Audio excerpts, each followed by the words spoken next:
High school, the only place you'll find nerds and jocks chilling in the same room, where there's fight clubs and book clubs in the same building, where you can find the plug selling something and the school thought-giving dome all in the same bathroom. And surely one of the few places you can pursue your educational prowess and take it off that Benjamin in the same institution. High school, man. Love it or hate it, it's quite the experience. And although every single person will have a different experience at high school, there are some things you are guaranteed to encounter. Like the PE sweat, the nerd, that one strict ass teacher, the teacher's pet, the redditor, the predator, the chill teacher, the plug, the stoner, that one motherfucker who walks like this, the class clown, the band kid, the kid who just never shows up, the hot Cheeto girl, that one sexy ass kid who you got all the girls and you know what I'm saying, he was like super cool, the bathroom fiend, the oh my god I almost failed that test, I did so bad, oh shit same, I got a 51%, what about you?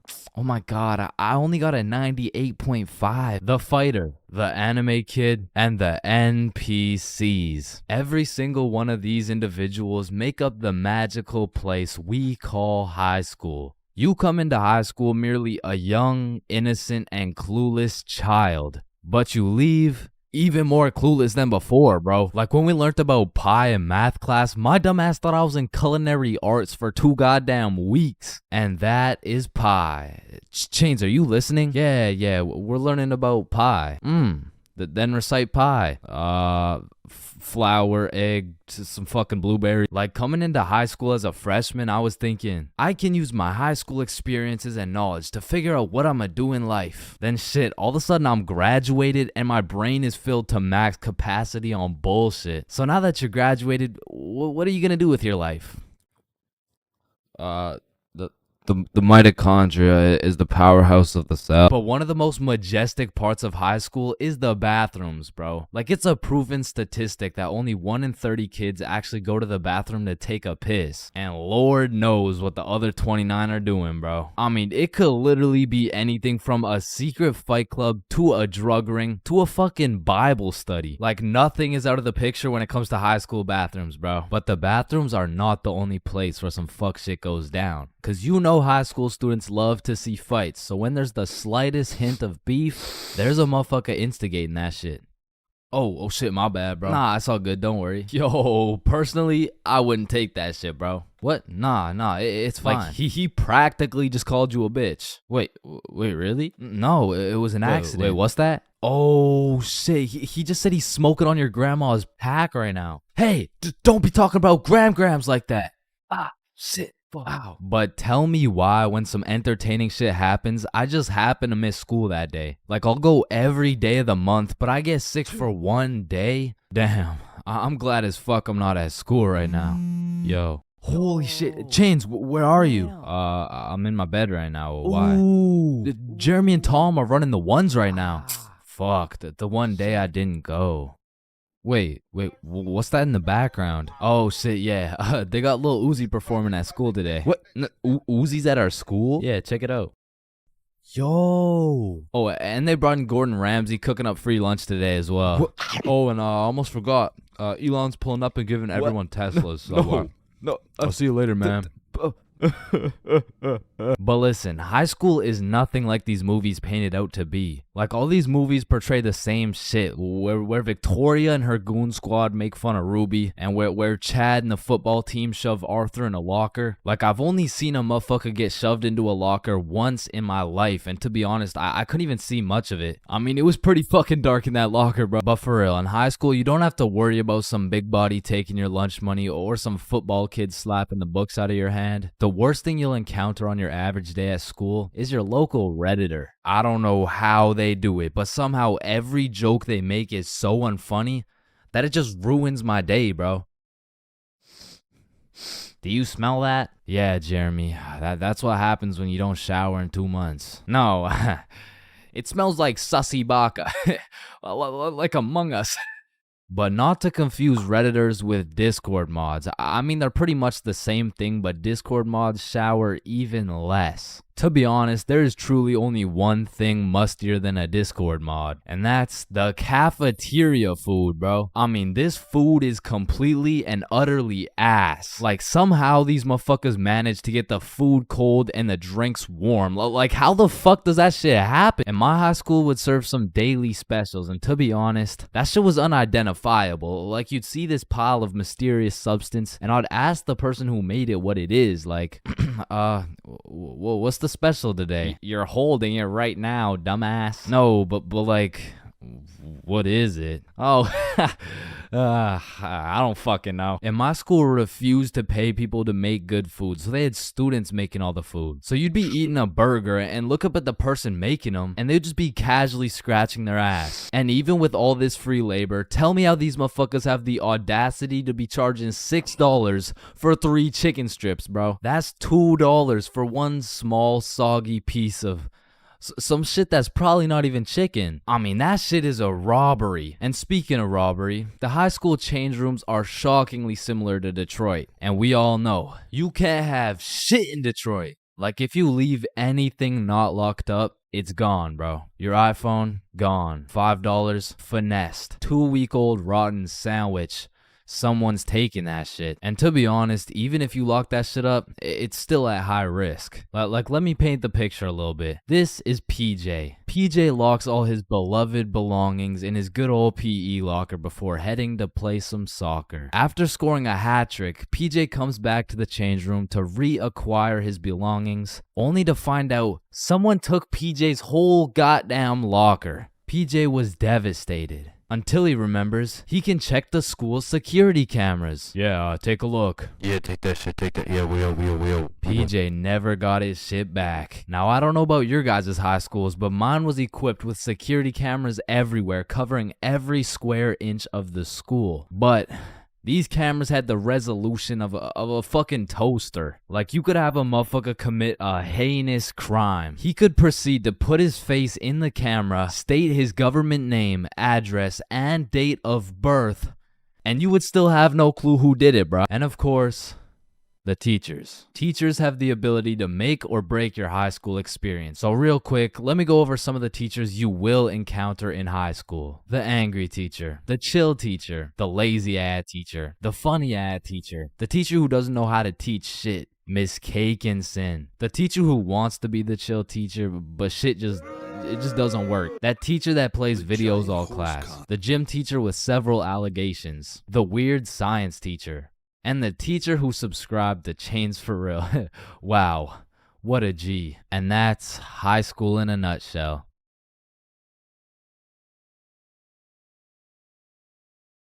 High school bathrooms have to be one of the most unorthodox places in the entire world. Walking into the bathroom, you have absolutely no clue what to expect. And honestly, that's the best part. I remember one time I had walked into the bathroom, to take a piss. And when I had opened the door, I was not surprised to see some motherfucker getting his head shaved bald. And these dudes were so casual about it too. Yo, what's up?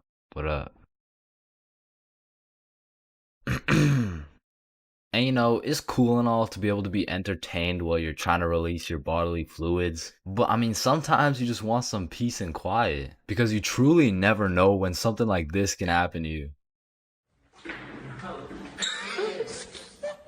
And that is precisely why I'm scared to ever shit in the school bathroom. And listen, my school bathroom has always been bad, but these TikTok trends that keep popping up made the bathroom situation so much worse. Yo, look at this TikTok.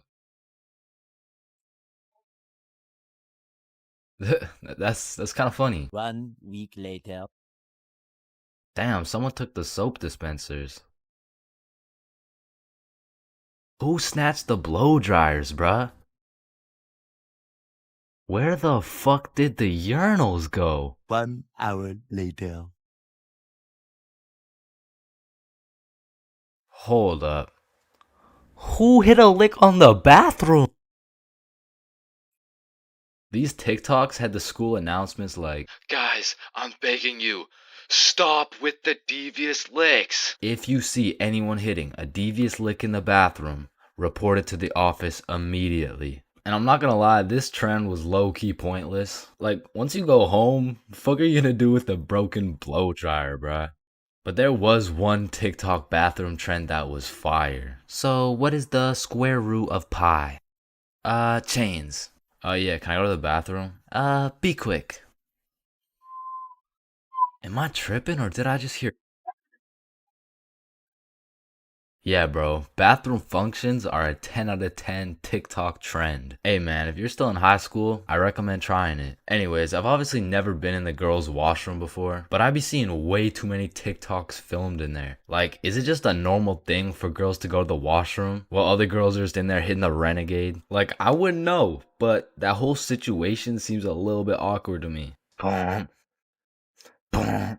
Wait, renegade, renegade, renegade. And when it comes to most public schools, the washroom is like the black market of the school. So there's always some dude trying to sell you something.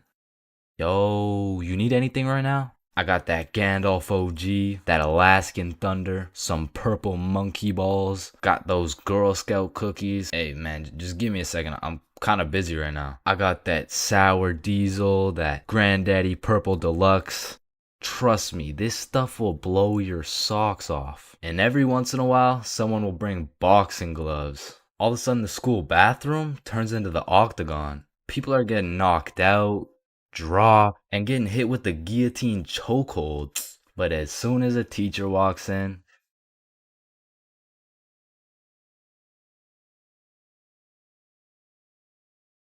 man, there's a lot of questionable places on Earth, like the Bermuda Triangle or Area 51 or even this place. But none of these places can compare to the questionability of high school. And so inevitably, there's some weird ass kids in that joint. Like, you gotta be careful who you talk to, bro, cause you approach the wrong student and shit, you're getting cussed out by a pack of hyenas in social studies class. And usually I never care what other people do. Like, you do you know what I'm saying? But when I gotta sit through that shit for 6 hours a day, 5 days a week, shit, can you stop doing you for like 5 minutes, bro? And speaking of annoying kids, there's always that one kid in class who's constantly gargling on the teacher's meat. Like, we'll be finishing up the last class on a Friday, and of course the teacher's pet's gotta say some shit like, Mr. Cummingson, is there no homework for us to complete over the weekend? Well, no, believe it or not, I'd rather not spend my weekend marking your shitty ass little essays, so... Don't worry, Mr. Cummingson, I can help you mark essays all weekend long. Whoa. Isn't that against school policy? Well, what's against school policy? Riding Mr. Cummingson's dick with no license? Hey, you're not allowed to swear. And of course, the class clown. And man, I really just gotta commend him for his work. Like, it's not an easy job being the class clown. Dude threw out his entire GPA, future, and probably got his shit whooped on multiple occasions just to keep the class entertained. Like, I'll be rotting in English class, about to fall asleep, until the class clown starts cooking the teacher for no apparent reason. And next we're looking at adjectives. Does anyone have any good examples? Yeah, Jason. Bald as shit. Oh, well, no, that's actually 3 words. No. I wasn't even using an example. You're just so goddamn bald, it's distracting. Hey, you know what they say? The more hair I lose, the more head I get. Stop the cat. No. I don't think that's true, Mr. Clean, because you got more hair than you got hoes. And that says a lot with your Caillou looking ass. Just go to detention, man. And you know we got the Redditor, bro. Now, don't be deceived. Redditors can come in all shapes and sizes, especially the extra large size, and even the extra large size. But regardless, they all have the same programming encoded into their brains. They're either talking about a video game or they're quoting a meme, bro. And I got a little piece of advice to any Redditors out there. I don't care how funny that shit may be in your head. If you have to verbally describe what a meme looks like, for your sake, just don't say it, bro, because I promise you that joke will not hit. And next up we got Darren presenting a slideshow on why Elon Musk is poggers. Whenever you're ready. Me standing in front of the class waiting to present. You know that meme where Mike Wazowski is standing there in an awkward fashion with his hands by his side and he's got like 2 eyes. Now, there really is levels to being a Redditor. And don't get me wrong, they're not all that bad, but the ones that got that I paused my game to be here T paired up with the beer belly neck beard combo, That shit is lethal. And if you press E to interact with one of these bad boys, you'll get stuck in an endless time loop hearing about Among Us memes and hentai. Now the band kids are like the Redditor's second cousin. Like it's all the same shit, but bro just knows how to play a tuba. Now on the opposite side of the spectrum, we got the dudes who touch grass. The athletes. Now I feel like these dudes got a bad reputation when it comes to the jock stereotypes from the movies, because the ratio of athletes shoving nerds in lockers is probably like 1 in 75, and the one was most likely just having a bad day. Speaking of bad days, getting shoved in a locker really has a way of ruining your day, and you really gotta feel bad for the nerds who have to endure this type of harassment every single day. Well, actually, it's only every other Tuesday after their football practice. Yeah, but you shouldn't have to be shoved in a locker at all. You shouldn't have to be. That's grammatically incorrect. It's actually supposed to be you shouldn't shut the There's really just 3 types of smart people. The first dude, you wouldn't even be able to tell bro's smart because he's just lazy as fuck. He be acing every test using 1% of his brain power. Like he's got that Elon Musk potential, but shit, he just doesn't really feel like being a billionaire today. Or on the other hand, we got the weirdly political and argumentative smart dude. This guy used up all his IQ points on logic and reasoning and completely forgot to upgrade his social awareness, because this is the kind of guy that everyone mutually agrees is just annoying as fuck. Like you can't do shit around this dude without him trying to start an argument. Yo Chains, you think I sink this half-court shot? Bro, there is no chance you make that shit. But you are incorrect. No chance implies that statistically there is a 0% chance that it goes in, which is wrong, as others have made this exact shot before Billy.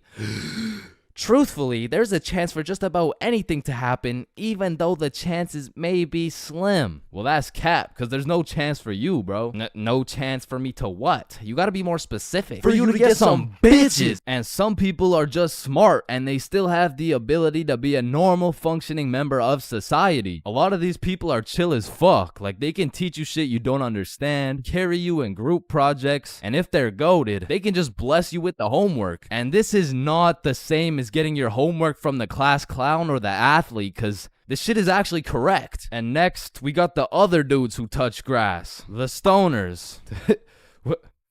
Why are you looking at me? There's always a dude posted up in the back of the class who's visually fried as fuck. You'll commonly see him posted up with a snack of some sort, and you know they never forget the bev. Now you don't want this dude's homework, because I promise you it will just have a bunch of doodles with some mushrooms and this graffiti S, and somehow these motherfuckers will manage to take a multiple choice test and get every answer wrong. Like, it's actually kind of impressive when you think about it. But besides that, they're just cool people. But I'm not gonna lie, I can't really say the same about the hot Cheeto girls, bro. Like, these girls put in an effort to be as loud as possible. Like, Lord forbid if one of these girls breaks one of their long ass nails, it doesn't matter if you sit on the opposite side of the class, you're gonna hear about it. You're also gonna hear them chewing those hot Cheetos, because they be lip smacking like crazy. Speaking of smacking, there's always that one kid in school who simply enjoys smacking motherfuckers. And at my school, it was Jordan Johnson. And if you see my high school fights video, that's why you don't mess with me. Yo, I'm Jordan Johnson. or my high school dances video, I'm Jordan Johnson. you would know Jordan Johnson keeps a solid ass record. But it's at the point where bros fought so many people that nobody really even fucks with them. Cause now it's like either you fought Jordan Johnson or your homies fought Jordan Johnson. And either way, it's fuck Jordan Johnson. But all bias aside, you just got to appreciate the top tier, high value entertainment that JJ brings to the school. Like, after a long day of calculus and chemistry, there's nothing like watching a dude get Batista bombed in front of the whole school. And speaking of the whole school, 75% of the whole school are straight NPCs. And there's nothing wrong with it. It is what it is, because honestly, I love you for that. I couldn't be happier to share the school with you, my man. Because I'm not gonna lie, I don't think I would survive a school without NPCs. The sheer amount of Redditors, hot Cheeto girls, and teachers' pets, fuck, I'd rather be homeschooled at that point. But all jokes aside, man, every student plays a crucial part of the high school experience. So remember to appreciate everyone.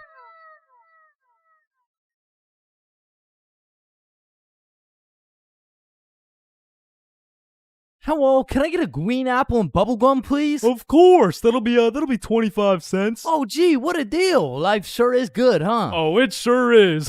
Hey, yo, Unc, pass me that green apple and bubblegum, gang. Oh, wow. I remember when I was your age, I used Didn't to... ask plus ratio, all right? Just give me the vape juice, bro. Vape juice? I thought we were talking about real green apple and bubblegum. Of fucking course, dude. These fucking old heads nowadays, right, guys?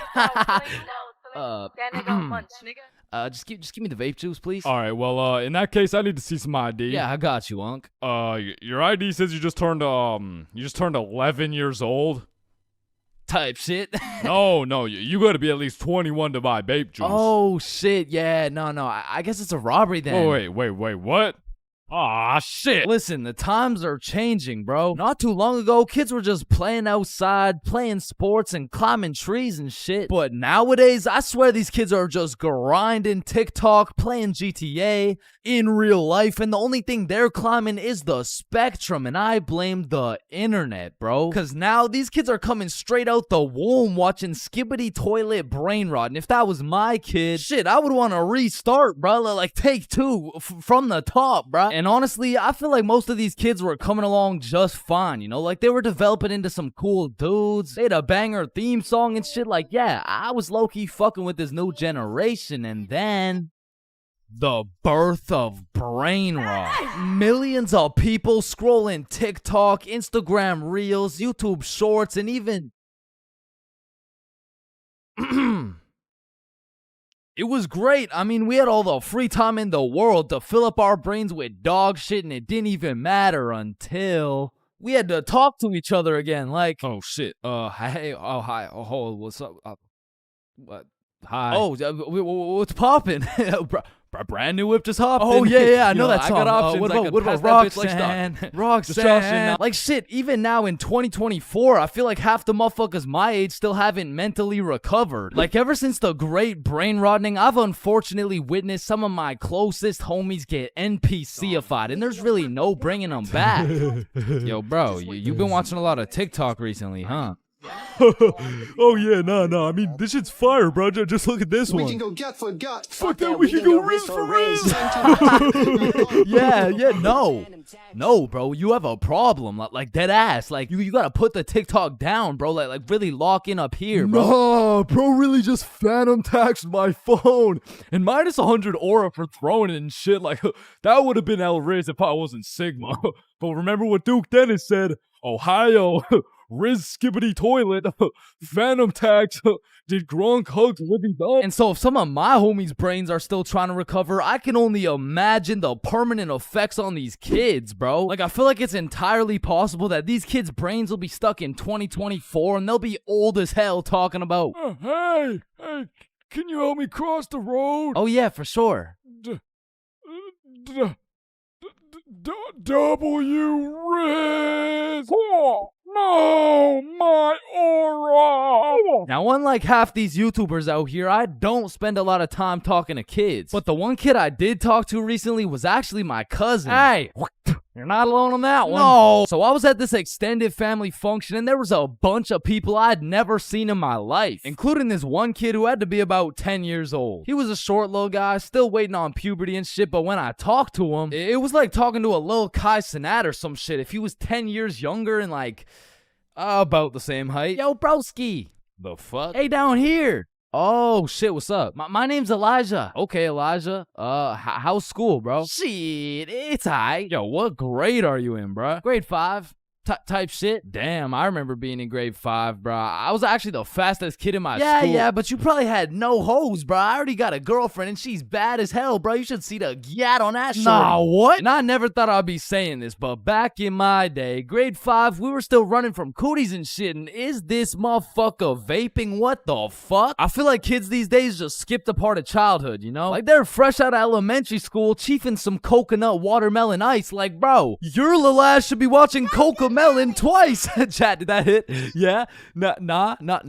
Shut the fuck up, Grandpa. It's because when I was born, everyone was given a good 10, 11-year grace period where you could be as cringy as you wanted. Like, you could make shitty YouTube videos. You could wear those smart-ass t-shirts. You could even get away with saying shit like, man, yo mama's so stupid. She brought a spoon to the Super Bowl. Oh, yeah? Well, yo mama's so fat. When she walked in front of the TV, I missed 3 episodes. Okay, but yo mama's so fat, she takes selfies in panoramic mode. Well, yo mama's so nasty, she got fired from a sperm bank for drinking on the job.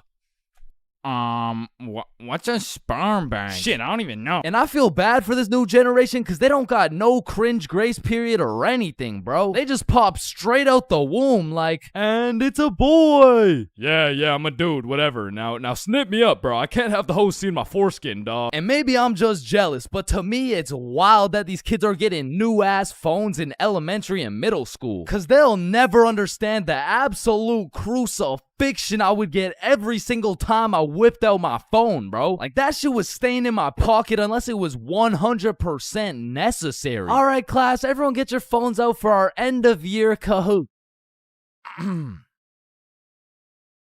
Change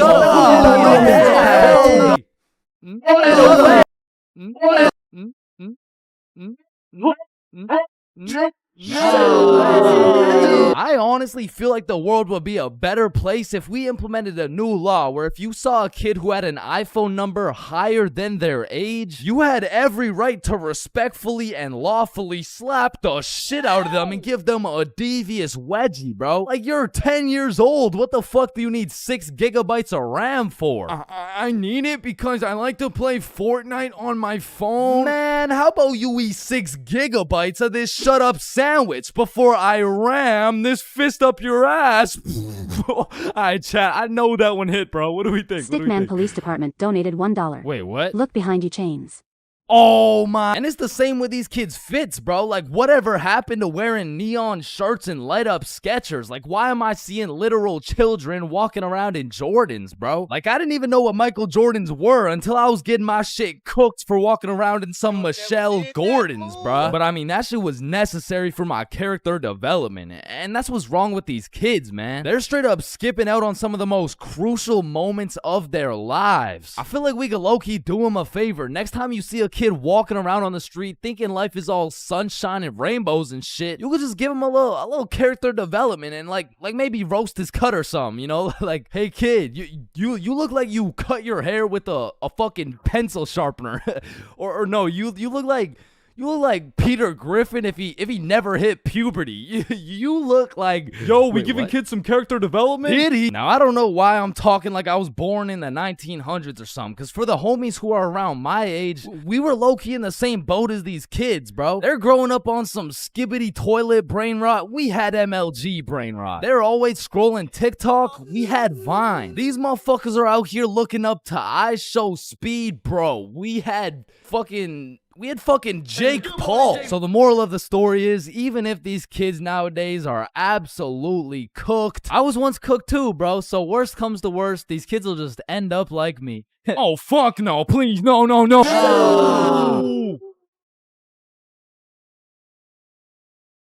Damn, light bulbs were such a good idea that they became the symbol for good ideas. God damn, I just spilled my water. What? Why does water make clothes darker if water is clear? What the fuck? Yo, there's 2 guys coming. On me. Oh, I clapped his ass. Yo, Billy. Yeah, what's up? You see that lamp right there? Yeah. What about it? That lamp in the video game uses real life electricity. Whoa. You know what I just realized?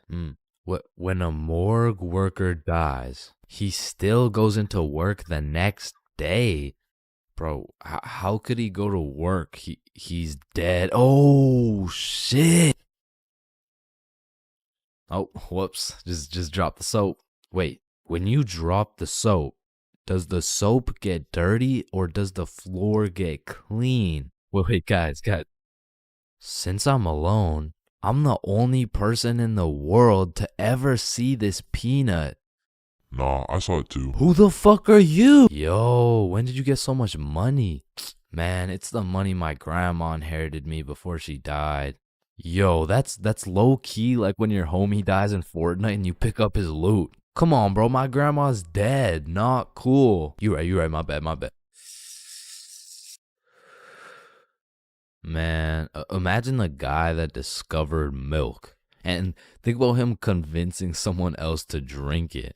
You did what to the cow? No, trust me, it's good, just drink it. Wait, you drink it too? Yeah, it's really good, look. Aw, hell nah. Damn, bro, mosquitoes are some brave creatures, considering those jits got 1 HP. Facts. Yo, Chains, you need your parachute to skydive. No, you don't. You just need a parachute to skydive twice. No, Chains.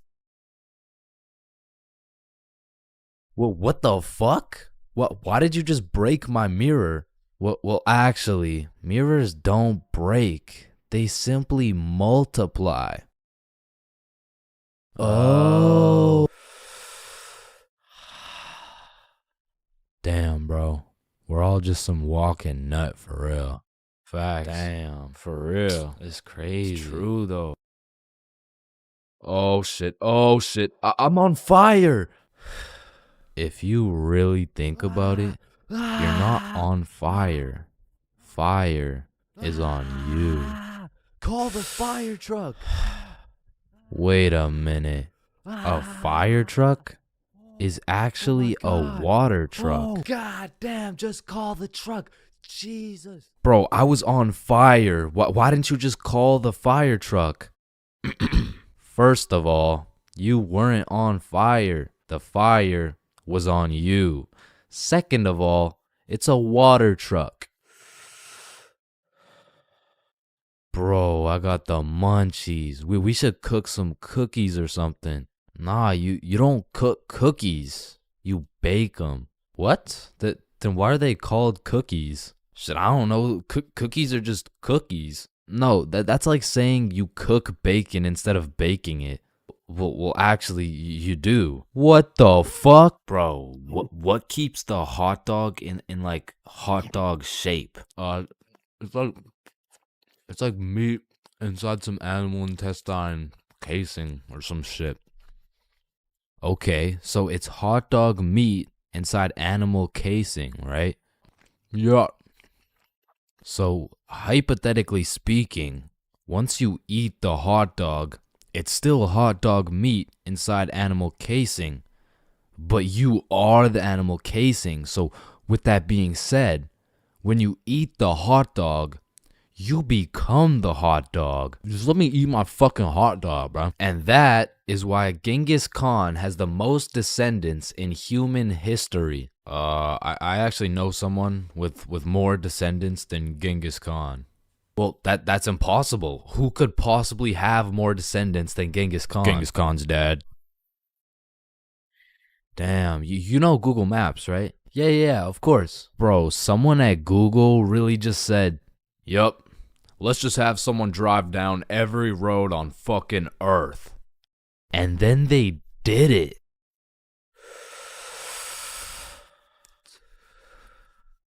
You know how concrete and glass are both made out of sand? Yeah, what about it? So if concrete and glass are both made out of sand, does that make skyscrapers just really big sand castles? Yo! How tall is the tallest person in the world? I don't know. Let me check. God damn, he's 8'1". Holy, you know what I'm thinking? Yeah, imagine getting railed by this absolute. No, I was thinking at one point the tallest person has experienced the height of everyone else in the entire world. Holy shit, paper has 6 sides. Shh. Like we're really just some talking nut for real. Facts. No cap. Damn. Just some breathing semen for real. That's crazy. For real. Facts. So true. Damn. True. For real. Hey, little man. Well, what do you want to be when you're older? I want to be a doctor and cure aging and all the diseases. Well, if one day we cure all the aging and all the diseases, then we will all die painful and horrible deaths. I still don't understand why it's a chair. It just doesn't make any sense. Yo, you know what I just realized? What? The size of your hands is the font size you use in sign language. Oh shit. That motherfucker Shaq must be talking in all caps. Sir, I am very sorry to inform you that you are bleeding internally. Wait, I'm bleeding internally?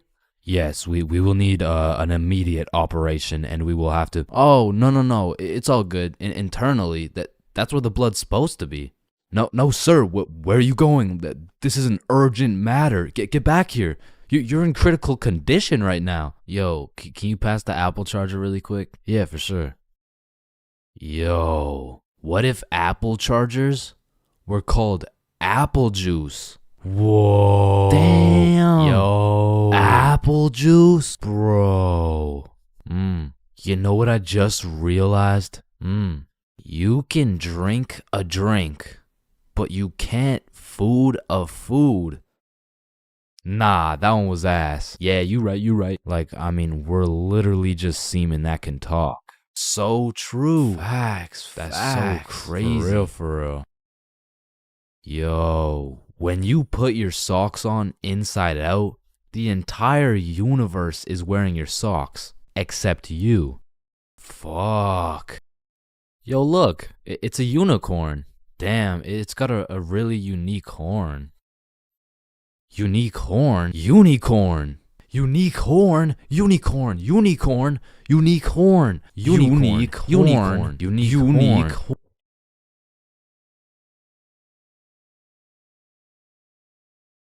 Oh, leaves are called leaves because they leave the tree. Holy shit, I got an idea. Can you pass me the wrench? Rope. Glue. Piece of pizza, please. Tape. A little more tape. Damn. Big ass magnet.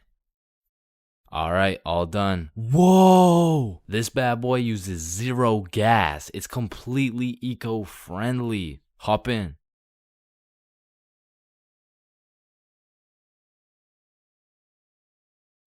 Oh shit, there's a penny. Bro, there's no point in picking up a penny. It's literally worth 1 cent. How much do you make working at Wendy's? 15 an hour? Oh, okay.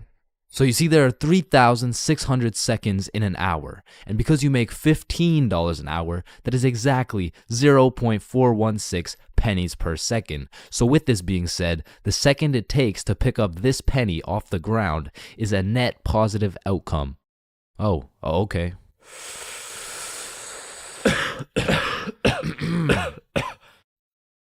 Wait a minute.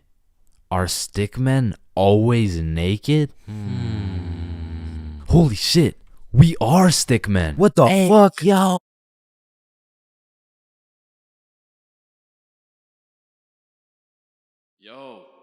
Yo, hey. Yo, wake up. Bro, wake up. Hey, man. What?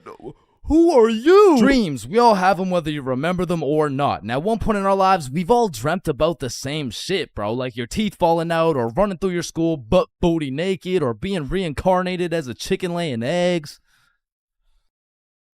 But when you really step back and think about what sleeping is, it's mad weird, bro. Like, imagine an alien crash landed on Earth and saw a bunch of motherfuckers sleeping, like... Why is everyone dead? Oh, no. They're not dead. They're just sleeping. Man, what the fuck is sleeping? Yeah, so basically they just play dead for 8 hours and live false realities in their heads and shit. Strange. Yeah, like, you see this guy? He's probably dreaming about sunshine and rainbows.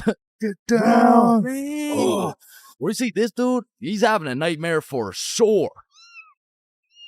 Oh, and this dude, yo, this dude's definitely fucking, bro. I'm a caterpillar. Damn, that's crazy. Now, we all know there's only 3 questions in life that have yet to be answered. What's the meaning of life? What's Obama's last name? And why do we dream?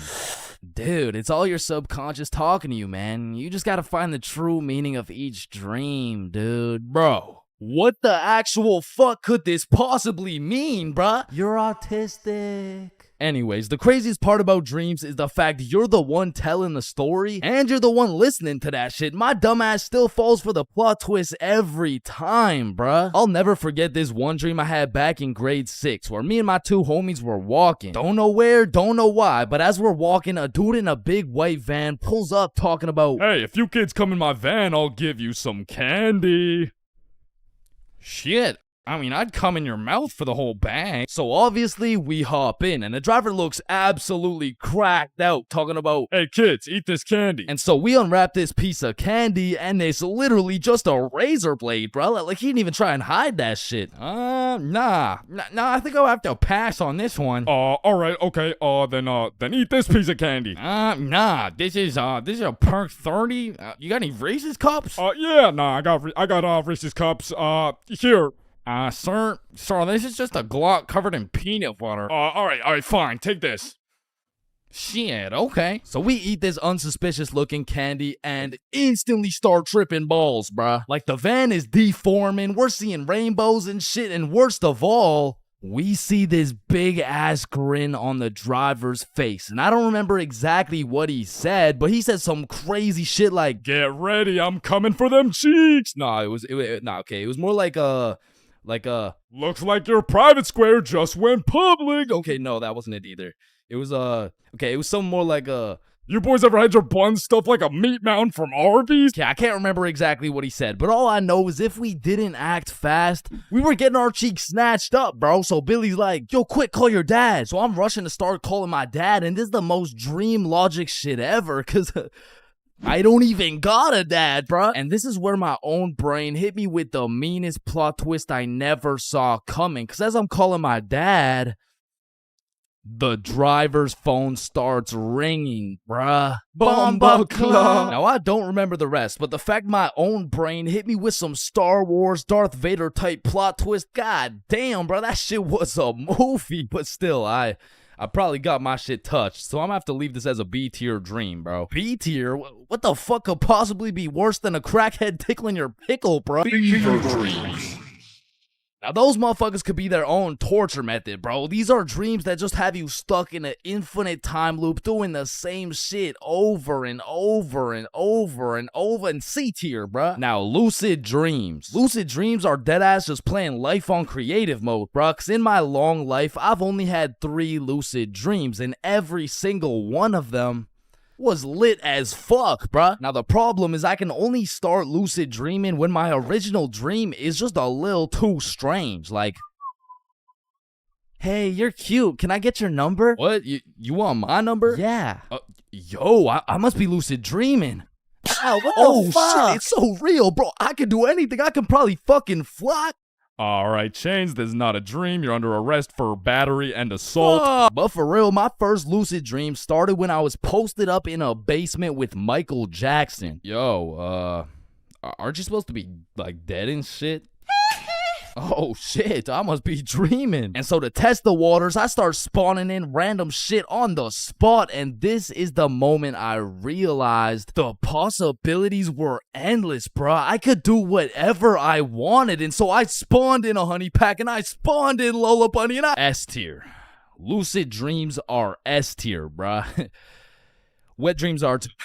Now, we got a few popular reoccurring dreams on our hands, like running through your school butt booty naked. Now, back in the day, this dream used to have me scared shitless, bro. I was like, "Oh shit, where's my pants? Yo, what's my crush gonna think? What are the boys gonna say?" But ever since graduating high school, that dream has me scared even more shitless, bro. Cause now it's like, "Oh shit, yo, what's the police gonna think? Hands behind your back. Bro, what's the judge gonna say, bro? Shut the fuck up." Fucking C tier. Teeth falling out, B tier. Random adventures with your homies, A tier, bro. Me, Bob, and Billy have fought bears together. We've been to the nether. We've even fucked around and ran a 3-man on the Totally Spies cast. Like, these dreams are so lit that when I wake up in my raggedy old lonely ass bed, I be trying to go back to sleep to continue the plot, bruh. Look who came back for that meat mountain, boy. Oh, hell no. You better run. Bruh, I'm trying. Now, trying to run in your dreams, man, this shit really pisses me off, bro. Because I never told anybody this, but I was the fastest kid in my elementary school. So when I'm dreaming and I got 2 hordes of zombies, Michael Myers, and fucking Diddy himself chasing after me, tell me why my ass starts running like the fastest kid in the special needs class, bruh. So trying to run in your dreams has got to be C tier, right next to all the common shit like falling, drowning, losing your phone, explosive diarrhea all over your bed. Damn, bruh, shitting your pants, fever dreams, and being butt booty naked around a bunch of minors is C tier.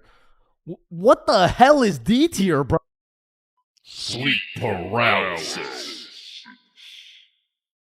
This might be the scariest thing that can possibly exist, bruh. You're telling me at 4 a.m. I could open my eyes, unable to move, while struggling to breathe, and start seeing demon shadow figures while hearing screams in the distance, bruh. Fucking Z tier, bro. What the fuck? Now I'm grateful I never had to experience that shit, because the fact that while you're paralyzed, you'll start to see the scariest thing your brain could possibly imagine is beyond me, bro. Knowing me, I'd be there enjoying my beauty sleep, dreaming of me and the boys playing fucking Mario Kart or some shit, and I would open my eyes stunned, unable to move, when slowly a devious creature begins revealing itself out of the closet, casting a shadow over top of me until I can see exactly what it is.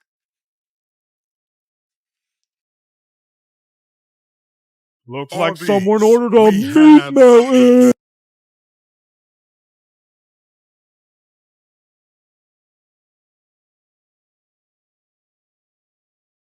Halloween is the spookiest time of the year. Everywhere you look, it's vampires, killer clowns, old dudes in white vans trying to steal some children, which are all very scary things, especially killer clowns. But none of these spooky things scare me more than my worst fear: going to jail, dropping the soap, and getting my booty snatched up. Now that's some real spooky shit right there. And I know some people are gonna be thinking, oh, that's just a myth, it's a stereotype. Nobody actually gets their booty snatched up for dropping some soap. But when it comes to my booty, I don't want to fuck around, and I sure as hell don't want to find out. But everyone knows drinking can heavily influence your judgment, and on one specific day, my judgment was affected and I found myself fucking around. And everyone knows what the chart depicts: the more you fuck around, the more you find out. This story takes place in grade 10. It was a crisp Halloween night. The houses were decorated, the leaves had fallen, and the jackos were lanterned. And as me and Billy walked down to the homie Bob's crib, we could pretty much smell that Halloween spirit. And when we knocked on Bob's door, we were surprised the homie Bob didn't open the door. It was Bob the Builder. Dude was fully suited up from head to toe. And when me and Billy seen that, we already knew we needed some costumes. So we go to Bob's closet and come out absolutely dripping in some Mario and Luigi costumes, mustache and everything. But now that we undeniably had that shit on, we still had yet to find something to do. But lucky for us, the night was still young, so we got to brainstorming. Alright, it's Halloween, bro. We gotta do something. Yeah, let's go find a party. Bet, let me check where they're at.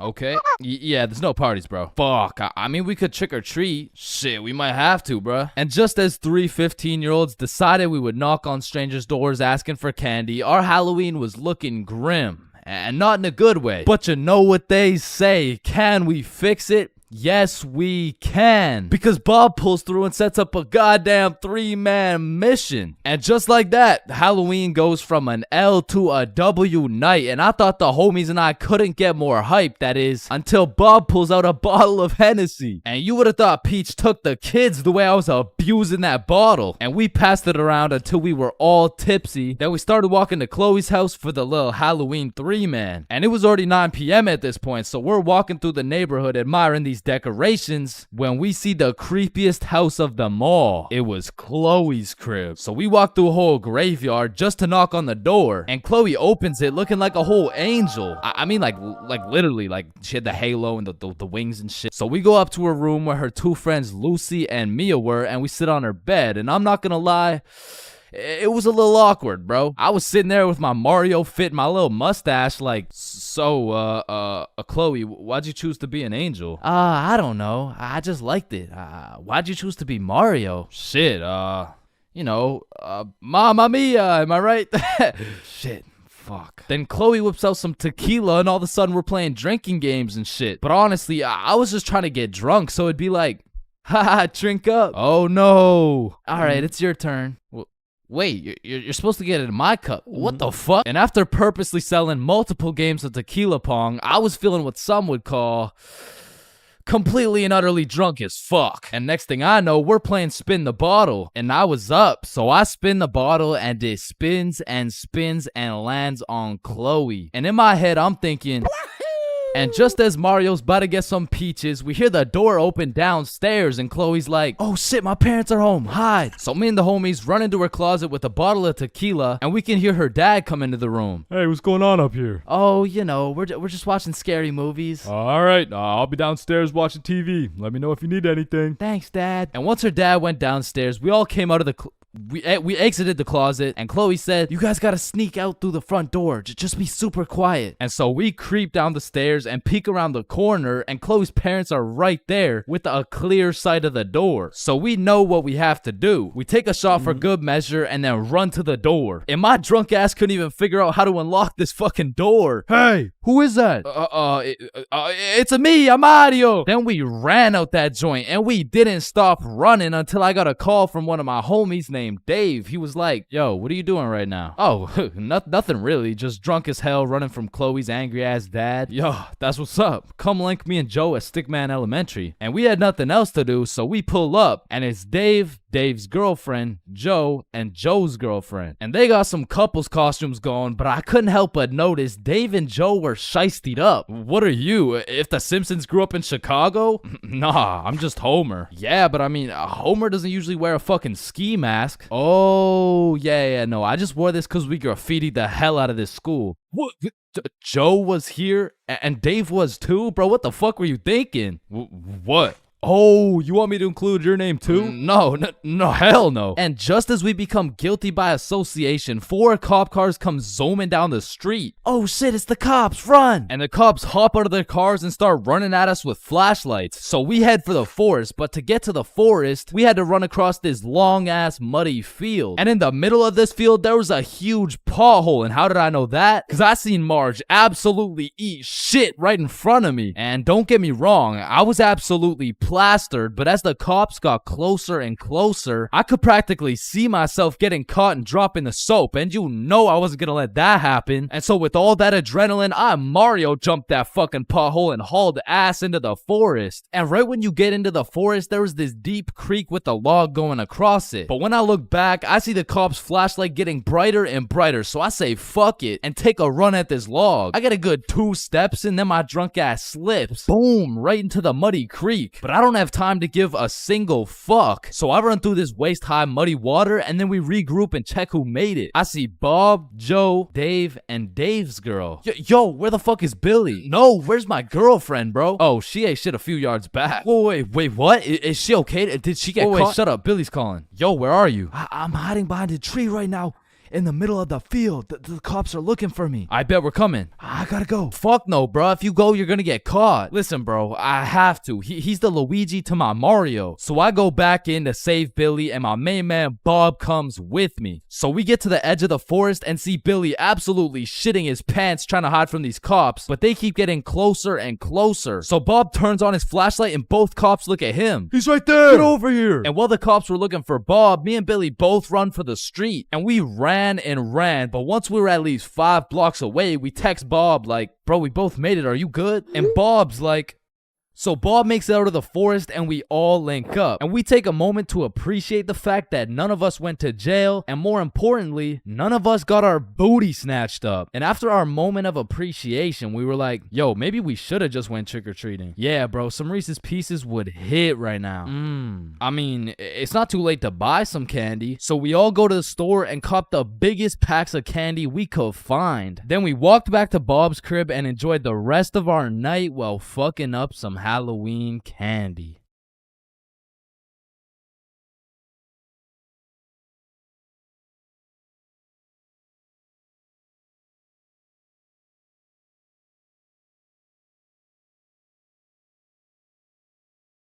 Being absolutely faded in math class is one thing, but pulling up to school while you're hammered, wasted, absolutely plastered is simply a different ball game. Cause there's lots of people who can properly utilize that Mary Jane on a daily basis. For example, tattoo artists. In fact, I feel like majority of tattoo artists would say, it helps me work better, dude. And I would happily trust this man to do his best work knowing he's baked as shit. However, if this dude was wasted, it's a little bit of a different story. Alrighty, dude. All done. Yo, I asked for a rose, bro. And because of this reason, you would truly have to be a dumbass to go to school drunk. Chains, but the title of the video says going to school drunk. I did, bro. I went to school drunk, but listen, it was no ordinary day at school. No. In fact, I didn't even go in the day at all. I went drunk to the school dance. Meaning this story takes place when the boys and I were in grade 11. It was a Thursday night, the night of winter ball. And as the boys and I were getting ready, you know, looking like some distinguished young gentlemen, I had realized, damn, none of us have any girls to take to the dance. Fuck, you're right. That means we're gonna have to ask a girl to dance, bro. What? You mean like talk to them? Yeah, if only we knew someone with a bigger roster than a cheerleading team. Someone with more hoes than a shed. Someone who pulls more tens than EDP. It's Bob. So me and Billy started analyzing Bob. Like how does he pull so many girls, bro? Is it the jawline? I don't know. What about the silky smooth clear skin? Maybe. Or is it those succulent luscious kissable lips? It's the glasses. Yeah.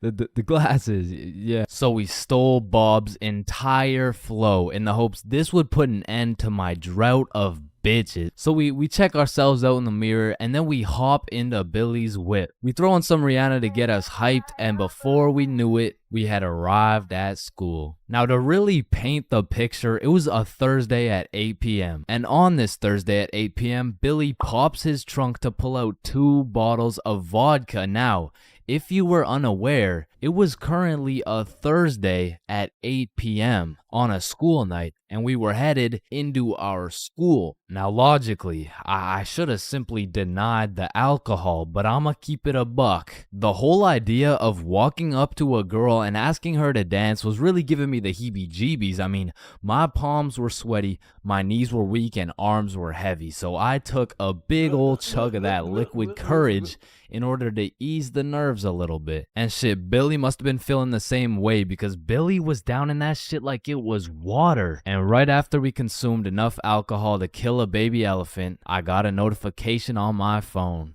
Oh shit, I got an email. Oh, it's from the school. It says, if you come to the winter ball under the influence of alcohol or any drug, you will face suspension and will lose your right to walk across the stage for graduation. Fuck. Okay, listen, if we can get into the dance before this shit hits, we're chilling. All right, we got this. So we walk into the school looking fresh as hell, but then I notice a fat line of students, and this line led to a security check to get into the dance. Fuck, that's not good. Nah, we're chilling. I still don't even feel anything. What about you? Yeah, same. We're good. And just as we came to the consensus that we were good, the principal starts walking down the line in our direction. Fuck, act cool. We're good. Act cool. That was close. You three, over here. Shit, fuck, shit. Do you guys know why I called you over here? Nah. Nope. I smelled alcohol the moment I walked past you three. Now, I don't know if it was one of you or all of you, but you know the consequences of showing up under the influence, right? Yeah, we do. And tell me, is it or is it not suspicious that all three of you guys showed up with glasses on? Nah, we just thought it looked suspicious. Take them off. Damn. Yes, sir. And although I downed a sizable amount of vodka, it still hadn't kicked in yet. Now, I didn't want to do this to you guys, but look at my finger. This motherfucker starts waving around his magic finger in Billy's face with a flashlight to somehow see if he's drunk. Now, I don't know what the plan was, but I was fucking scared. Okay, he's not bad. Oh, okay, he's good. Now let's see here. And just as this motherfucker puts his finger in my face, that vodka hits, bro. I'm using all the strength I got to keep my balance while I'm getting blinded by this flashlight. Let me try that again. I got a little feeling you guys drank, but it hasn't fully kicked in yet. I'll check up on you in a little bit. Yeah, that's good. Yeah. So we get to security and they make sure to pat us down. A little bit too good, but before we knew it, we were at the dance. And just like that, I saw my opportunity and I put that liquid courage to use. And you know, I'm very articulate when it comes to words, so I ask, "Hi, how are you?" "Oh, hey, I'm good." So I wanted to ask you, like, you know, we're at the dance and I saw you, so I walked over here. Here we are, you know what I mean? So like, do you want to dance? Yeah, sure. It had worked. My plan had finally worked. And just as I was about to feel the female touch I'd been deprived of for all these years, I see Mr. Principal walking in my direction with his finger ready and his flashlight in hand. So I just haul ass, and I don't stop hauling ass until I'm off school grounds. So the moral of the story is, don't go to school drunk, bro.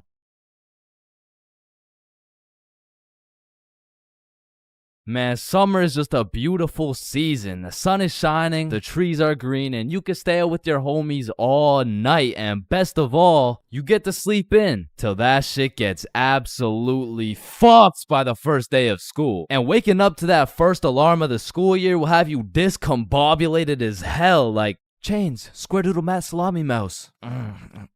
What? You heard me, Square Doodle Mat Salami Mouse. Wait, huh? Really? Keytorch Claw Bosomorph. Man, what the fuck are you talking about? What the fuck? And even though getting out of bed early hurts your soul, it's absolutely necessary you spend at least 5 minutes staring at your wall, contemplating your entire life. And if you're a real G, you laid out your toughest fit the night before, so you're low-key hyped to rock that shit to school. So you throw on your new shoes and flick up for the first day of school. And then you walk over to the establishment where you will not only pursue your educational prowess, but you may also dabble in what some call stunting on these hoes. And man, I will say, linking up with your boys on the first day of school just hits different. Like, I be reuniting with the homies like I didn't just see them 12 hours ago. And we're all happy and shit until the school bell reminds me I just got my ass locked up for another 10 months. And I don't know about y'all, but I don't think I've ever made it to my first class of the year on time. Like, it'll be 9:15 and my dumbass will still be trying to figure out how to make it to room 347 by 8:55. And walking into your first class of the year late has to be one of the most uncomfortable situations you can experience, bro. Because the teacher will be like, "Oh, and who are you?" "Oh, I'm Chains." "Well, Chains, why are you late?" Because the bell rang before I got here." "Alright, whatever. We waited for you before we started introductions." "Oh, no, you shouldn't have." "Well, you're welcome. We just wanted you to feel..." "No, like, you really shouldn't have. Like, I don't want to do this shit." And tell me why all these teachers have been copy-pasting the same icebreaker games since preschool. Like that one where you have to start with an adjective that starts with the same letter as your name. Like, how do you have a group of legal adults in a circle, awkward as hell, talking about, "Hi guys, I'm Super Sarah. Hey y'all, I'm Awesome Aiden." And I'm a marvelous Marvin. Shit, if we don't stop doing these fucking icebreakers, I'm about to joyfully jump off a cliff. And after we're done grinding out icebreakers, these teachers have the audacity to show a whole 50-slide PowerPoint all about them. Like, the fuck? This class is supposed to be the study of math, not the study of your daughter's soccer games, bro. And I'm not even gonna lie, my dumbass will be out there taking notes, wondering how this 7-year-old's goals per game ratio is gonna help me on my trigonometry test. Then just as soon as you survive all that bullshit, you gotta go to the next class and do that shit again. And by the time you've learned half your teacher's favorite hiking spots and relationship statuses, you're relieved to hear the lunch bell, only to find out the cafeteria's serving straight ass with a side of booty for lunch. And my standards aren't even high. Like, during summer, I was on a seafood diet, as they would say. When I see food, I eat that shit. But when it comes to this cafeteria food, I could even bring myself to smell that abomination they're calling meatloaf. But even though the food was straight dookie, I won't lie, it's kind of nice being back at the lunch table freestyling with the homies. But of course, all good things must come to an end. So the bell rings and I go to depart ways with the homies. Alright, peace out, man. Yeah, see ya, bro. Oh shit, are we going the same way? Damn, yeah, I guess so. Alright, peace out for real. Yeah, see you, bro. Shit. Alright, my class is right here. Bro. Me too. Oh, shit. Let's go. Alright, class. I'm gonna be taking some attendance. Correct me if I get your name wrong. Jason. Here. Billy. Yo. Megan. Present. Chains. Here. Charlie. That's me. Bob. No fucking way. Is there any Bobs in the room? Yo, do you hear that? Is that intro music? Does anyone here know a Bob? Oh, man, nothing beats a class where you got all the boys sitting together. Like, from the jump, you already know you're all about to fail the fuck out of that shit, but it's gonna be fun as hell. Alright, so, everyone introduce yourselves and tell us what you did over summer break. My name's Bartholomew. My name's Bartholomew, and I'm not gonna lie to you guys, I had a pretty rough summer. I mean, I crashed my car, my girlfriend broke up with me, someone robbed my house, my grandma got jumped the other day. No, bro, not the grandma. You three in the back, disrespectful. And what's crazy about the first day of the school year is how these teachers will act all nice, talking about, it's so lovely to see all your beautiful faces, and it's also nice to see you, Aiden. Wait, what the fuck? We're gonna have an amazing fun year, and guess what? There's no homework today. Knowing damn well they're about to make up for it with twice as much homework tomorrow. Like, they'll for real be handing out kindergarten ass coloring sheets the first day, and then tomorrow you're getting your ass whooped by some calculus worksheets. And I didn't even talk about the motherfuckers you'll be seeing in the halls on the first day. Like, I don't know what these dudes be going through in those 2 months, but motherfuckers be going from Arthur Kennedy to AK real fast, bro. Oh shit, is that you, Arthur? Oh, gee, don't be dropping the government name like that. Government name? But that's just your first name. Hey fam, it's AK. Aight, man, what you been up to, bro? Hey fam, I'm trapping, trying to make it out of the mud, you know? The mud? You live in a gated community. Oh shit, that's the ops right there, fam. Get down. The ops? That's just fucking Edward. Or the way these new freshmen be walking like they're scared a senior's gonna slap the books out of their hands and take their Fortnite V-Bucks gift card. Like, bro, you freshmen are worried about the wrong V-card. Like, I don't know why, but the day these kids go from sophomore to seniors, they instantly decide to pull an EDP. Like, bro, you're 18 and she's fresh out of middle school. That's a whole crime. But that's not the only crime motherfuckers be committing on the first day of school. Some dudes be pulling up to school with the most atrocious fits known to man. Like, there's no fucking way you laid out this ramen noodle chicken soup ass fit the night before, slept on it, then woke up and thought, oh yeah, the hoes are gonna love this one. Like, I'm not gonna lie, you could never catch me wearing the types of fit these motherfuckers be wearing, bro. Like, that shit should have never made it out the closet. Like, I don't condone bullying, But all I'ma say is, your actions have consequences, bro. Speaking of consequences, every year it seems like the rules teachers tell you on the first day keep getting more strict. Like you'll be walking into the first class of the year all jolly and shit. All of a sudden you're getting your shit smacked by the longest list of class rules you've ever seen. Hey class, I'm super excited to have you. We're gonna have so much fun this year, but first, I'm gonna go over some of the class rules. Okay, so there will be no negativity, no phones, no food, no talking when I'm talking. Actually, no talking ever, no laughing, no smiling, breathe as quiet as possible, no washroom breaks, and last but not least, no having fun. So yeah, guys, like I said, I think we're gonna have a lot of fun this year, and just like that, man, summer's over and you're back to school. It's possibly one of the worst times of the year. Like, do you really think it's a coincidence that when school starts up, the sun just starts hiding and the leaves start dying? You see what I'm implying? But I will say, one day you might just look back on these times as the good old days and you might just start crying. Wrong, she get wicked, yeah. As a broke stick man like myself, I spent my fair share of time on the bus. And if you spend a long enough time on the bus, you will see some weird ass shit. I mean, I remember my first time getting on the bus by myself. I was feeling strong and independent. Next thing I know, a crackhead sits down beside me talking about yabba dabba doo. The world is ending and you're gonna die a painful and lonely death, buddy. And just like that, I went from strong and independent to shitting my pants. Yeah, bro, the bus is just something else. Like 1 in 10 people who enter the bus are straight gremlins, bro. I'm talking about the gremlins who know the perk is fake, but they still pop it. Now you just gotta sit next to this motherfucker for another 30 minutes while he tells you about the kids in his basement. But to be fair, these gremlins aren't even the worst part of the bus. The worst part of the bus is the energy. You walk in there and everyone just stops and looks at you like they're sizing you up or some shit. And you know who sizes you up the most? The fucking goddamn motherfucking bus driver, bro. These bus drivers are just eternally pissed off. Every time I would get off the bus, I would try and cheer bro up, but they're just like allergic to happiness or some shit. Hey, thank you. Have a great day, man. Shut your ugly ass up, little boy. I already know you get no bitches with your big ass forehead, no drip having ass with your skinny ass arms. Boy, you're built like a stick man, bruh.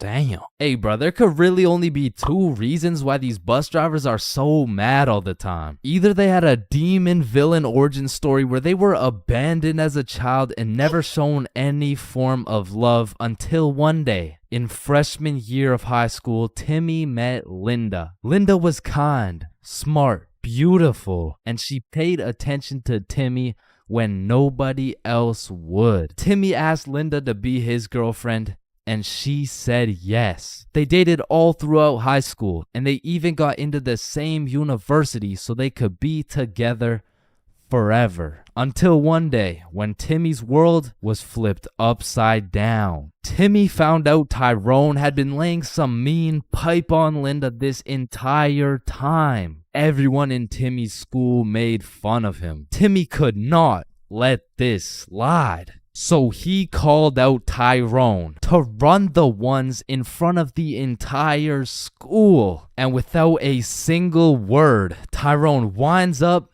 and hits Timmy with the meanest left hook any stickman had ever seen, leaving Timmy slept, out cold, unconscious, in front of his classmates, his teachers, and even in front of Linda. Cause shit, if that happened to me, I'd be just as mad as Timmy over here. Now, realistically, the only other reason these drivers are so constantly mad would be because the driver's seat secretly has a stick built in. You see, this would explain why the driver constantly has a stick up his ass. I mean, shit, you really can't even blame him for being mad. But still, I'm gonna blame them, cause I know these motherfuckers get pleasure whenever they see me running at full speed trying to make it to the bus stop in time, cause they start stepping on the gas. Dumbass. To be honest, there's nothing that leaves you more defeated than when you're sprinting to a bus stop, then that shit just cruises on by and everyone on the bus is laughing at you. Damn. Honestly, at that point, I just give up and go home. But it hits a little bit different when that bus is your only way home. And it was the last bus, cause it's 2 a.m. And now you gotta bunk up with the gremlins on the side of the street, all because that goddamn bus driver had to stick up his ass.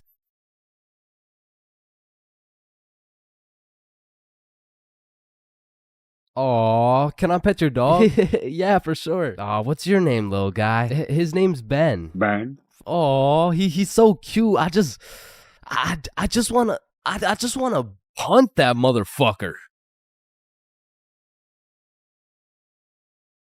Man, these intrusive thoughts I be having make me wonder whether I belong in maximum security prison or not. Like, I don't even mean to, but the thoughts that pop into my head are so menacing that I can't even say this shit on YouTube, or this video will get taken down. Then I'll be canceled. Then my whole channel will get deleted. Then I'll be thrown into a psych ward, and then I'll be put on the fucking death penalty. Like, these thoughts that pop into my head are so alarming that they make me want to beat my own ass, bro. Hey, man, why'd you just sock yourself in the face? Oh, well, you see, I was about to push that unsuspecting toddler into the deep end for no apparent reason, so... Yo, this guy's about to assault a minor. Hey, you can't do Alright, that. well, Behind your dude. back. But it's not like every single intrusive thought I have is bad enough to get me convicted. Like, whenever I'm walking across a bridge, I have to use every cell in my body to fight the urge of just tossing my phone into the water. Like, there is literally no benefit from doing that shit, but there's just something inside of me that would feel so much satisfaction with just seeing my phone dissipate into the water. You know, maybe you get that urge because it would just be satisfying to do some shit that's out of the box, some shit that nobody else would do, just to break the simulation a little bit. Cause I could be having the best day of my life. I could wake up, get the meanest pump in, hop in the shower, eat the most fire breakfast, and draw the most pristine stickmen I've ever drawn. But as I'm casually walking beside a bunch of cars that are going 65 miles an hour,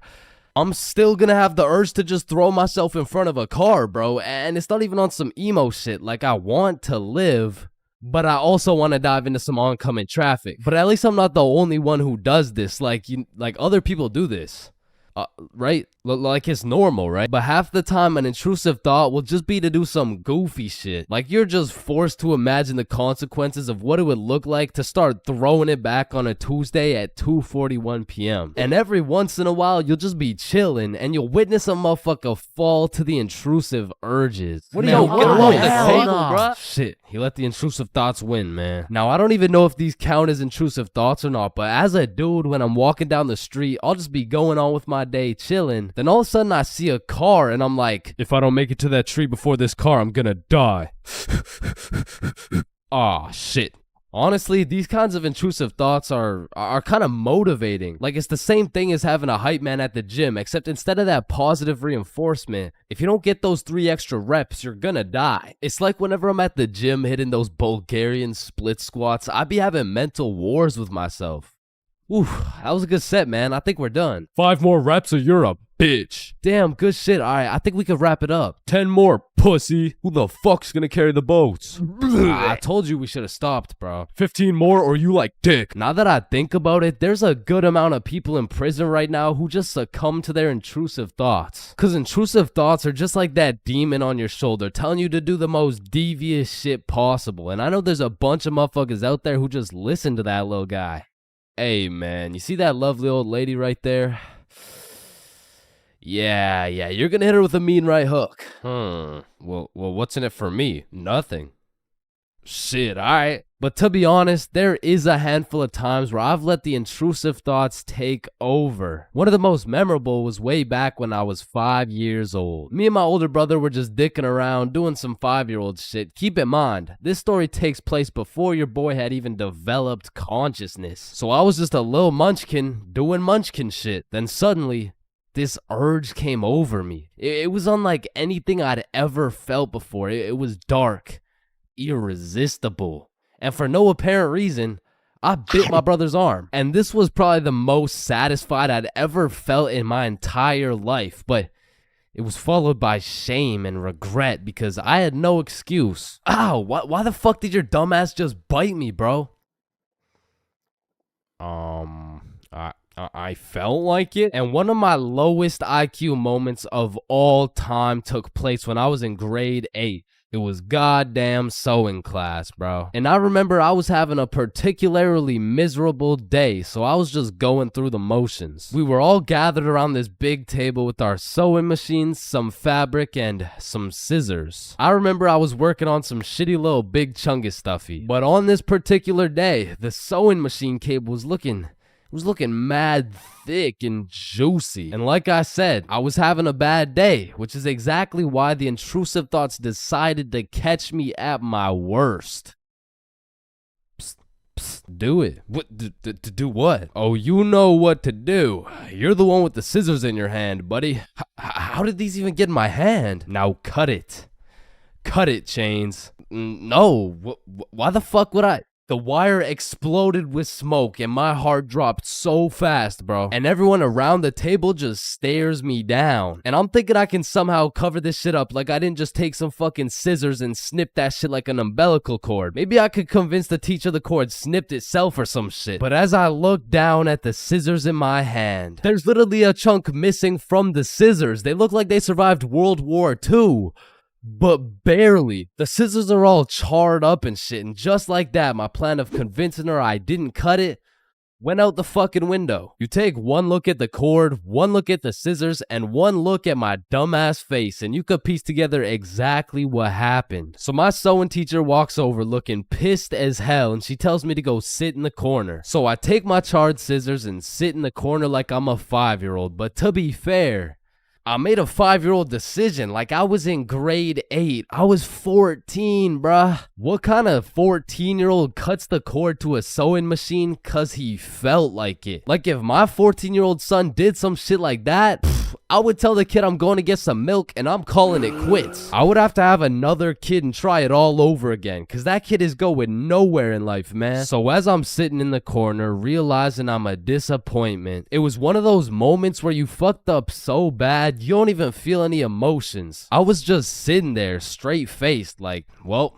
fuck me. It was really one of those moments where you just want to stop existing. So after the class ended, the teacher came over to me and she said, Chains, why the fuck did you cut the cord of the sewing machine? No, Miss Sewingson, you gotta hear me out. Okay, this better be good, Chains. What was looking mad juicy and the scissors just teleported into my hands. I don't even know. You did what? Mom, it was the intrusive thoughts that they told me to do it. I'm about to intrude that ass. The fuck?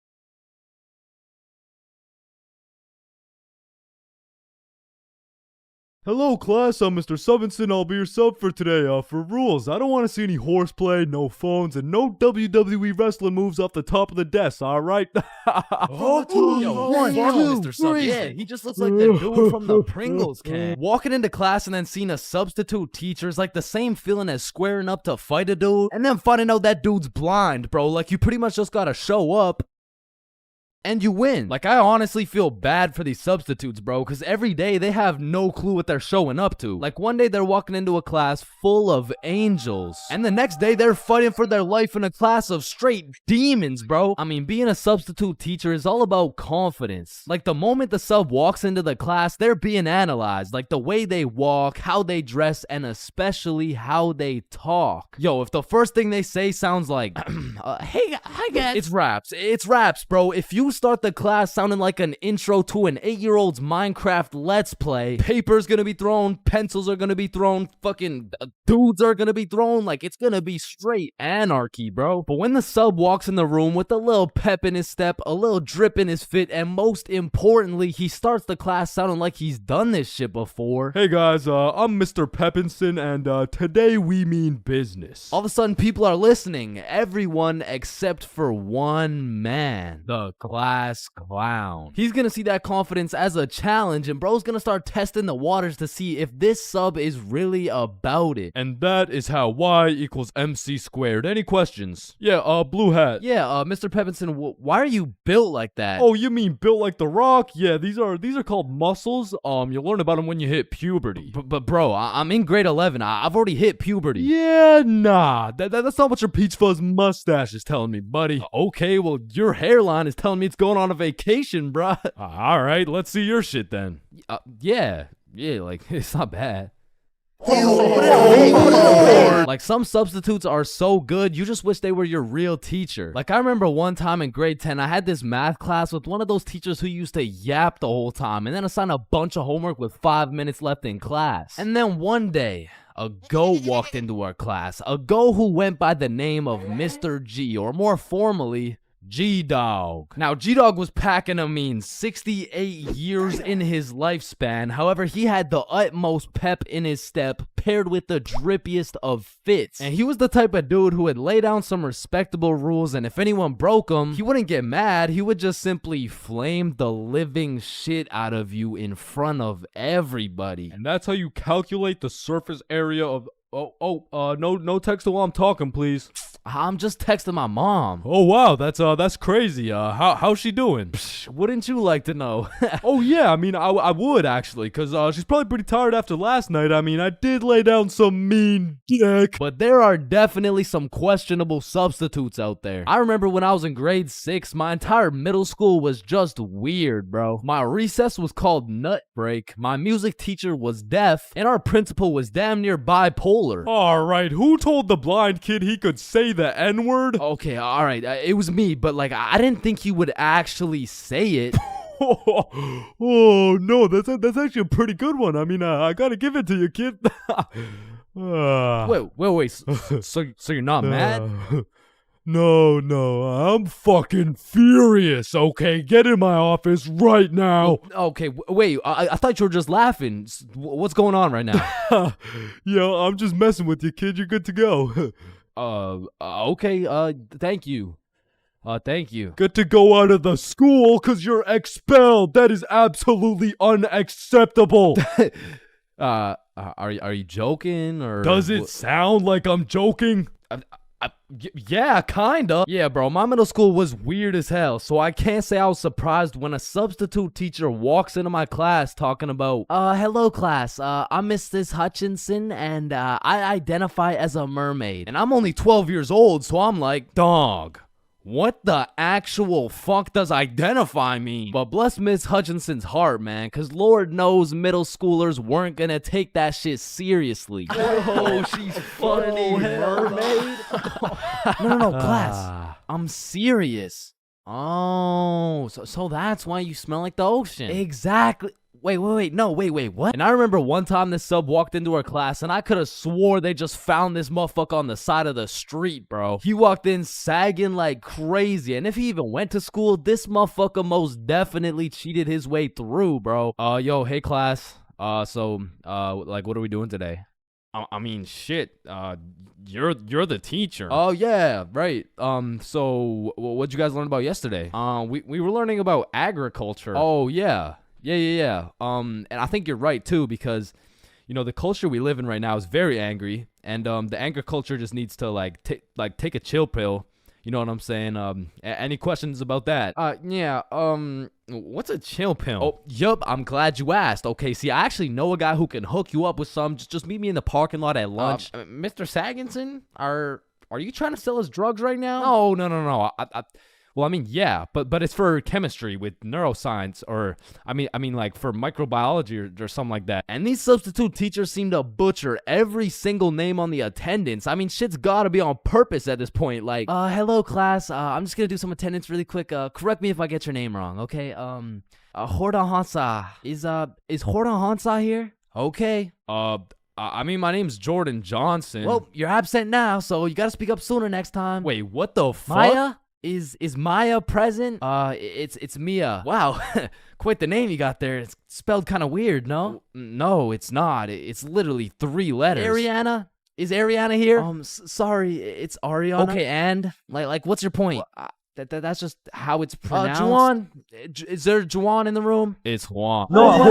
And some subs be walking into your class with the most bullshit rules ever. Like, hey, Mr. Subinson, can I go to the washroom? Does your teacher usually let you go to the washroom? I mean, yeah, I think you legally have to. I don't believe it. Sit your ass down and get to work. Wait, Mr. Subinson, respectfully, I'm about to shit my pants here. Wait, does your teacher usually let you do that? What, shit my pants? Yeah. Yeah? Alright, I'll allow it. Hey, who the fuck is this guy? And I feel like there's no greater sense of community among a class than when a substitute teacher comes in. The entire class just comes together to gaslight the fuck out of this poor substitute. I remember one time in grade 10, me and my homie had a sub come in who was giving us this multiple choice test. And my homie was the type of dude who'd be getting 0% on everything. And the way his grades were looking, he just couldn't afford to fail another test. So what he did, I just need to preface, I do not condone. But from the moment the teacher walked in, he acted like he needed a little extra help. You know what I'm saying? And to be honest, he put on a spectacular performance. I mean, someone either needs to get this man an Oscar or a diagnosis, bro. And I just acted normal, but I guess by proxy, I got a little extra help. And I don't know what that says about me, but I do know what it means. It means the substitute teacher walked out of that class happy she was able to help 2 students in need. And it also means me and my homie both walked out of that class with 100% on our tests.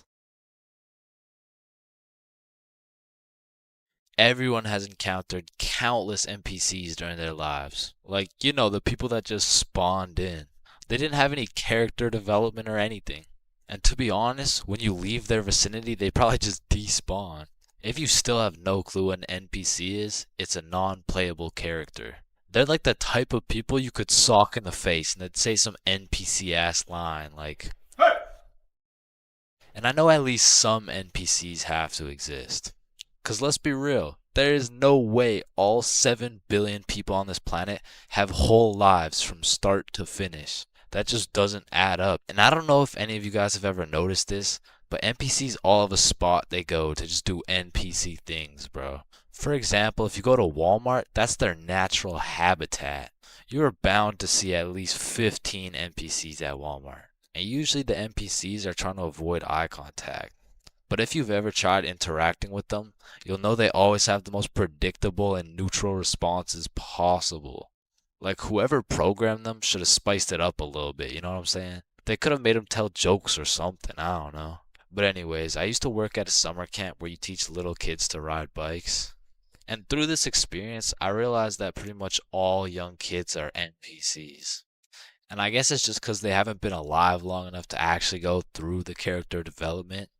But working at this summer camp made me realize there's no way these kids have a thought process. Hey buddy, what's wrong? I dropped my rock. Here you go. But I guess little kids still aren't even at the stage of having full consciousness. And honestly, they kind of have that caveman mindset. Eat something. But I mean, you can't really blame them because they've only been alive for a few years. But still, as a non-NPC, I'd like to believe I was never participating in these NPC activities as a kid. I refuse to believe I was out here spending my time doing this. But yeah, man, I really just want to know if there's any NPCs watching this right now. If there is, just fess up, bro. Because I don't even know if NPCs be on YouTube or if they just like despawn before they can do that. But regardless, if you're an NPC or not, thank you for watching this video. Subscribe. Man, way back when, there was a time when you couldn't catch anyone under the age of 30 chiefing a vape. Until one day at Vaporizer Laboratories, they were cooking up and made a flavor that would change the game forever. Cotton candy. Now this revolutionary flavor forced these grown-ass 30-year-old men to take a good look in the mirror and ask themselves, Damn, what do I look like as a grown-ass man sucking on this goddamn cotton candy stick? So they do what any responsible adult would do. They give it to their children. I mean, shit, kids love cotton candy. All of a sudden, business is booming for Vaporizer Laboratories, so they start cooking up even harder. Boom, Sour Patch Kids juice. Boom, applesauce juice. And boom, baby food juice. These babies will be sucking that shit like a soother. Kids' first words will be looking like, Yo. Oh my god, honey. Jackson's gonna say his first words.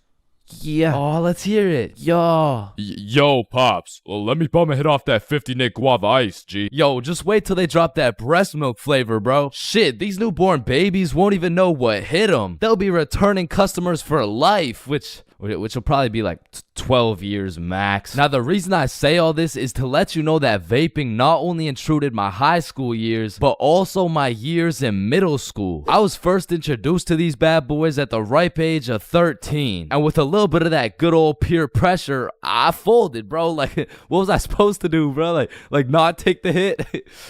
No. I probably should not have taken the hit. But from that point on, I started doing a little dabbling, you know. I mean, as a 13-year-old, there's only one answer to someone asking, yo, dude, you want to try a hit of this blueberry guacamole milkshake ice flavor, dude? And that answer is abso-fucking-lutely, dude. And I was never a fiend or anything, but I will say, I popped a few ghosts and blown a few O's back in my day, but it had never gotten to the point of me owning a vape. Until one day. This story takes place way back in grade 7. Me and the boys were posted in science class dissecting cow balls or some shit when Mr. Principal burst through the door like, "Is Tessa here?" Yeah, she's right there. And I look at Tessa and she just tosses her vape over to her homie Kate. And I seen that shit clear as day, but Mr. Principal's old ass must have forgot to wear his contacts or something, cause he runs a quick pat down on Tessa looking for said vape, but sure enough, he doesn't find it. Miss Rhodes told me you were vaping in her class. Is this true? Psh, no, I would never. Okay. And then the bell rang and everybody knew what that meant. It was nut break. Now, I don't know who the fuck decided to name our recess nut break, but I will say most of the students understood that that shit was short for nutrition break. However, some kids took it a little too literally. Weird ass school, man. But this specific nut break, you best believe me and the boys weren't busting nuts or eating nutritional foods because Billy had something else on his mind. Yo, who's got you smiling like that? Who, me? Nah. It's nobody. Yo, wait, you got a crush on Tessa? What? Tessa? Me? Yeah. Yeah, I got a crush on, yeah. Oh, shit, go talk to her, bro. Talk to her. No. Bro, it's simple. She's new to the school. She's probably looking for some friends, so just walk over and introduce yourself. You're right. I'm just gonna do it. Yes, sir. Hey, did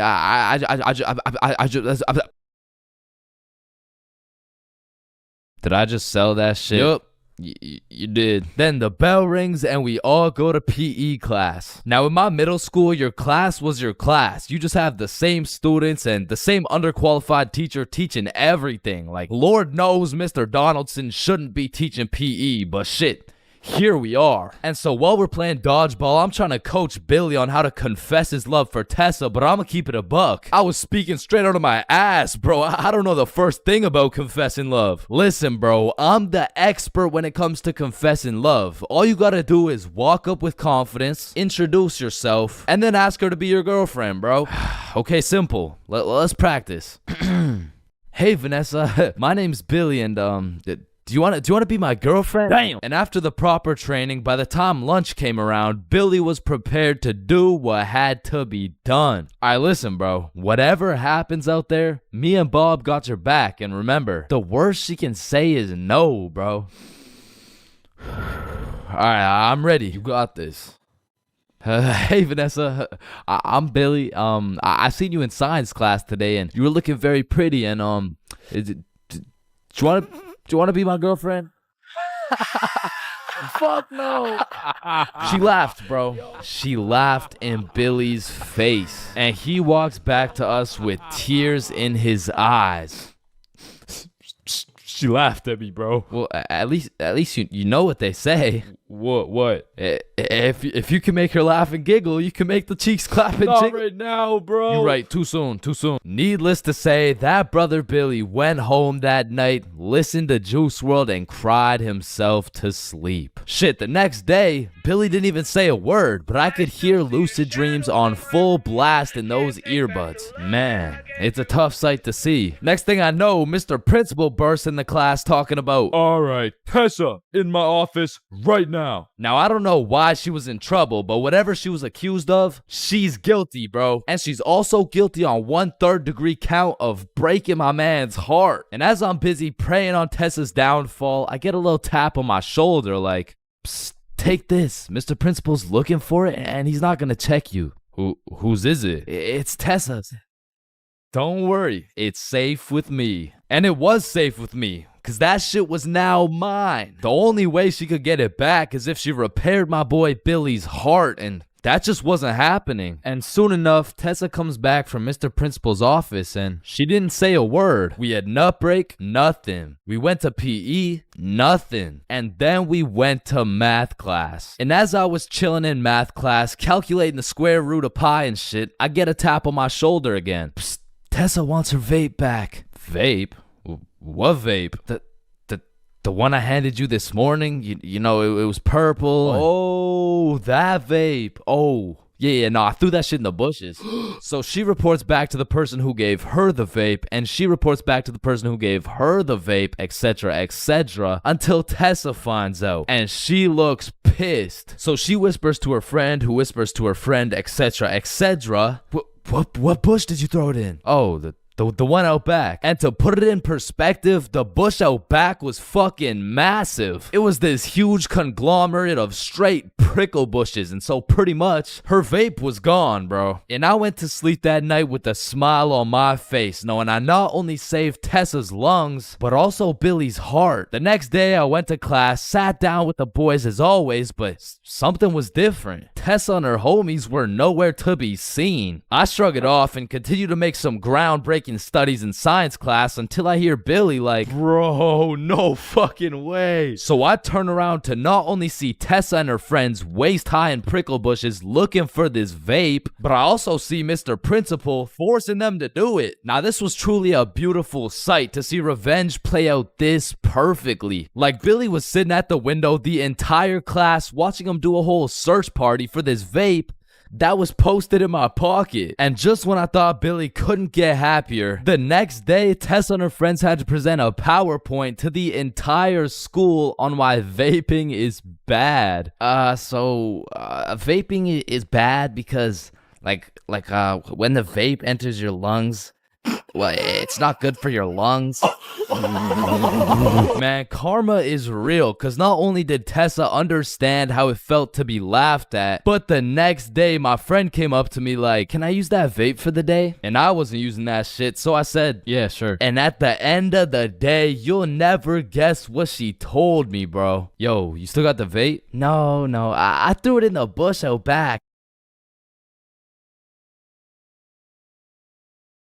Listen, bro, in this world, there's levels to clout. You could get yourself some Instagram followers. You could stack up a few bands. You could even be famous, but there's only one spot in life that is superior to the rest. A spot so glorious and sought after that they are idolized like no other. It's me. I've got the infinite money glitch. Come on, Jimmy, you know it's me. I need a max win. Man, shut the fuck up, Drizzy. I'm literally Kanye West. Nah, but I'm the top G. All right, low bro. Let's go band for band then. It's me. But I'm the fastest kid in my school. Bro, I don't know who decided speed would be the deciding factor for who's the king of the school, but all I'ma say is that motherfucker's the GOAT, bro, because I was the fastest kid in my school. I was clapping everyone in races. I was breaking track records, and I had all the 9-year-old baddies, man. I wish I could still pull like that.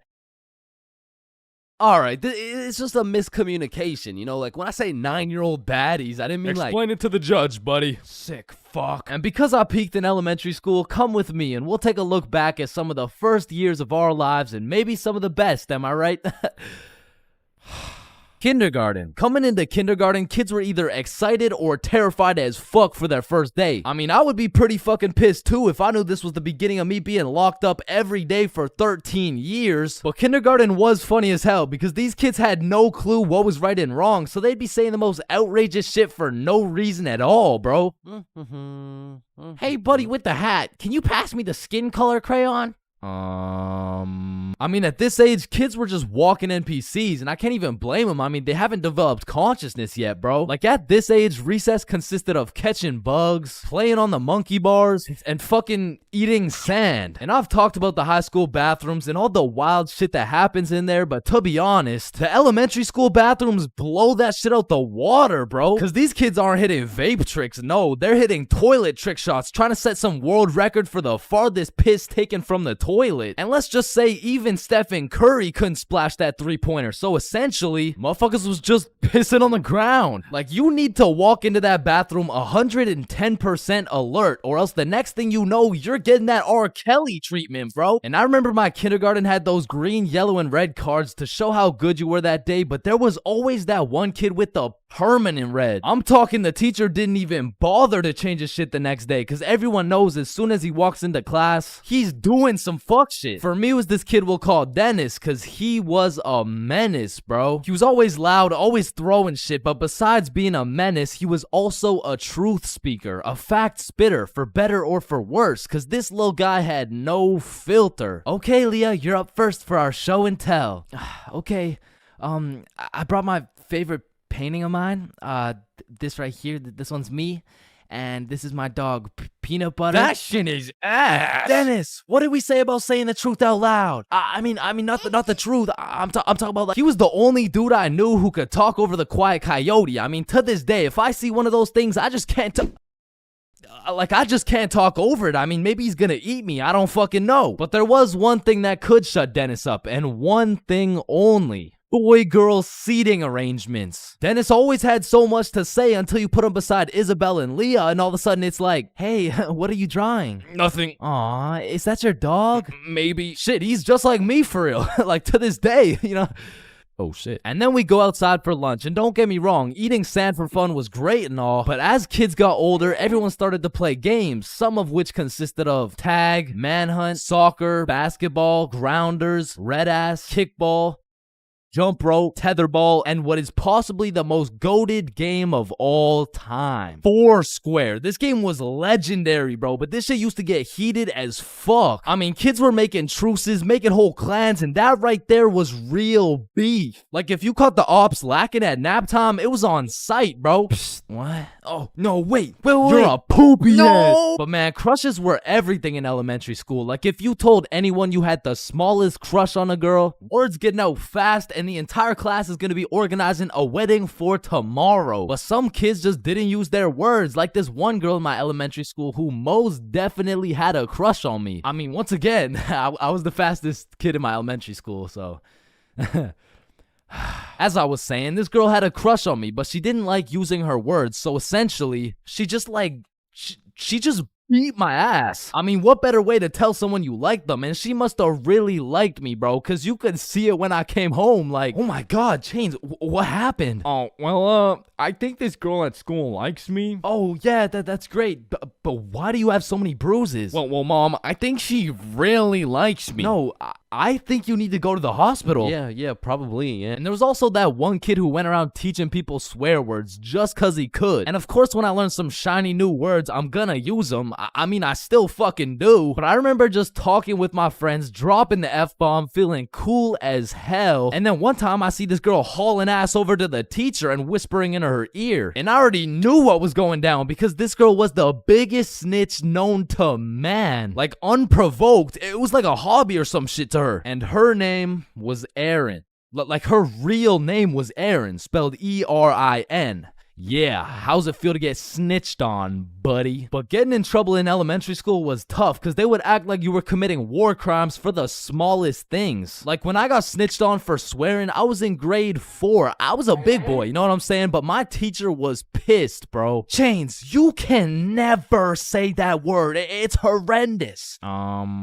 What does horrendous mean? It's not good, okay? Aw, shit, my bad. Chains! Oh, sorry, it's just stuck in my fucking brain. Chains, cut it out right now or you get detention. Okay, I'm sorry. I'm sorry, motherfucker. What? And I'm not gonna lie, the most cursed part of elementary school was the talent shows, bro. Because the teachers expect you to be all quiet and serious and shit, but it was literally a real life try not to laugh. Like, how am I supposed to be serious when Jimmy's up there shitting out Minecraft parodies like it's comedy gold? I mean, at my school, it was less of a talent show and more of a come on stage in front of the entire school and do whatever the fuck you want for 10 minutes type of show. And man, that shit was brutal. It was like watching paint dry.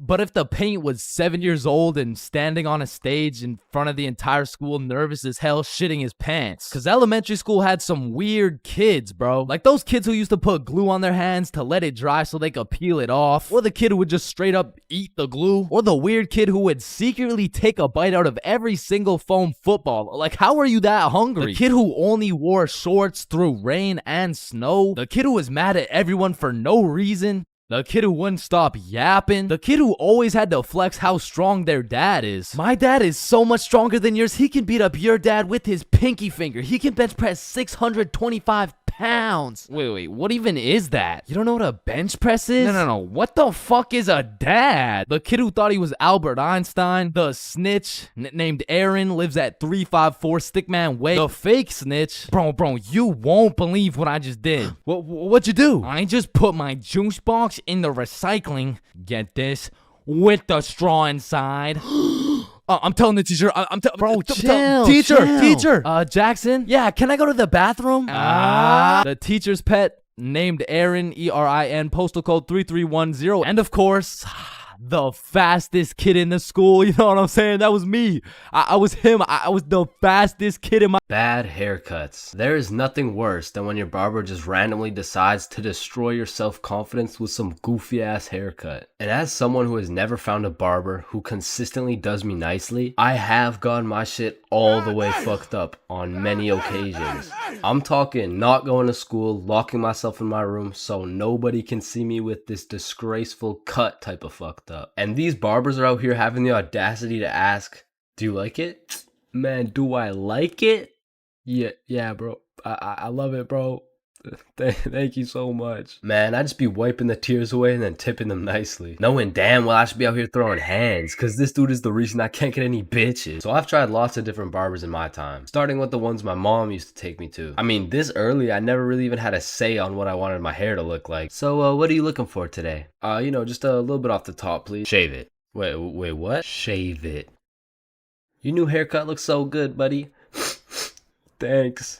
Hey man, you know your haircut is ass when your mom says she likes it. As a kid, I always dreaded getting haircuts because I knew my barber was already like 0 for 10. And I would show up to school every time knowing it was inevitable that I was about to get my shit flamed. And truthfully, there is no worse roasting than when you get a bad haircut. Like, people you barely even know will be out here cooking you. Who the fuck is this? All of a sudden, people got more jokes than Chris Rock. And it's even worse when you decide, I should get a fresh cut because school's starting back up and I'm trying to look fresh. Bro, I can't go to school like this. Yo, Chains, what's up? Yo, what's good? Bro, are you alright? Why do you got this hoodie on? Yeah, I'm chilling. I'm just kind of cold, you know? Bro, it's 32 degrees. And man, there was this one time that I still think about every time I fall asleep. Me and my friend go to this barbershop that I'd been to once before, and last time they did me quite nicely. So we head in, I sit down in the chair. Hey, how you doing? I'm good, how are you? Yeah, I'm good. Have you been here before? Yeah, I have actually. Oh, I remember you. Same cut as last time? Yeah, exactly. So what's new, man? Nothing much really. What about you? You know, I've just been working. Oh yeah, respect. So, how's your dad doing? This is when I knew something was terribly wrong. Bro, I don't got a dad. You know, he's good. This motherfucker was giving me some random kid's haircut. This dude must have thought I was Manny or some shit, cause he gave me that middle part cut. And he pushed my hairline back a little bit. And everyone in my city knew this barber. So everyone at my school followed his Instagram too. Can I get a picture from my Instagram? Nah, bro, I don't really like being posted. Don't worry, it's quick. Nah, I don't really want to. This dude caught me lacking so bad and broadcasted it to everyone in my city. Fuck, bro, I should throw hands with him right now. I gotta get it back in blood. So, do you like the cut? Yeah, I do. And when I checked my Instagram, I was out here getting flamed so hard. Borderline cyberbullying. And I'm not joking when I say this. This motherfucker fucked me up so bad. I learned how to cut my own hair and never went back to a barber ever again.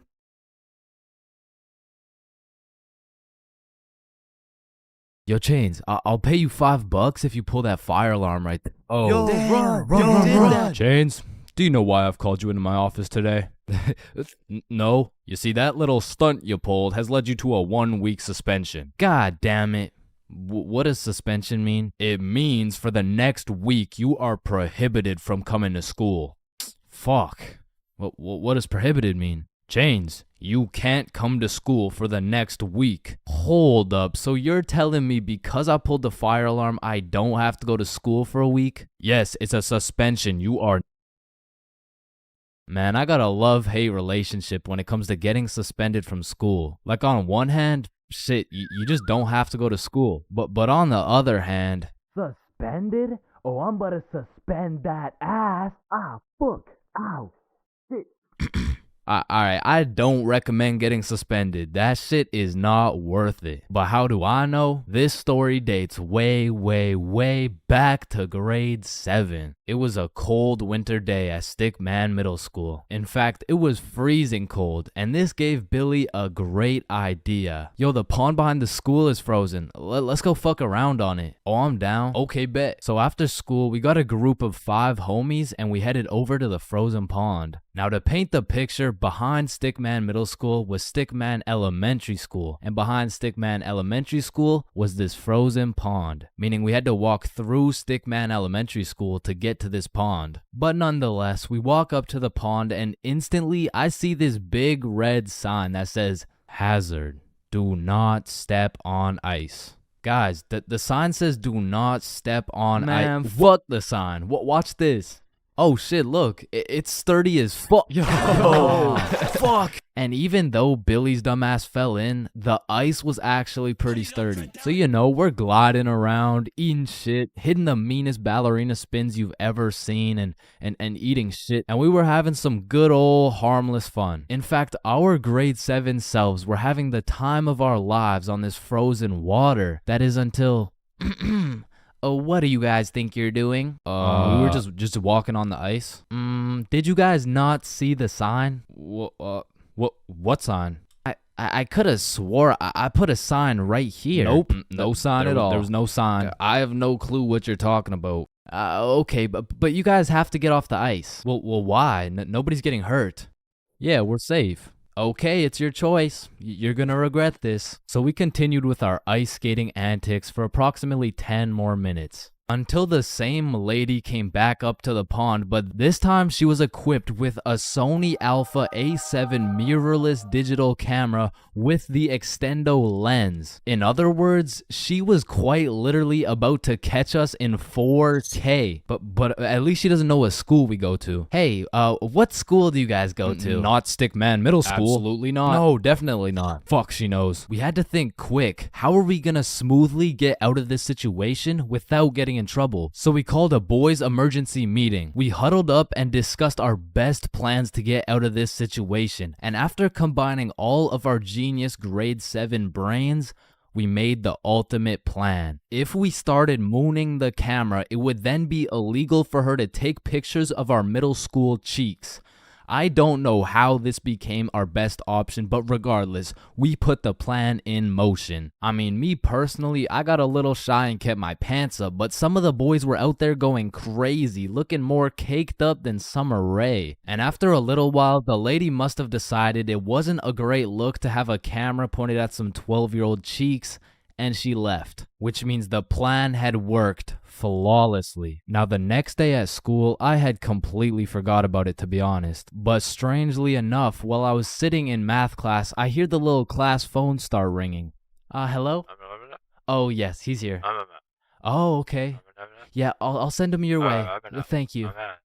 Chains, Mr. Principal wants to talk to you. And at this point, I should have picked up on why I was being called to the office, but I had complete faith in our foolproof plan of mooning this stranger that the thought of being in trouble didn't even cross my mind. That was until I walked into the office to see every single one of the boys sitting in Mr. Principal's office. But mama didn't raise a snitch, so we started capping our asses off. So, what did you guys do after school yesterday? Nothing. I played Fortnite. I was doing a homework.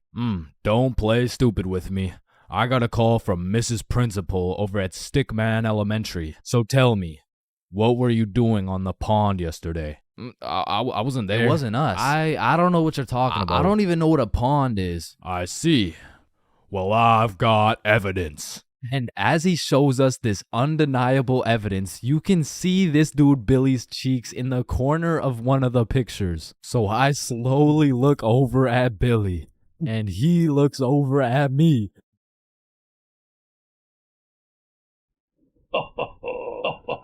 If you don't stop laughing right now, you're all suspended.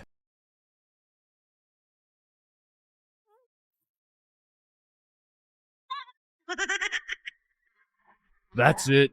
You're all suspended. And as I explained the situation to my mom, let's just say Mama Chains was not happy.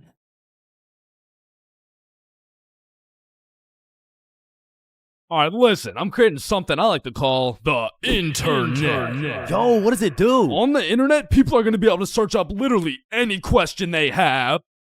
They're going to be able to watch videos for educational purposes. And the craziest achievement yet, you can communicate with literally anyone across the entire world. Bro, this is going to change the world. Bro, I'm not gonna lie, the internet is 100% one of the greatest inventions of all time. Like, that shit's up there with the light bulb, the airplane, the testicoozy. Like, they're all groundbreaking inventions, but the internet just has to be number one, bro. Like, imagine telling a caveman you had a magical box where you could make anything pop up in 2 seconds. Yo, Caveman Dave, I got a magical box where you can make anything pop up in 2 seconds. Oh, shit, cool. Do you know her or something? No, Dave, no, get the fuck. Now, Caveman Dave absolutely dicking down the computer monitor seems stupid, barbaric, uncivilized, you know? Like, who's gonna tell, bro? They're just pixels on a screen, am I right? Facts! Yo, Caveman Dave is a dumbass! Facts, yeah, nah, don't let me see your search history. You know, we don't gotta do all that. You know, oh, okay. Monstrous KFC mukbang. I like KFC. Fat motherfuckers eating a lot of food. I was hungry. Yo, big butt booty Latina oiled up, shaking that diggity dump truck dog. What are you searching? Okay, listen, like my finger slipped. Yeah, bro. 2025 is the weirdest time to have access to the internet, and that's just cause everybody has that shit. Like, I got it, you got it, my grandma's got it, Kanye's got it. Man, you and your grandma. Kanye still got it. And I fucking hate so everything, and I'm done. Okay, yeah, well, not anymore, but I don't know if it's just me, but recently the internet has been getting more and more out of pocket, bro. Like, I'll be having a fantastic day, just chilling, until I pull up Instagram and see some shit talking about, imagine your car declines at the abortion clinic and the doctor start nutting in you. Yeah, this motherfucker's never getting a job, bro. Like, his digital footprint's up there with fucking Kanye, bro. Oh, hell nah.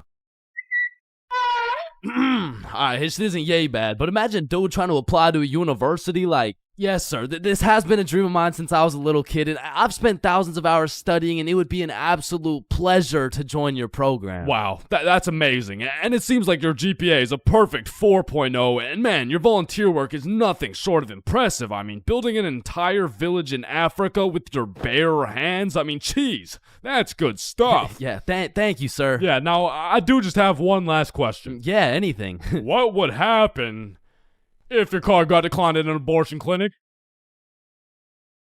Oh, holy shit, is that Girthy Dishwasher 97? Yep, yeah, that's me, bro. Yo, most relatable content on Instagram, I swear. Yo, actually, I really never get the credit that yeah, just put the fries in the bag. Oh, okay. And speaking of getting a job, you ever seen a kid under 7 years old post literally anything on Instagram? Yo, the comment section has a field day, bro. Like, the video will be of a kid who's just barely on the brink of gaining consciousness, and the comments are talking about, get a job, little motherfucker. Somebody get bro some fentanyl. I'm gonna touch you in places you ain't even know existed, little motherfucker. Like, bro, stop touching these 6-year-old kids and touch some grass, dickhead.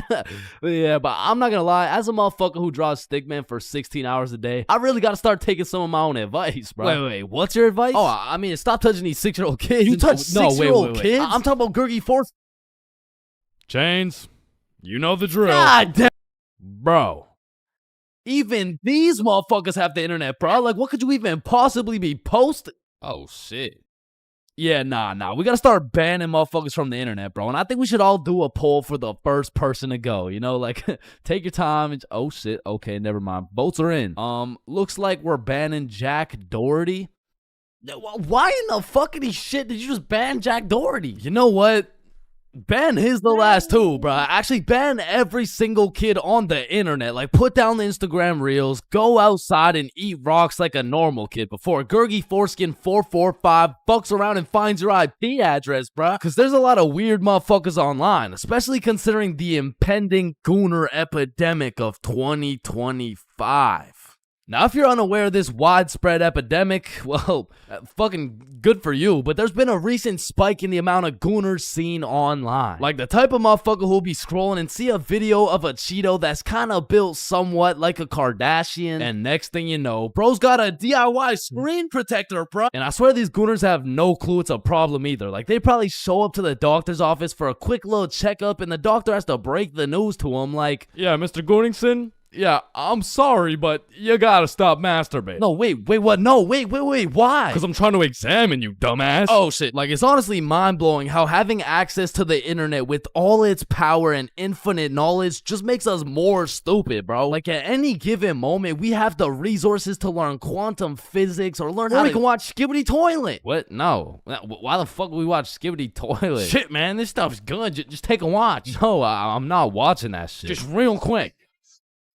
Yo, why are you recording me, bro? We're filming a YouTube video, dumbass. Oh shit, yeah, you're right. So I was saying there's a lot of people nowadays addicted to the internet and shit, like that guy over there. Where?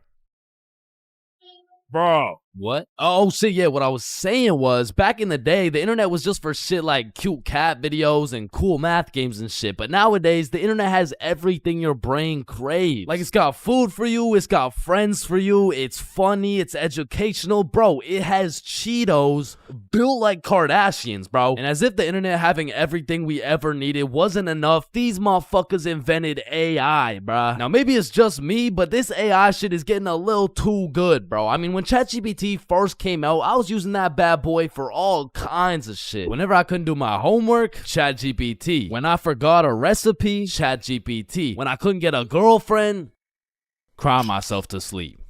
And then ask ChatGPT. Like, back in the day, I was using that shit to fix all my problems. But nowadays, I just be using it to spend quality time with, bro. Holy shit, this guy's a gooner if I've ever seen one. And no, I'm not a fucking gooner, bro. I'm just spending some time getting to know my homie Mr. GPT. Because when the day comes and that motherfucker and his AI homies decide to take over and kill the entire stickman race, you're gonna be getting your shit annihilated, bro. And I'ma just be like, yo, GP, you don't gotta do this, bro. Remember when we used to talk about our feelings together and I used to send you line art of sexy Squidward and shit like, hot, you fucking gooner. And honestly, I feel like the people are less scared of the robots taking over the entire world and they're more scared of them taking their jobs. But I'm gonna keep it a buck. I cannot relate, bro. Like, AI could never do the shit I do. AI could never do the shit I do. Wait, what the fuck? Wait, what the fuck? Who does this bum think he is, bro? Who does this bum think he is, bro? Like I mean, yo, alright, that shit doesn't even sound like me, bro. Yo, alright, that shit doesn't even sound like me, bro. So you want to copy everything, huh? Yeah? Yeah, you sure you want to do this? Yeah, you sure you want to do this? Yeah. Alright, let's go. I like little kids. Yo, like you loading or something? Like, what's going on? You gonna repeat it or Undercover police has Vaj back. There's a lot of things in life that I don't really understand, but if there's one thing I can truly comprehend, it's being grounded. Because in my time, I've served a total of 547 days and 16 hours in the slammer. And through a year and a half of extensive first-hand research, I've come to the professional conclusion that getting grounded is straight ass, bro. You're locked in your room with no phone, no computer. Like, what do you want me to do? Think about my actions? Hell nah. Being grounded had a young me doing the stupidest shit ever, bro. Like, I was popping handstands, hitting my head against the wall, playing with the door stopper thingy. Shit, I got so bored, I even read a few pages of a book like an absolute nerd. And now that I think about it, Percy Jackson and the Battle of the Labyrinth was actually a spectacular read. Now listen, there's only one thing worse than being grounded, and that's being falsely imprisoned for life.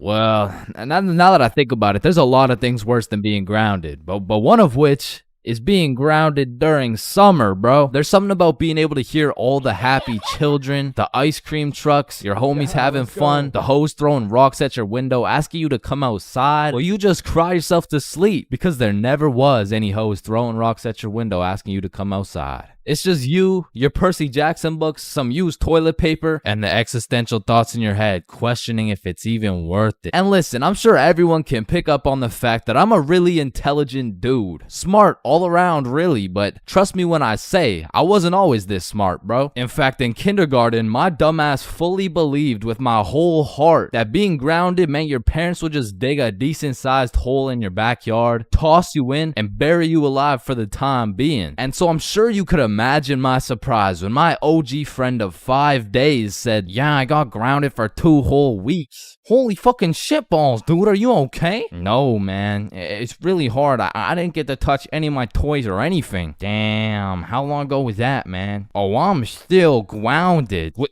No, you're not. Yeah, dude, I'm grounded right now.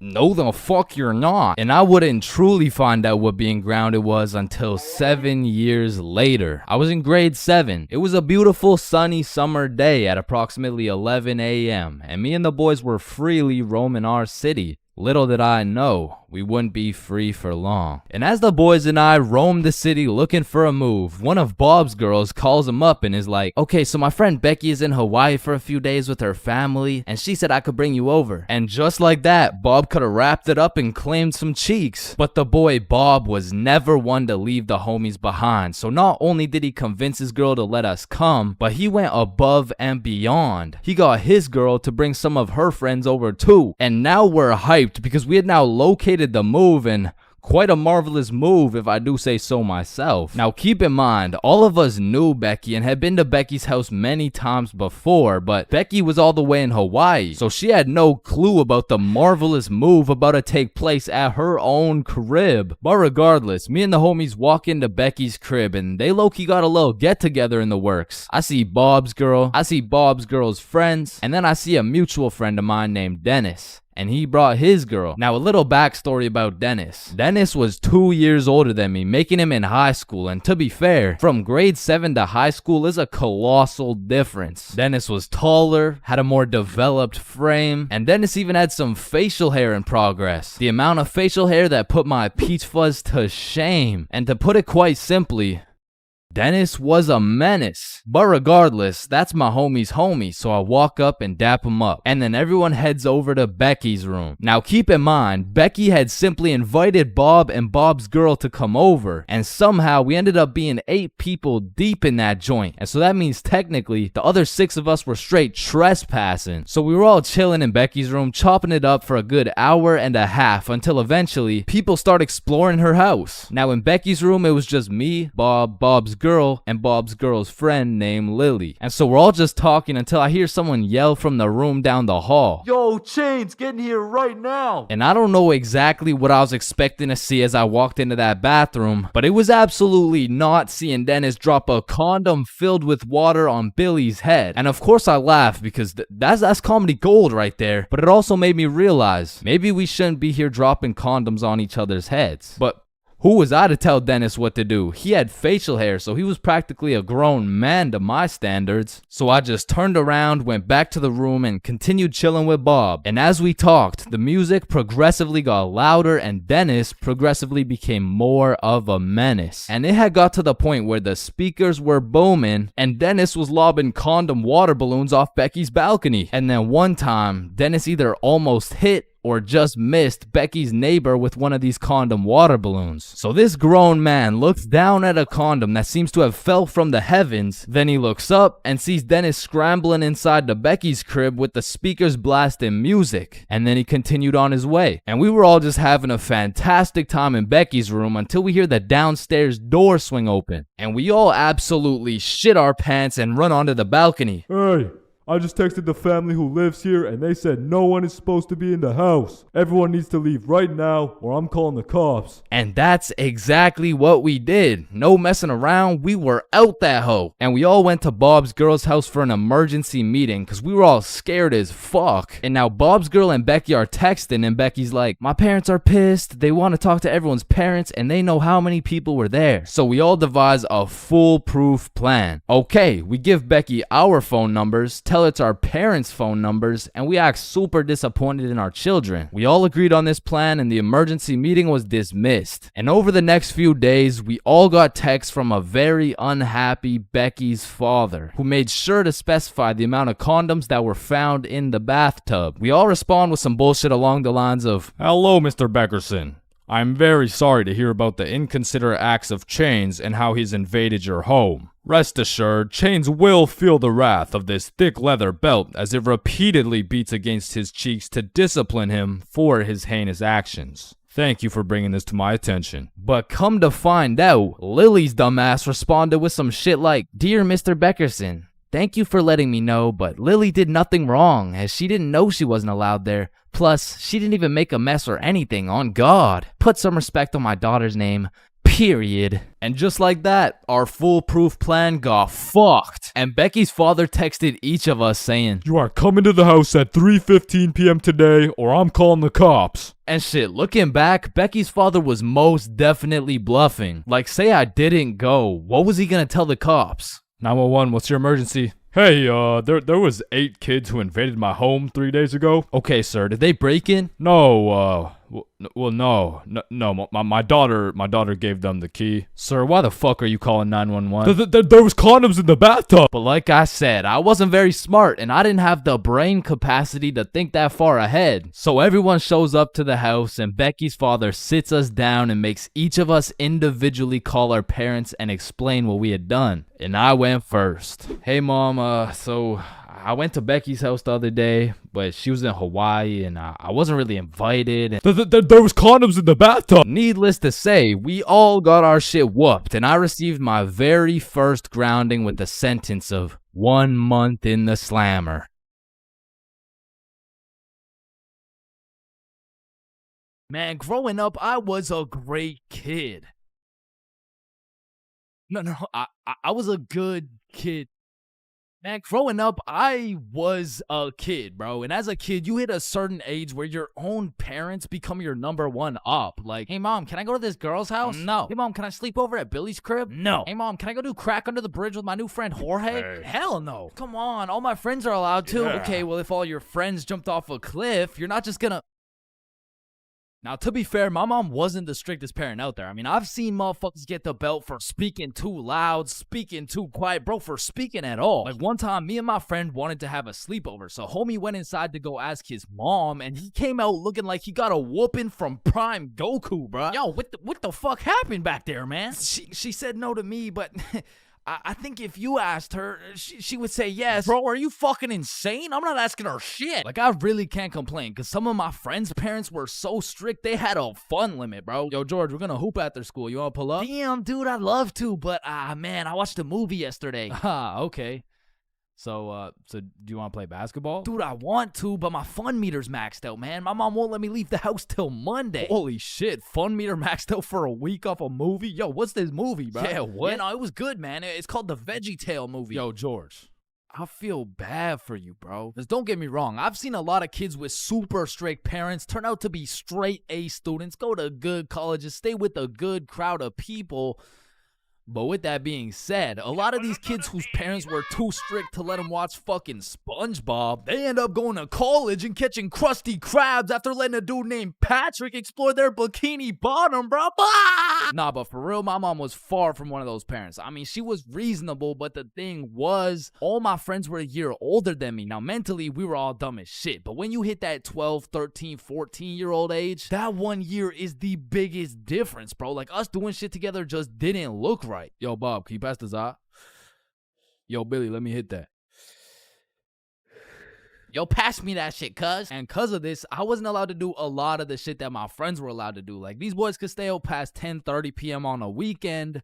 I could not. They could have a sleepover on a weeknight. I could not. They could all go to a girl's house without having to call her goddamn parents. I could not, bro. Because have you ever pulled up to a function, motherfuckers are drinking, motherfuckers are doing drugs, and you gotta ask the host to speak to her parents? Hey, Kelly. Hey, killer party you got here.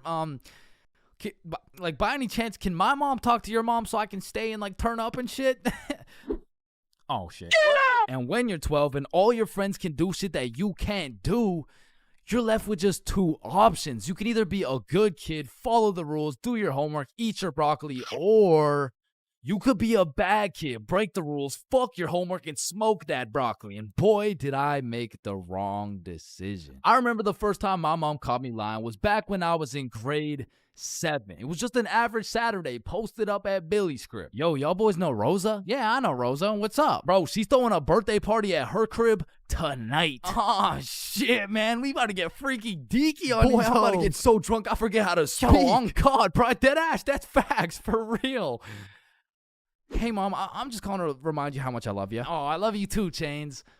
What do you want? So, me and my closest friends got invited to a small little get-together at my friend Rose's house. Can I go, please? Let me talk to her parents. Okay, now, I was actually friends with Rosa, but she was 2 years older than me. So, I swallowed my pride and text Rosa something along the lines of, hey, Rosa, my mom wants to talk to your mom before I can come. And she's like, aw, baby boy needs permission. Fuck. And then she sends me her mom's number. So, I connect my mom with Rosa's mom. My mom gives me the green light, but says, you have to be home at 10:30 p.m. sharp. Say no more, Mom. So me and my homies start getting fresh. We're all up in Billy's dad's expensive cologne collection. I take the coolest looking bottle, little spray here, little spray there. Had me smelling like Tom Ford, still looking like Thomas the Tank Engine, but after looking as fresh as possible, we head to Rosa's crib. So we hop on the bus, hop off the bus, walk up to her house, knock, and the birthday girl opens the door. Happy birthday! Hey, Billy, Bob, and Chains. I was waiting for you guys. Happy birthday, Rosa. Oh, damn, Chains, you smell good. Appreciate it. That's that Thomas Fordinson, you know what I mean? So Bob, Billy, and I go inside, and we realize the gravity of this situation. Oh, shit. God damn. Rosa invited like 10 of her girlfriends and like 2 of her cousins, bro. We were completely outnumbered in the greatest way possible, bruh. As I'm just doing some quick math on the ratio, there's a knock on the door. Rosa opens it, and it's Dennis holding a bottle of vodka. Now, we're friends with Dennis, Rosa's friends with Dennis, but to put it simply, Dennis was a bad kid, bro. This motherfucker was living life with no precaution, no regrets, no morals, but to be fair, he was fun as fuck, bro, because when Dennis pulled up, the party got lit, bro. We were taking shots, dancing, playing beer pong, taking more shots. We were having a marvelous time, and I was drunk, okay? Not too drunk, but not just tipsy. I had hit the perfect sweet spot of drunk. I got all the stat boosts of being funnier, more confident, more smiley, but I still had full control of my body, so I started applying that pressure, bruh. Hey, don't y'all both have ugly boyfriends? No, what the fuck? No. Shit. Y'all want one? What? Damn, you smell good, though. Appreciate it. I showered this week. Now, I don't remember what I actually said, but all I know is that in grade 7, cologne was overpowered, bro, because nobody was smelling good, and if they tried, they would just smell like Axe, dog. So I'm over here combining the powers of Tom Ford with the confidence of Smirnoff. Had me feeling like I'm him, bruh. So how y'all feeling? Honestly, amazing. How you feel? Shit, I'm feeling good. Just a little, just a little bit tired. I vividly remember sitting on that couch with with these two girls never wanting this moment to end, bruh. But when I look up, I see one girl crying, one girl looking for something, Dennis helping her look, and Billy and Bob are all ready to dip. So I hop off the couch for a second like, yo, what's going on? Yo, so Dennis just finessed like 3 of these girls' vapes, and we're not trying to get blamed, so we're about to dip. Bro, for real? Yeah, you coming? Bro, but like, bro, I'm not ready to leave yet. Yeah, nah, it's cool. Don't worry about it. Just text us when you leave, bro. Ah, shit, all right, peace, bro. Peace out, dog. So Bob and Billy dip. I see Dennis's ass sneak out through the back door, and at this point, I have no clue how long I've been here, bro, but the party had died down to essentially just the girls who are gonna sleep over and me, bro. So I go to check what time it is on my phone, and it's 10:15, bro. My curfew's 10:30, and I'm a 30-minute bus ride from home. But if we're keeping it a buck right now, I don't even want to go home, bro. I made it to the girls' sleepover, and I didn't even have to ride the group dildo or nothing. This is a once-in-a-lifetime opportunity. So I text my mom, and I lied, bruh. Bob, Billy, and I are almost at Billy's house. Can I sleep over at his house, please? Then I threw my phone away, hopped back on the couch, and went right back to my happy place. So I'm posted up with these two, laughing, cracking jokes when Rosa walks up like, yo, Chains, where'd your friends go? They abandoned me, Rosa. They left me here stranded with no way home. Shit, I mean, you could just stay here if you want. Say less! So... Appreciate it. And eventually, all the girls gave up on trying to find their vapes. They all gathered around to play Truth or Dare, and I prayed for times like this, bro. I was deep in enemy lines, and I didn't want it any other way until one of the girls sees my phone on the ground and is like, hey, Chains, I think someone's calling you. So she tosses me my phone. I check it. And I got 20 missed calls from fucking everyone in my contacts, bro. So I'm trying to be strategic with it to find out what's going on. I called Billy first. Yo, what's happening? Bro, so your mom called my mom and asked if you were here yet at my house. And my mom told your mom that you're not even here, bro. Aw, shit, what do I do? Bro, I don't know. And everyone knows when you get caught in a lie, you should just fess up, tell the truth, and apologize. But I doubled down, bro. So I called my mom and I'm like, hey, mom, we're almost at Billy's house. We just missed our second bus. Where are you? I'm at Stickman Middle School bus stop. You know, like, we're super close. We're just waiting for the bus to come. I'm picking you up right now. Fuck me, bruh. Now, not only is she expecting all 3 of us to be together at this bus stop, shit, not a single one of us is there, bro. To put this in perspective, my house is right here, Billy's crib is right here, and Rosa's crib is all the way over here, bro, and Stickman Middle's somewhere near the middle. And so I pull up the bus app on my phone and see the next bus is coming in 2 minutes. And with all that adrenaline pumping through my veins, I jump up out the couch, steal a piece of gum, and haul absolute ass to the bus stop, bruh. I get there right on time, hop on the bus, and I call Billy. Yo, dog, I think I'm cooked. I told her I'm at Stickman Middle with you guys. Dude, why the fuck would you do that? Shit, bro, I don't know. I'm busting there right now. Bro, if she sees you there without us, you're cooked beyond belief. I know, bro. Yo, we're on our way. So Bob and Billy hop on scooters and start hill bombing their way down to the bus stop to save my ass. And this shit was a race to get to the bus stop before my mom does, because if she catches me there alone, I'm cooked. If she catches Bob and Billy there before me, I'm cooked. If she gets there before anyone, I'm fucking done, bruh. I'm on the bus just praying, and when I finally get to the bus stop at Stickman Middle, I get out and take a deep breath because my mom's not here. But I'm shitting my pants because neither is Bob or Billy. And so I'm calling them, no answer. And I look down the road, I see some headlights. And this was not a busy street, bruh. And as the car is getting closer and closer, I can feel the anger radiating from the whip. I can almost hear the belt making contact with my cheeks. And the car pulls up, and it's just some random dude driving by. Yo! These motherfuckers, Bob and Billy, come flying down the hill. They get to the bus stop, throw their scooters in the bush, and pretend like we've been waiting here for an hour. Oh, gee Wilkers, man. I can't believe we missed this bus, dude. Billy, pray for me, bro.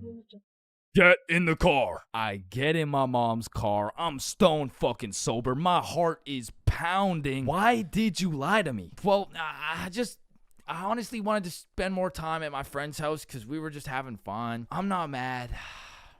I'm just disappointed, Chains. That shit hurt way more than any punishment ever would have, bro. So even though Bob and Billy clutched up for me, I still got grounded, bro. But I did learn a valuable lesson. Just tell the truth, bro. It makes everything easier.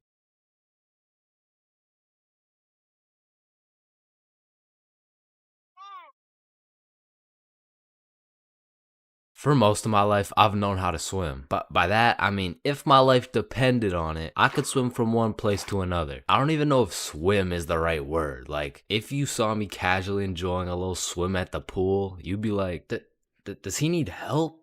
Like, is he drowning? I mean, like, I did take swimming lessons, but I quit at level alligator, bro. I never even made it to level 1. With that being said, this incident dates way back to when I was in grade 4. We were going on a field trip, and of course, it's to the pool. But I'm not stressing. I know I safely passed level penguin, so I should be chilling. My whole class and I walk into the entrance of the pool, but before anyone was allowed in the pool, they asked everyone if they knew how to swim. And I thought, we're in grade 4. There is no way somebody still doesn't know how to swim. And just as I presumed, nobody needed a life jacket. So me and the gang are swimming around, jumping off the diving boards. Fun stuff for a grade 4 field trip. But after about an hour, my friends and I are just chilling in the deep end. And that's when I see a kid in my class named Ben on some floaty things coming in our direction. A little backstory about Ben. For as long as I can remember, this dude has been on my nuts. So when I saw this dude coming in my direction, I assumed he just wanted to say hi or something. But as he made his way towards me, I could tell he was struggling. So I swim over to help him out. Oh, hey, Ben.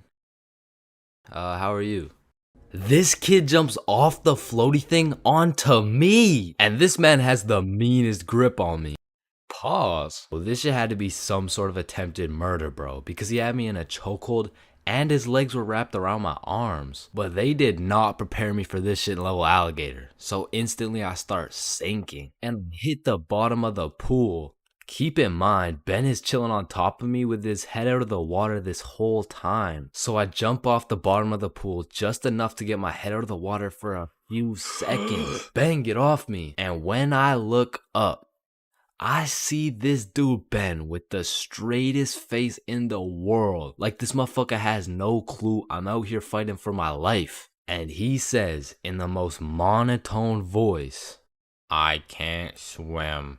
Ah, hell nah. I'm trying to fight him off me, but keep in mind my arms are tied up. So I gather all the strength out of my skinny ass grade 4 legs, and I jump just enough to get my head out of the water again. Lifeguard, help! Oh, you guys, stop playing around in the pool. That's it. I'm fucked. I'm dead. And out of sheer anger, I decide, fuck it. If I'm dying, you're dying with me. I duck as far as I can under the water so both me and Ben can't breathe. But I'm running out of air. I start to get lightheaded. Man, that's crazy. This is really how I die, huh? And just as I had lost hope, my main man, Bob, comes in on some Superman shit, pulls Ben off me, and swims me over to the shallow end. I cough up some water, but eventually I catch my breath. So that's the story of how I almost died. And it's also the story of why I owe my life to Bob.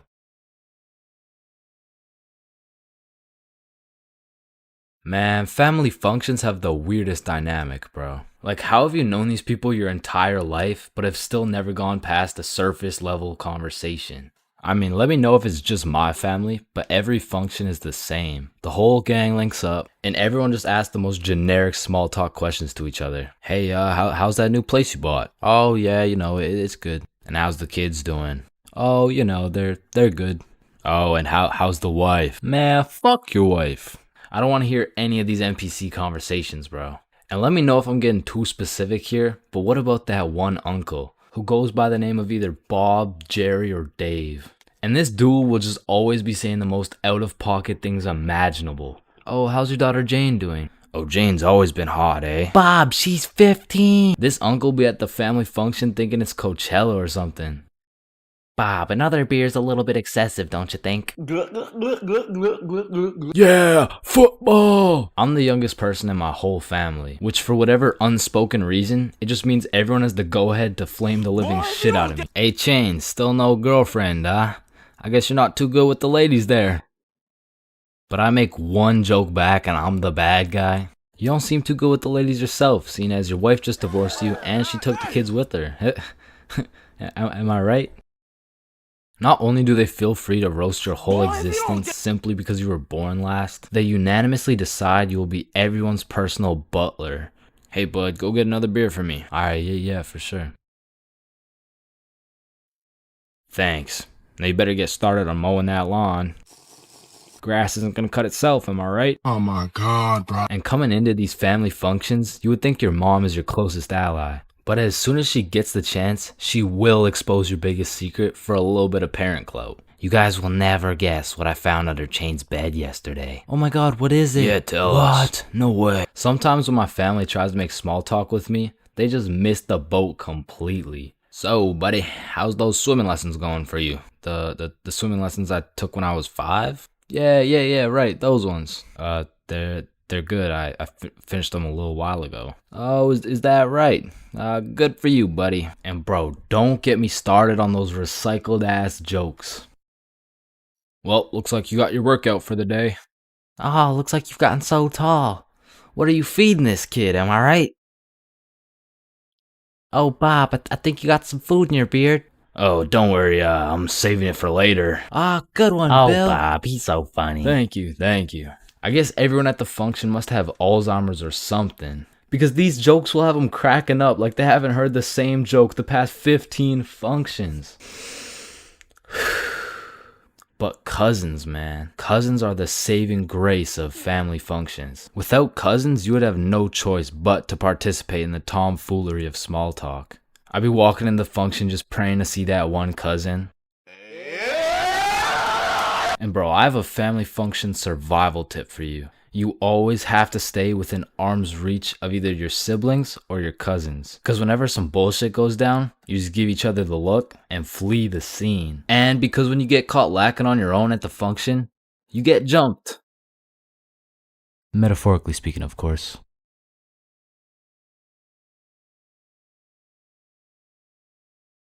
Okay, Chains, welcome to your first day at Jim Jordan's. These are our new product, Bieber Bites. Just smile and remember. The customer is always right. Okay, yeah, nah, I could do that. All right, I'll leave you to it. Okay, yeah. Hey, sir, Hey what can there, can I get some Bieber bites? Yeah, how many? Right. How about this? Hey, let me get a pack of Justin Bieber's balls. Funny, yeah. How many you want? Hey, let me get a pack of Bieber's sack. Okay, yeah, how many, bro? Hey, let me get a taste of Justin Bieber's wiener. Back in my day, I used to work at a fast food place called Jim Jordan's. Now, for legal reasons, this is not Tim Hortons, okay? It has J's and shit. Like, they don't even look that similar, bruh. But honestly, working at Jim Jordan's, I felt like Johnny Sins, the way I'd put on my uniform and go to work just to get the soul sucked out of me, bruh. And instead of dealing with a bunch of fat asses, I'm dealing with a bunch of fat asses talking about... Alright, so I ordered an extra large BLT with ranch, extra bacon, no veggies, and I only got 5 strips of bacon. I want a new one. Okay, yeah. Where's the sandwich? I ate it. Of course you did, bruh. Like, you do not need more food. I don't think your arteries could compensate for any more bacon. No. My doctor said I'm in shape. I mean, yeah, bro. You're in the shape of a circle. I mean, I don't even know how you made it through the door. Oh, shit, damn. Now, believe it or not, I was a Jim Jordan's Hall of Fame employee. Shit, I was the best in that whole goddamn establishment, bruh. And no, it's not because I was the sexiest, hardest working, strongest, most intelligent dude they'd ever seen. It's because everyone else was ass, bruh. On the drive-thru, we had the Indian homie Dill Preet, and the only English he knew was the Jim Jordan's menu, bruh. Welcome to Jim Jordan's. What can I get for you? Hey, just give me a moment. I give you donut. No, I need time to think. You need chai, tea, drink? No. Can you wait or not? Okay. One tater tot. No! Wait! You want 8? No! Okay, stop it. You know what? Okay. Chocolate donut. Then over making the food, we had this sweet 83-year-old lady, Linda, who was 20 years too old to be doing this shit. Okay, Chains, here's the cheese bagel. Thank you, Linda. But, yeah, this is the 9th cheese bagel you've given me in 20 minutes. Oh my good gracious, I'm sorry. I'm sorry. Oh, what's this? Oh, cheese bagel coming right up. And overworking the counter, we had Sebastian. Now, don't get me wrong, Sebastian was a really nice guy, but he had a little hint of the tism, you know, no, he had a lot of the tism. Like, it was more like the tism had a hint of Sebastian, which is cool, of course, but it did mean that he would absolutely yap at every single customer who came in the store. Shit, I'll never forget this one time a girl came in the store and just ordered a muffin, like, welcome to Jimmy's, what can I get for you? Hey, can I just get a fruit explosion muffin? Can you guess what Sebastian said next, bruh? Maybe your total is $175? Cash or card? For here or to go? None of the above, bruh. The sentence that came out of this motherfucker's mouth was, a fruit explosion muffin? Yes, please. That sounds an awful lot like a hate crime to me. Yeah, can I get my muffin, please? Do you get it? Yeah, you get it? Yeah, I get it. Okay, listen. It's like, you really okay, don't need to explain. Explosion, okay. Sir, it's like if you took a bunch of gay people. So that's Sebastian. And over on drinks, we had this dumbass 15-year-old who's always spilling and shit. That was me. Yeah, that was me. I was ass too, but like I was still the best by default though. So the point is, our Jim Jordan's crew was looking like a group of clumsy villains from a Disney movie. But just because we were all really ass at our jobs doesn't mean we were useless. Because if there's one thing we knew how to do, it was making people's days even worse than they already were. You pull up to our drive-thru all happy, just wanting a small coffee? Shit, you're leaving with a small hot tea and some suppressed anger you'll probably bring home and let out on your wife and children. You pull up to our drive-thru just wanting a breakfast sandwich? You're leaving with nothing because we ran out of eggs and cheese and bread and the breakfast and the sandwich. You pull up to our drive-thru pissed off, complaining about how there's not enough mayo in your wrap? Bro, you're leaving with a wrap filled with super special secret Sebastian sauce. So I'm sure you could probably tell, but we had to do a lot of customer service and talk our way out of a lot of mistakes. And by we, I mean me, bruh. I was the designated customer service dude, because before it was me, it was Dilpreet, and that shit would usually go something like, hey, I just took a bite out of my chicken wrap, and it literally tastes like someone busted a nut in that shit. A nut? Yes, Someone busted a nut in my goddamn food. You want a donut? No! And then before Dilpreet, it was Linda. Hey, I just took a bite out of my chicken wrap, and it literally tastes like someone busted a nut in that shit. Oh my heavens, that's horrible. I'm sorry, I'll get you a refund right away. Thank you. Hello? Hello. Welcome to Jim Jordan's. What can I get for you? God damn it. And before Linda, it was Sebastian. Hey, I just took a bite out of my chicken wrap, and it literally tastes like someone busted a nut in that shit. Oh yeah, that was me. Now, of course, our elite Jim Jordan's crew had a manager, Magnus. Now, Magnus was strict as hell, but she would only show up like once a month. But whenever she did show up, she was running this Jim Jordan's like it was the military or some shit. Because usually I'd be 54 minutes into my 30-minute break playing Clash Royale. But when Magnus was there, bruh, shit, I'd clock into my break, make eye contact with her, shit my pants, and then clock right back out. She was so intimidating that whenever she would show up, I would never spill a drink. Sebastian used real mayo. Dilpreet spoke fluent English, and Linda would be so stressed out she'd forget to forget. She was running this place so much like the military, she had my ass waking up at 4:30 every day. And when Magnus was teaching me to do customer service, she really loved to say, the customer is always right. So of course I listened, but it was low-key a crazy statement, cause honestly, the customer is never right, bro. It doesn't even matter what we're talking about. It could be like, hey, how you doing? Hey, I'm doing good, can't complain. I mean, it's a nice sunny day outside and all. Damn, this chicken wrap is good as hell. I am 100% sure nobody busted a nut in this.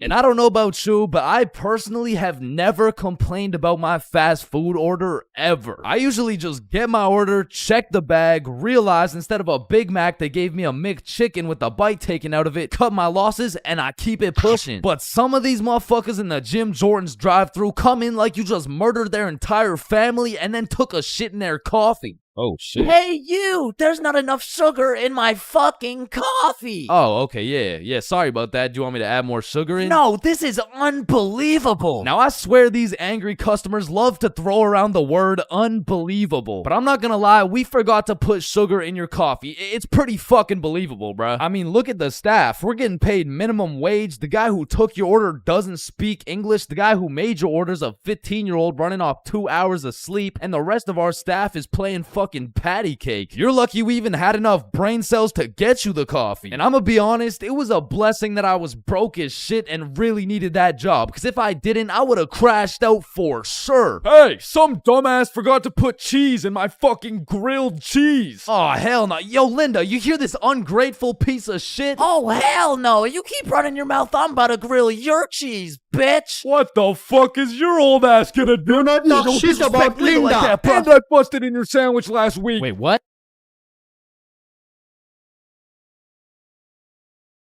Bigfoot, the Loch Ness Monster, leprechauns, unicorns, two pretty best friends, and love. They don't exist, bro. I've looked far and wide. I've searched the depths of the valleys and the highs of the mountains. And yet still, one of the friends always gotta be chopped, bro. But love too, though, man. I've searched everywhere. I've scoured my hometown. I've gone from the coast of Mexico to the cities of Japan. But one way or another, I always just end up with nobody to love. Or I end up getting robbed by a gay homeless dude. I mean, I was down bad, bruh. It got to the point I thought maybe I just wasn't meant to find a girlfriend. Maybe this was just a face only a mother could love. Ew, get that shit off the screen. What? Mom! So I hopped on a flight to Barcelona, and this story takes place a few weeks ago. It's a new continent, new city with new people, and maybe even a new girlfriend. And so as soon as I stepped foot on that Spanish soil, I downloaded Tinder and got the swiping, bro. Fine shit, swipe right. Cute shit, swipe right. Chop shit, swipe right, bro. It's a numbers game. I done swiped so much my thumb had a 6-pack and I ran out of girls to swipe on. But shit, I mean, it's a numbers game. And since I pulled up solo dolo, I went and checked into a hostel. Now, if you don't know what a hostel is, it's pretty much like a little hotel, except you share your room with like 6 other motherfuckers. But to be fair, you save a lot of money. And I low-key don't mind sleeping with some random dudes if it means I get some extra change in my pocket. You know what I'm saying? Is 15 enough? Nah, the hostel was like 30-something. Oh, nah, I don't need a hostel. What? Wait, no, not like that, bro. Anyway, sleeping in that hostel was fucking crazy, bro. Like, first night I got there, I hopped in my little twin bunk bed and closed the curtains, and everyone was like, all right, good night, boys. Good night, gang. Sweet dreams. Love you, motherfuckers. Love you too, Love man. y'all, motherfuckers. Yo, motherfucker on the top right bunk, say it back. Good night. And? I love you. Love you too, bro. Lights out.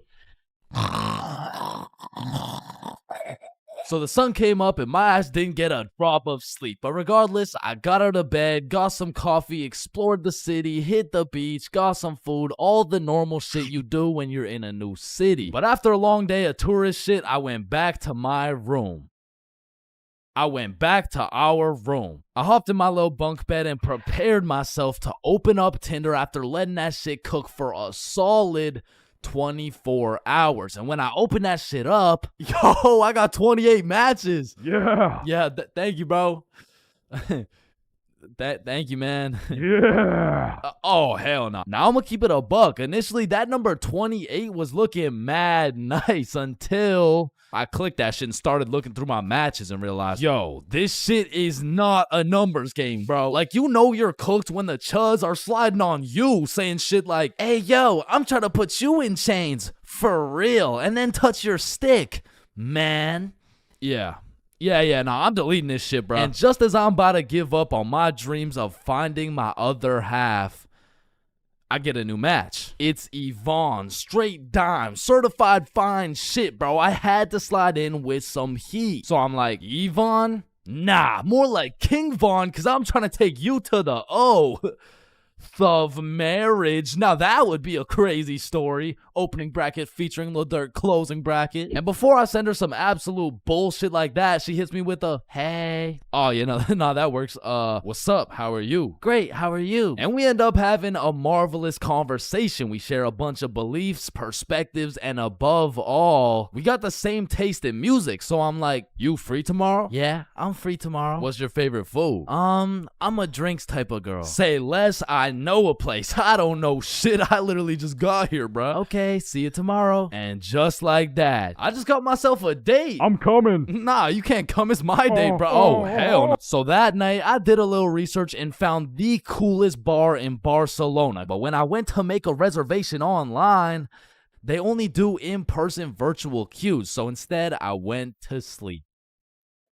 Yeah, Ever heard of jerkness? So the next day, I woke up with some pep in my goddamn step. I looked at some fire architecture. I hit a mean leg day, ate some gas Spanish food, and before I knew it, it was time to get ready for my date. So I hopped in the shower, put on my toughest fit, sprayed on a little Valentino, hopped into Uber, and arrived at the bar 30 minutes early. So this way, I could join the virtual queue in order to get into the bar at 9 p.m. sharp. So I'm waiting outside and Fine Shit messages me like, yo, I'm gonna be a little bit late. I'm still doing my hair. And I'm all like, that's no problem. I know some people. I can make some calls. Don't worry about it. So I walk up to the security out front like, yo, so Fine Shit says she's gonna be a little bit late. Can I change the time or something? Nah, bro, just rejoin. I bet. So I rejoin, go sit outside and wait, and then I get another text message. I'm so sorry, but my makeup took longer than I thought, so I'm gonna be a little extra late. So I walk up, rejoin the queue, and security's like, yo, what's going on? It's nothing. Fine Shit's makeup took a little longer than expected, you know. Hey, listen, man. This Fine Shit of yours, you sure she's even coming? Nah, nah, of course, that's Fine Shit. She's coming. So I go back and sit down outside, but looking back, I definitely gave her the benefit of the doubt, but that was her first red flag. So now it's about 9:40 p.m. and I get a text message from Yvonne that reads, I'm here. So I go to link with Yvonne for the moment of truth, whether or not I'm about to go on a date with Fine Shit or 50-year-old neck-bearded catfish shit. And fortunately for me, no catfish. Chains. Yo. Hey. What's up? Now, the virtual queue still had 10 minutes before we could get in, so we go and sit down outside and have a little chat. And it's a great conversation. We got a lot to talk about, and the vibes are there. So you could travel to Barcelona alone. What do you do? Is it daddy's money? Yeah, it's daddy's money. Ah, okay, interesting. But I'm daddy. Yeah, no, I need to drink some alcohol. Yeah, nah, me too. me too. My phone beeps and it's our turn to go inside, but this is no regular bar. So I'm like, yo, just follow me. So we enter this pastrami shop. I open the fridge. We go inside and we go through this tunnel that leads us to the bar. We order our drinks and continue talking. Okay, so if it's not daddy's money, then what do you do? And so obviously, I just told her, like, OnlyFans. You're lying. I am dead ass serious. My meat is all over the worldwide net. What? No way. Show me. Shit. Like, nah, shit. Maybe after a few drinks, you know what I'm saying? And right on time, our drinks showed up and my shit was radioactive, bro. Like, here's a picture. There are no filters or effects on that shit. And I'm not gonna lie, it tasted exactly how it looked. But regardless, I'm tanking that shit and I don't know what it is, but that shitty ass drink was giving me superpowers, bruh. That shit had me cooking up the greatest answers to her questions possible, bruh. Okay, so if you had one wish, what would it be? Damn, that's a good question. Shit. Okay, if I had one wish, period cramps. What? I would rid the world of period cramps, man. I hate the fact that they exist. Just even thinking about it, like, ooh, they sure do get me riled up, man. I hate them. Wait. Me too. Nah, that's crazy. We have so much in common. And from that moment on, I could tell she took down her guard and got comfortable because she started saying shit like, this guy from my school is obsessed with me and he won't stop snapping me. Damn, maybe you should stop responding or some shit. She snaps a picture of us and captions that shit. He getting it and you not. Lol. Red flag number 2. What kind of anime villain origin story are you trying to create for this motherfucker, bro? But I digress. We order the second round of drinks, but as she's sipping that shit, I can hear an accent starting to form in her speech. So I'm like, yo, where's this accent coming from? Oh yeah, nah, when I drink, my French accent starts coming out. And I kid you not, she went from one drink sounding like, yeah, so my favorite food is pasta, to drink 4 dead ass talking like, actually I changed my mind. My favorite food is croissant. Shawty turned from fine shit to French shit so fast, I didn't even know who I was on a date with at this point. And then she hits me with a, I'll be right back. She grabs my face and hits my ass with a big ass smooch. Now that shit took me aback. I was not expecting it. However, maybe it's just a culture thing. Maybe it's normal for her. So I can't say that it's a real red flag. So she's still in the game. And when she comes back, she's like, yo, Chains, let's go to the beach. Say less. So we're walking down to the beach and she says some shit like, so when's the next date? Oh, it's on Saturday at 6 p.m. Oh no, I'm not free on Saturday. Oh, you mean date with you? Yeah, nah, this is the last one. Now I said it as a joke, but she wanted to get all mad and shit shit and storm off. Now, in this situation, I have two options. Option A is chase after her and beg her to stay. And option B is standing there like an absolute peak male specimen to the point the gravitational pull of my testosterone retrieves her back to the very location she left. And I went with option B. And she came back, bruh. You're supposed to chase after me. It's like a French thing. Ah, okay. I'm not French, bruh. So we continue with our walk, and I'm cracking jokes, entertaining her and shit. But honestly, that little stunt shorty pulled back there was red flag number 3 for me, bro. So at this point, I'm not in it for the game of love. I am simply just in it for the love of the game, bruh. So we arrive at Barceloneta Beach. We sit down, and at this point, it's about 1 a.m., but we're still chatting, having a good time. But out of the corner of my eye, I see a man hooded up walking towards us from the darkness. And as bro's approaching, I'm ready for anything. I'm getting ready to take a stand, throw some hands, get in the sand. Should I even go band for band? But if this dude gets any closer, I'd be damned. And this motherfucker hits us with a drive-by compliment. You have a very beautiful girlfriend. Aw, thank you. Thank you. Damn, do you think he'll find a girlfriend beautiful like me? Yeah, nah, he seems like a great dude. I'm sure he could find somebody. What? I said, yeah, nah, he seems like a nice fella. This girl slaps the shit out of me and says, You're supposed to say, nobody's as beautiful as me. Bro, in this moment, I had never been so unattracted to a girl in my life. Am I tripping? Or did you just slap the shit out of me? And then she tries to kiss me again, talking about... I'm sorry. Nah. What? No, what? And even after getting my shit absolutely Will Smith, I'm still trying to be polite. Like, listen, I don't kiss girls on the first date. You don't kiss girls on the first date. Yeah. So, you're telling me, for a living, your occupation is laying down that pipe on film and then proceeding to post it online and you can't kiss me. Type shit. And she storms off, bro, but I know exactly what to do to solve this problem, so I stand there like an absolute peak male specimen to conjure up that same gravitational pull, and she's still walking, bro. She just kept walking. She got on the bus. She dipped, bro. She left. Damn. And as the bus disappears in the distance, I hear a motherfucker say, yo, you from here? Nah, I'm just visiting. Oh, shit, okay, us too. You know where the good clubs are at? Yeah, I mean, I heard all the good ones are like right there, bro. Oh, shit, bet. Okay, we're about to go hit those if you're trying to pull up, bro. Say less. So these two random ass dudes I just met and I start heading to the club together, and I'm like, yo, where you guys from, by the way? We're from France. Yo, that's crazy. I just had a date with a French girl. Oh, no way. How'd it go? Ah, shit.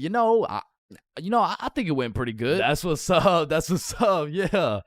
So why's your cheek so red? Oh, I mean, she just slapped the shit out of me. Wait, she what? Nah, I mean, it's probably just a French thing. You know what I'm saying? Nah. Not a French thing. You just got assaulted. Aw, shit. So me and the new French homies pull up to the club and it's jumping, bruh. We start taking shots, shooting shots, airballing shots, and then I get a bunch of voice messages from Yvonne talking about, all the good feelings I had for you are gone. You are a literal piece of shit. Go get AIDS filming for OnlyFans, bitch. Oh, hell no. Okay, wait, She let me believed respond. that shit. And I'm drunk as hell trying to say a nice response. Like, it really is the type of shit where type shit. And the French homies take my phone and start cooking her ass in French. Now, I didn't understand a single word that came out of their mouths, but it sounded like homies just dropped a career-ending diss track on her. And I say that because as soon as she opened it, she blocked my ass, bruh. Hey, bruh, you know what they say. What do they say? Getting blocked's a whole lot better than getting cocked. What? There is no way they say that. Yo, 3-man alert. 3-man alert. So the two homies start laying down that French riz, and that shit hit so hard, I just got a free entry, bruh. Hey, English, room for one more? So the 6 of us absolutely fucked the club up, went out for some 4 a.m. churros, dipped in chocolate, and man, that shit hit harder than Yvonne, bro. So at the end of the day, even if I didn't end up finding love in Barcelona, there is one thing I did find. I did find out how Chris Rock felt. God damn.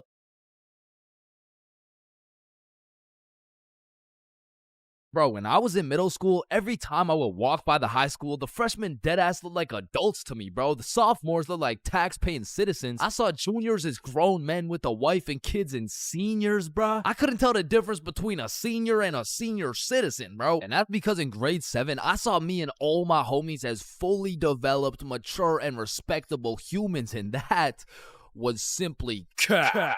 Because now when I look back at a picture of us in grade 7, I see a bunch of little babies, bro. Yada, yada, yada. What does this have to do with stealing a guy's vape? We stole a vape from a senior in high school, and we were in grade 7, bro. And when I say we, I mean Billy. Billy stole that shit, and me and Bob were accomplices. Now, if you ask me back in the day, Chains, for real, you're awfully small. Scrawny, weak, ugly, chopped. okay, sir, what's the question? How do you expect to win this fight against such a bigger opponent? Listen, Joe Rogan, it's not about the size of the dog in the fight.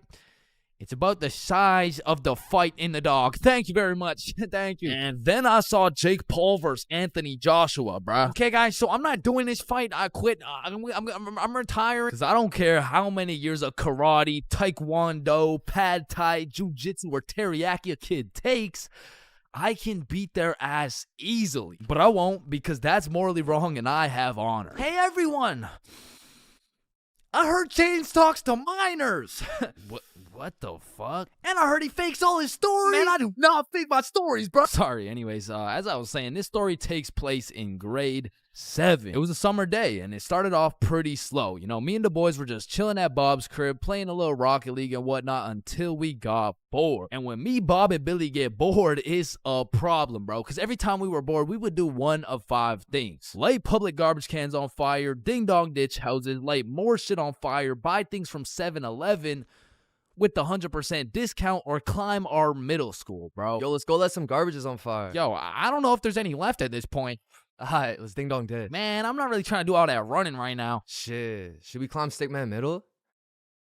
Yes. So we pull up on a scene, shiesties activated. We scan the area for witnesses, nobody. We identify all security cameras and move forward with the plan. So, Stickman Middle rooftop was about 20 feet up, far too high to reach. However, it had a playground with one of those spiderweb johns, and this playground was fenced off, and this fence is what we call the method. So one at a time, we climb up this metal fence, stand on top of it so we were just tall enough to jump and grab the roof, and we pull ourselves onto the rooftop. So Bob and Billy got up first. I jump and get my hands on the rooftop, pull myself up, and the view was insane, bro. Sun setting and everything. So me and the gang are sitting on the roof of our school. Bob brought some of those good old sweet heat Doritos, and we have ourselves a nice little romantic afternoon. When all of a sudden a car pulls up to the courtyard. A dude hops out of the driver's seat. 3 girls hop out of their whip. They're probably 19 or 20, and one of them looks up like, "Hey, what the fuck?" Hey. Yo. Oh, shit, how'd y'all get up there? Shit, it's easy. I mean, we just climbed this fence. You want to try? Yeah, okay, yeah. What do I do?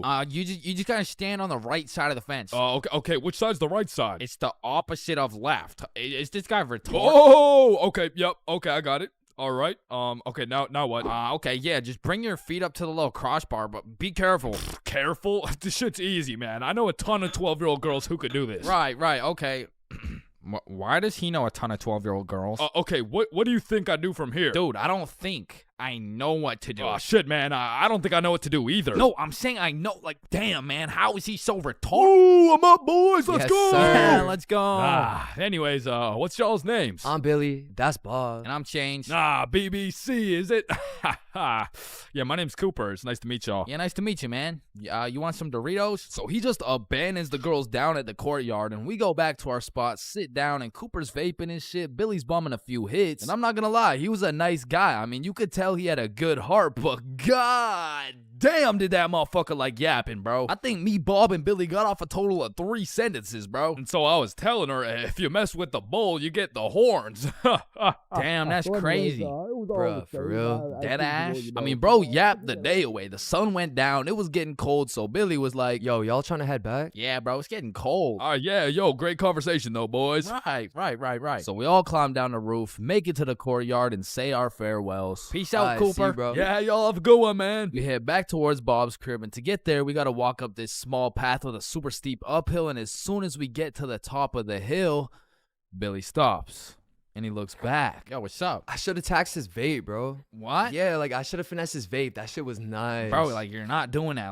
Let's go back to Bob's crib. Say I won't do it right now. Bro, you won't. Bob, you know I would do that shit. Keep it a buck.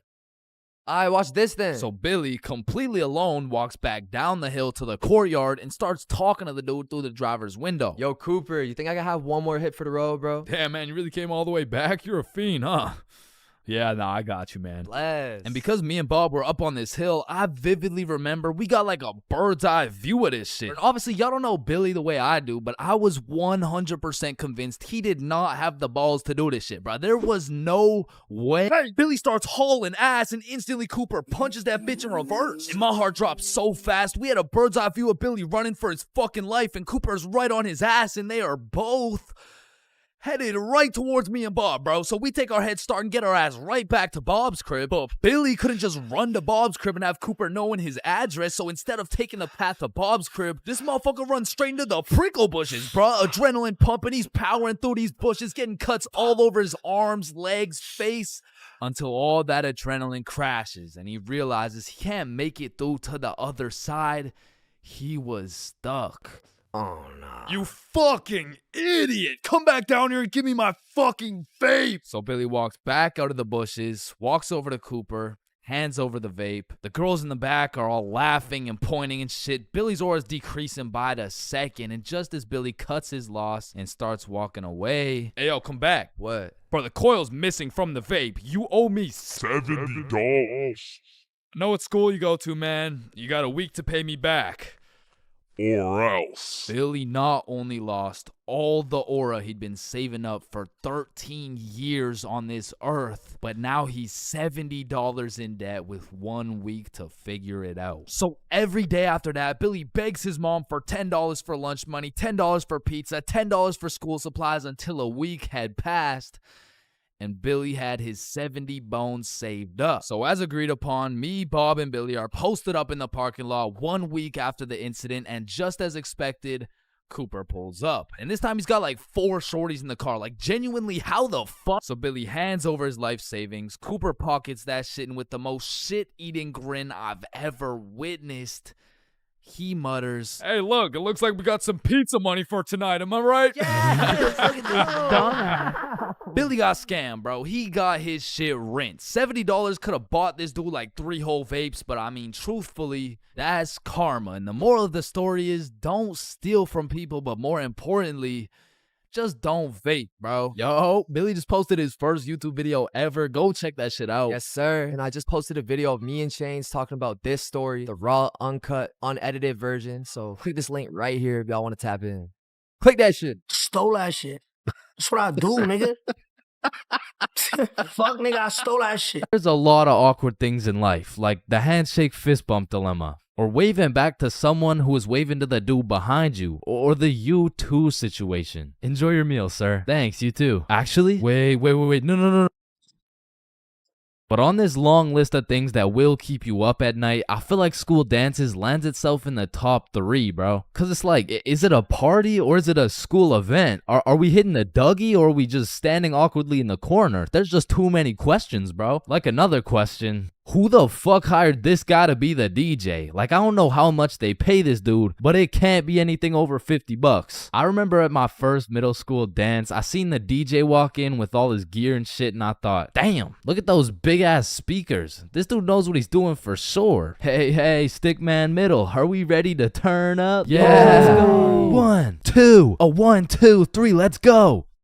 So I walk over there to give bro some song requests that he so desperately needs, and as I walk up to this dude's expensive ass setup, I look down at his laptop and this motherfucker's on Spotify and he's moving around the volume slider like he's doing some shit. Like, bro, I could have done this shit for free. Nah, trust me, bro. I know what I'm doing, dude. Want a break from the ads? Now, to be honest, it was really the middle school dances that had me fucked up. Like, you took a bunch of self-conscious, prepubescent little kids and threw on some music and told them to dance with each other. Like, shit, of course they're gonna start hitting those Fortnite emotes, bro. That's all they know how to do. Like, these grade 6s are fresh out of elementary school. There's no way you'll catch one of these youngins asking a girl to dance. Like, they're still scared of catching cooties, bro. Or what about the grade 7s? These kids were straight menaces. Like, I remember at my grade 7, 7 dance, there was a duo. We'll call them Greg and Roderick. Greg and Roderick would run up on some unsuspecting students, and Greg would slide behind him on his hands and knees, and Roderick would casually strike up a conversation. And just when the poor guy was expecting it least, Roderick would shove his ass, causing the unsuspecting victim to trip and eat shit. And they went around to damn near everyone pulling this shit, until one time they messed with the wrong dude. Hey bro, it's just a prank. Now grade 8s. These boys are damn near in high school. They don't dance. It'll ruin their street cred, bruh. Instead, they prefer mosh pits, rap, EDM, fucking smooth jazz. It doesn't matter what song. These grade 8s will be relentlessly jumping up and down for no apparent reason. And soon, these grade 8s will turn into freshmen. All that street cred they once had, gone. If you push one of these freshmen into the middle of a dance circle, he'll stress so hard he'll start malfunctioning and hit those fucking Fortnite dances again. Now grade 10s. Most of these grade 10s are a little self-conscious, but if you throw one of them into the dance circles, let's go Michael, let's see it, let's go. Guys, what? I don't know how to dance. Let's go, Michael. Well, I guess I can bust out a few dance moves. All of a sudden, dude's got moves like Jagger. Come to find out, bro's been practicing for this moment in his room for months. So once these grade 10s soon become sophomores, those YouTube tutorials start paying off for real. And if they're lucky, they might even catch some cooties, bro. And these seniors just simply don't give a fuck. Bro, watch this. I'm about to hit the worm. What? You know how to hit the worm? No. Damn. And I'm not done flaming this fucking DJ. Like, this dude be leaving my balls more blue than Squidward. Pause.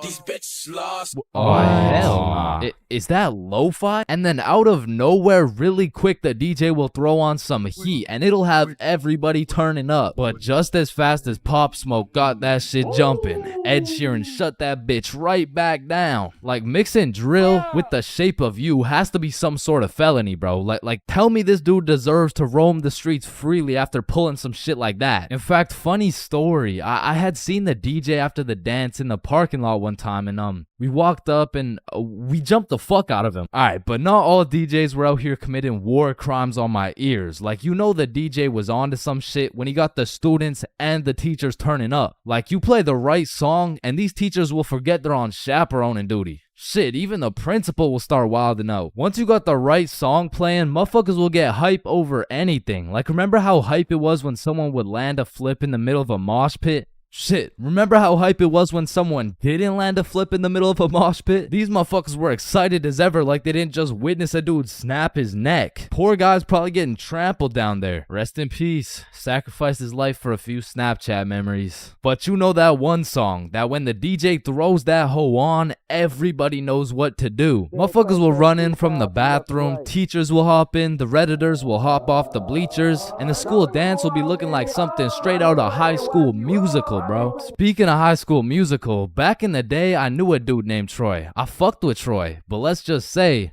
he had a little bit of a lean gut. He was built like T Grizzly.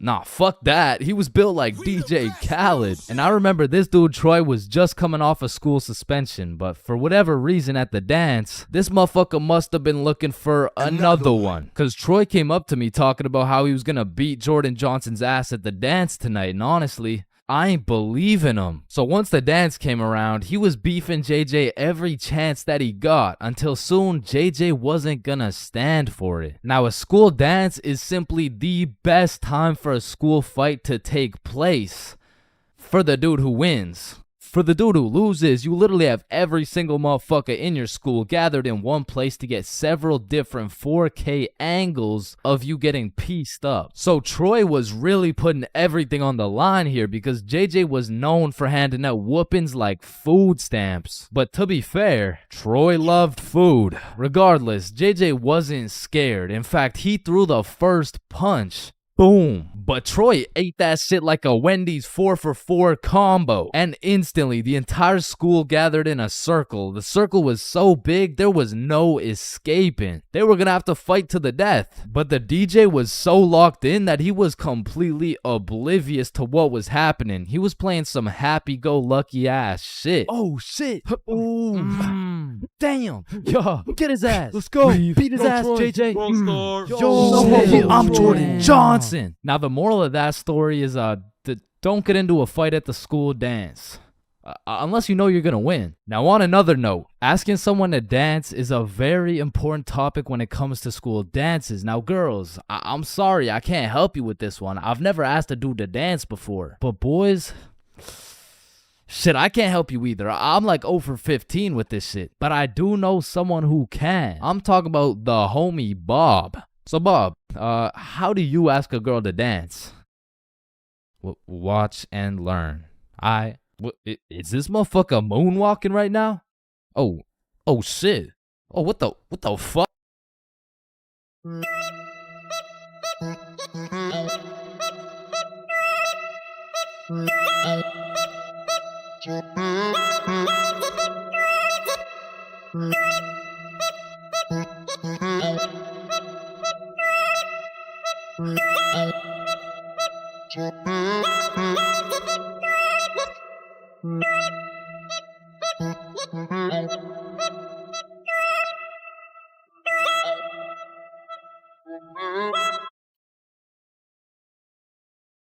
Yo, I just got robbed by a gay homeless dude in Japan. Who's with me? You know, like anyone. Anyone. Yo, is this not relatable? Bro, ain't no fucking way. Nah, bro. What How the fuck does that even happen? Not again, bro. Now, I'm not gonna lie. Japan is one of the safest countries in the entire world. And apparently there's only 3,065 homeless motherfuckers in the entire country. So in order to get robbed by a homeless dude in Japan, you either need to be unlucky as fuck or just a complete dumbass. But way back when this story took place, I was a certified dickhead, bruh. At the time, I had the critical thinking skills of a newly born chimpanzee mixed with the spatial awareness of a fucking Joe Biden on top of the decision-making skills of Joe Biden's son. So with that being said, this story takes place way back a few weeks ago when me, Bob, and Billy hopped on a flight to Tokyo. And as soon as we arrived in the city, we started absorbing all that food, bro. Sushi, ramen, fucking cow testicles, you name it, we ate it. And after an entire week of decimating every last crumb of food in Tokyo, we thought, well, that was fun. I guess it's time to go home. Yeah, I guess so. And as we're ready to pack it up, we overhear a few people talking. Oh, hey, konnichiwa. we come from the United States of America. How do we go to Osaka? Yeah, man. Osaka has some of the best food in Japan. Just take this train right here and you're there. Wow, you're English. Very good. I'm from Washington, dipshit. Oh, I see. Washington dipshit. Is that Chinese or? Holy shit, did you hear that? Yeah, no, that guy's fucking clueless. No, I'm talking about Osaka. Apparently the food's even better over there. Oh shit, yeah, but don't you think we had enough food already? I mean, shit, we are in Japan. Fuck it, bro, let's go. So we hopped on the train and got off in Osaka. And like the certified fat asses me and the boys are, we were looking around for some food. And the moment we seen all-you-can-eat Wagyu beef for just 30 bones, we all knew what had to happen. We walked in that bitch and wasted no time. We were running through that meat like Tiana Trump in her prime. Cause sometimes we were burning the meat, sometimes we were taking it raw. But at the end of the day, the meat filled us up and made us happy. So we thanked the owner, left the shop, and headed back to our hotel. And man, I was full as hell. For like an hour, and then I was like, yo, who's trying to get some more food? The fuck? Bro, we just ate a whole goddamn cow. Yeah, we did. Like, we probably just canceled out the life work of 5 vegans in one sitting. Type shit. And it's already like 8 p.m., bro. It's dark as hell. Well, I'm gonna go out anyways. You know why? Why? Cause we in Japan. Man, get your fat ass out this goddamn hotel. So I got my fat ass out the goddamn hotel and started walking around. And all I took with me was my phone, the key to the hotel, about $100 worth of yen, and a smile on my face, knowing I had never in my life been robbed by a gay homeless dude in Japan. But little did I know, all that was about to change on this wild ass Friday night. Now, if there's one thing I learned about Japan, is that everyone there is very kind, extremely polite, and a raging alcoholic. I'm talking they clock out of work at 6 p.m. and they clock into the bar at 6:02, and they don't leave until I mean, shit, they don't leave until it's time to go back to work, bruh. Because the Japanese people work hard, but their liver works harder. But regardless, I'm casually walking through the city when I hear someone yell from across the street. Yo. So naturally, I'm like, yo. And they're like, come here. And I'm like, shit, okay. So I walk across the street and see 3 individuals posted outside this little bar shop thing like, yo, I'm Yuto. This Emi. This is twin sister Shigo. Hey, it's my first day working here. Come inside, come inside. Shit, I don't know. I'm just trying to get some food somewhere tonight in Osaka. I don't know if it's like... you want Osaka fucking night food? Yeah, I mean, I guess I want Osaka fucking night food. Read the sign. Osaka fucking night food. Oh, okay, yeah, fair enough. Shit, you know what? Come get shots. I pay. Shit, we in Japan. So they take me inside and everyone there is just happy as fuck. They got Rihanna playing on the speakers, dudes bringing out shots, and the chef was turning up so hard, dude started twerking, and damn, that boy was cooking. Bro, what? Shit, I mean, like, he was cooking with the food, like... Man, fuck! But the vibes were just so good and inviting that I felt like I just got welcomed into this Japanese family. And so we all cheers and take the shots. And now I'm drinking. And I'm drinking with only one goal in mind. And that's to keep up with my newly found Japanese family. And so to prepare my stomach, I get me some Osaka fucking night food. And it was scrumptious. But as I'm slurping up this kebab, I see Emmy come back with 3 more shots. And she's like, you want one? Shit. We in Japan. So we take the shots and I'm talking to Emmy, and one way or another we start talking about our alcohol tolerance. Yeah, I'm not gonna lie, it takes a lot for me to get drunk. Not as much as me. Whoa, is that a bet? Yeah, it is. Bitch. So we're drinking everything in sight. Vodka, soju, sake, tequila. It's a competition. Now, I made the bet in the first place because I'm twice her size. But one thing I forgot to account for was the fact her entire lineage had been training generations for this very moment. So she's taking these shots to the face like... Well, shit, like Tiana Trump in her prime, and I'm going shot for shot with her. And after taking about 8 shots, I was feeling it, bruh. Yo, let's go play darts. I mean, I never really played darts in my life, but shit. We in Japan. So we pull up to a darts bar, just me, Emmy, and Yuto. And I had never played darts a day in my life. But you ever just try some shit and you're just inherently good at it? Yeah, right? Yeah, that shit was not me, bro. I was dog shit. I was out there looking like I was drunk as hell. I was drunk as hell. Because in order to play, each person had to buy a soju. So now I'm about 12 shots deep, throwing darts, trying to hit a circle the size of a pea, while this little Japanese girl's pushing me and shit. Because to her, this was a game. To me, this was survival. Because every time you lose, you gotta take a shot. And if I keep taking shots like this, these shots about to start taking me, bruh. And sure as hell, I lost the first game. I took my shot and Emmy's like, how drunk are you right now? And I can't let her know I'm losing this bet. So I'm in that bitch like, drunk? Nah. Shit, where I'm from, we brush our teeth with a bottle of Jack. Ah, okay. Then loser takes 2 shots. Yeah, let's do it.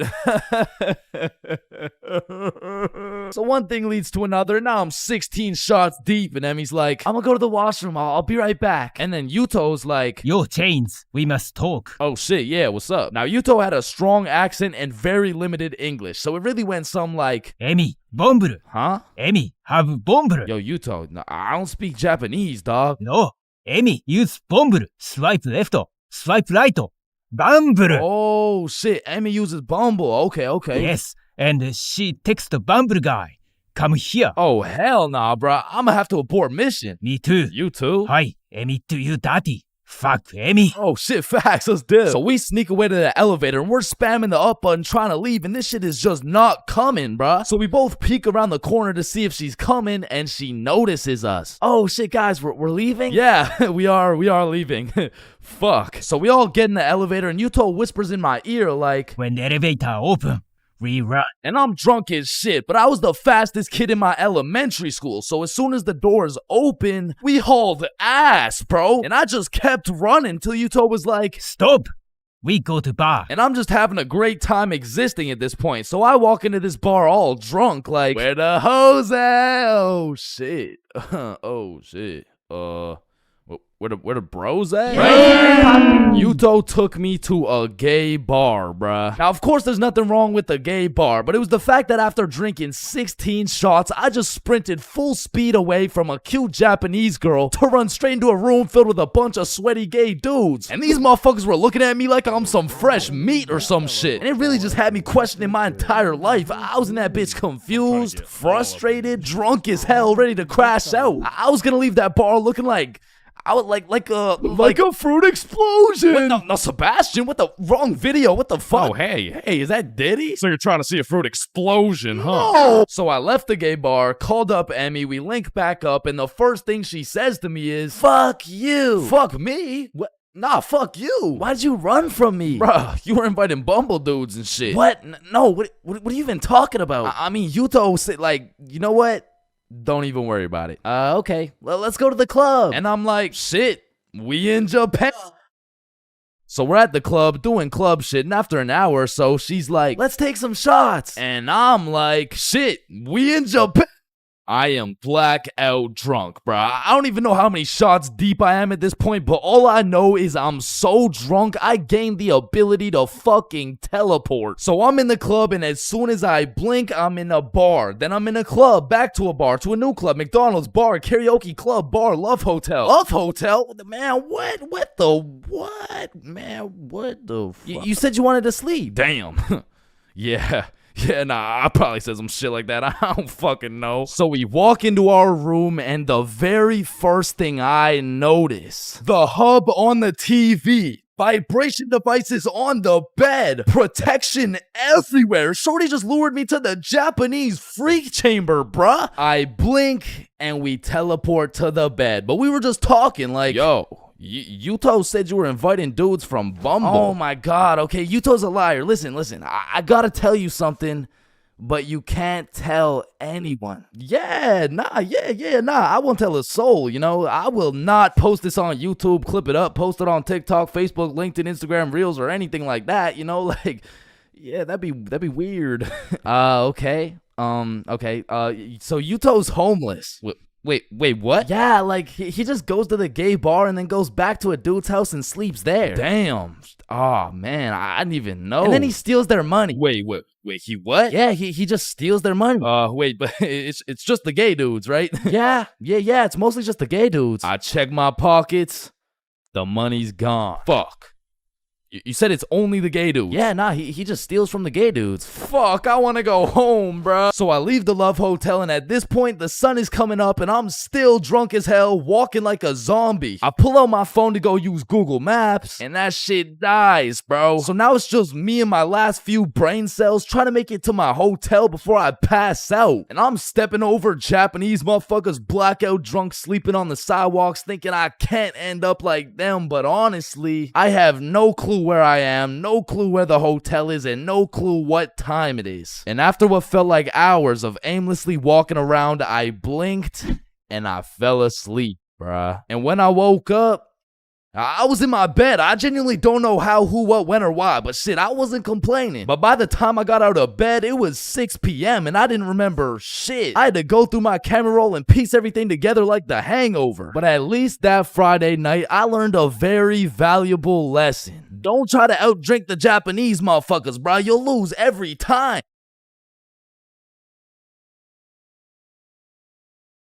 Imagine putting in hard work, time, and dedication into saving up for some new shoes. You go to Foot Locker and find the perfect pair. You try them on, you check them out, and you cop them.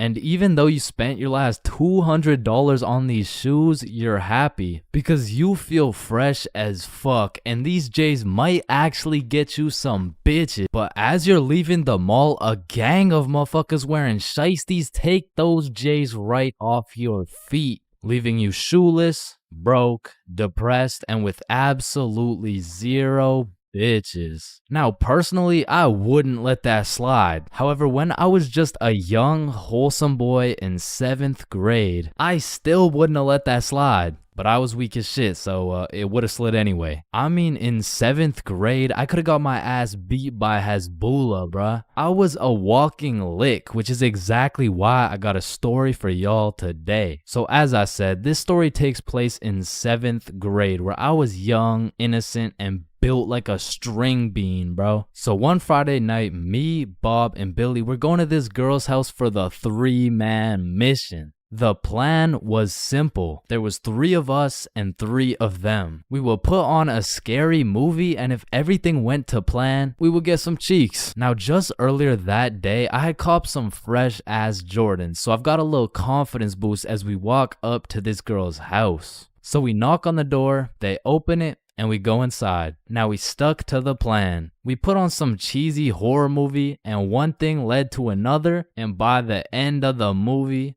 Bob had all 3 girls, bro, and me and Billy were in the corner playing Bloons Tower Defense. Don't ask me how this shit happened, I don't want to talk about it. So after hours of me and Billy straight fumbling, we all decided to go home. And although I was a little disappointed in my performance tonight, I put on my brand new uncreased Jordans and I remembered, damn, even Curry airballs sometimes. Now the bus route back to Bob's crib took 2 buses. So we hop on the first bus, it takes us to the next stop, and as we're getting off, we see the second bus we need drive right by us. Fuck, is that our bus? Damn, yeah it is. Well, check when the next one comes. Yeah, it shouldn't be long. Damn, bro, the next bus comes in an hour. So we have no choice but to wait at the bus stop for an hour. So we wait, and at this point, it's already getting late. I checked the time, and it's already 11 p.m. As we were sitting there, bored as hell, waiting for this bus to come, one of the other buses stops in front of us to let someone off. The person gets off, and as the bus starts leaving, we hear this loud thud come from the bus. What the hell? What was that? Oh shit, it's a baton. And as we're analyzing this baton that seems to have fallen out of the sky, some motherfucker wearing a shiesty walks up to Billy like, "Give me that shit," and straight snatched the baton out of Billy's hands. And Billy froze up. Bro was scared shitless, straight bamboozled. And the way the bus stop was set up was there was a main road, the bus stop, and behind the bus stop was a small hill with bushes on top. And when I say this shit looked like something out of a movie, I mean this dude wearing a shiesty walks back up to the top of the hill, and a group of 5 other dudes walk out from behind the bush, and they're shiestied up too, bro. They had to have been in at least grade 12, and to a 7th grader, that is scary as fuck. And I was no genius, but as that group of shiesties came out of the bushes looking like a GTA 5 cutscene, I came to the consensus that they were up to no good. Yo, those Jordans are looking my size. And this was the moment I realized I was about to get my shit robbed. So I started analyzing my surroundings and calculating my options. Maybe I can talk my way out of this. Hey sir, how was your day today? Shut up. I said, what size are the shoes? Damn, I can't fight them. It's a 3-on-5, and they got the high ground, and they got a baton, bro. They would knock my ass out and take the shoes. But I'm fast. So if I take a right, then make a left, there's no way they can catch me. Wait, fuck, I can't run. I'd crease my Jordans. And just as I had ran out of options, Billy says the last words I would expect to come out of this man's mouth. Wait, Ethan? Yo, who the fuck? Oh shit, Billy. Oh, I didn't know it was you, bro. Man, Ethan, you had me scared for a second. Damn, man. My bad, pimp, my bad. No, you're good. How's your mom doing? Oh, yeah, she's doing good. Yeah, it's great to see you, man. You too, bro. See you around. All right, peace out. Y'all, don't worry. I seen a kid over there with some new forces we could snatch. Oh, bet. Yes, sir. I bet. Man, he's a good dude. Nah, bro. He just tried to rob me. Who the fuck was that? Oh, that's my longtime homie Ethan. Why do you know him? Oh, yeah. We went to the same preschool. Same preschool? That dude looks 20, bruh. Oh, yeah, no, he is. He just got held back a few times. Held back in preschool? How the fuck do you get held back in preschool? Oh, he used to beat up the other kids and then take their toys. Oh shit. Makes sense. So we bust back to Bob's crib, and as we're walking to Bob's front door, I stepped in mud.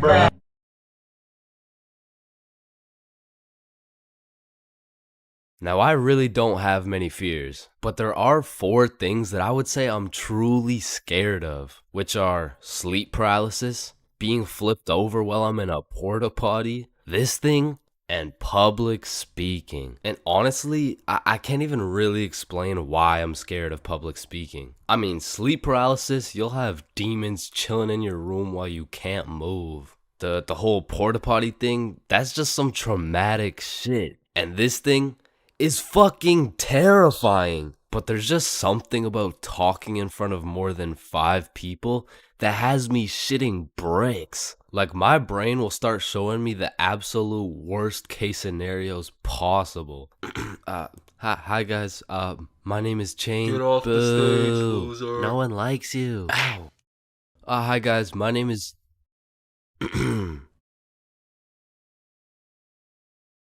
So I volunteer at daycares because I really like young kids. I love young kids. I mean, like, not love, like they're only 4 years old. No, like, I'm not attracted to... Sir, hands behind your back. That's why I'm scared of public speaking. And even worse than normal public speaking was school speeches. And if you saw my going to school high video, you would know I have a pretty bad record when it comes to speeches. Sorry, Tyrannosaurus Rex has short arms. Yeah, Chains, don't worry about it. You can sit down. You could just go tomorrow. It's all right. In fact, after I failed miserably while trying to present my speech well zooted, some motherfuckers was flaming me for it. So you know me, I had to get my get back. So when speeches came around next year, I put my heart and soul into that shit. And it wasn't just a speech, it was a spoken word, so it all had to rhyme. I mean, I was whipping up some heat. I was writing bar after bar like Kendrick. Shit, I had to have a fire extinguisher on standby while I was writing that shit. And I was never the dude to actually study. Like, I would start learning while I was taking the tests. If y equals mx plus b, then who invented the Eiffel Tower? Oh shit, I guess y equals mx plus b. I mean, even though I did bad on all my tests, maybe I can just get a job drawing stickmen or some shit. Anyway, so I never studied, I never did homework. But when it came to this spoken word, I had something to prove. I mean, it felt like motherfuckers was preying on my downfall. So I actually spent my own free time at home practicing and perfecting this spoken word. So by the time I had to present, I was prepared as fuck. I mean, don't get me wrong, I was still shitting bricks. But when I got up there, Chains, get up here. And don't stutter like last time, alright, buddy? He's gonna stutter for sure. Don't get on here rapping, I'm stacking, making it happen. Okay? I've been perfecting this speech while y'all jits was lacking. You don't want beef with me, I put you on a tee, I call that shit fashion. Okay. I'll put you in a box like some cereal. You'll get crunched, I'm the captain. Captain Crunch. Now let me stir it up like some mac and cheese. I want 100% like curry from the 3. I'm talking all A's, no B's, bitch, I'm blessed like a sneeze. Blue, honey's like the seas. I'm too icy, I might freeze cause I'm him. I'm not talking slash he. God damn. Spitting right now. I went bonkers, bro. In fact, I went so bonkers, the teacher volunteered me to go present my speech to the entire school. Now, usually I would be way too scared to public speak in front of that many people. But right now, I'm all hyped up on how bananas my speech went. Plus, I spent all that time perfecting it. I might as well share the heat with the rest of the school. Alright, next up is Chains with a spoken word on Don't get on here rapping.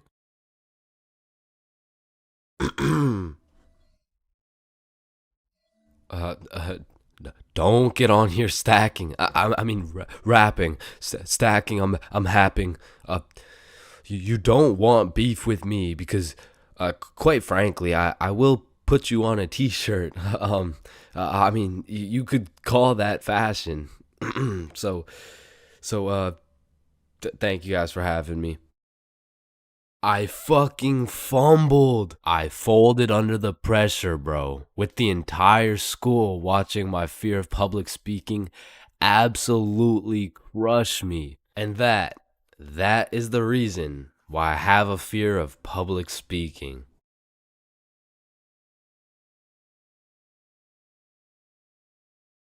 Here at Stickman High, we understand the importance of learning. That's exactly why our new curriculum has been perfected to accelerate the learning of each and every student. Like, hey, look at this kid. Wait, what? Look how big his head is. It must be full to the brim with all that knowledge we provide. Hey, it's not that big. No, it's pretty fucking big. Anyways, let's take a look at how the new curriculum pushes our students in the weight room. Oh, wow, impressive. See, I didn't even know legs could bend like that. They can't.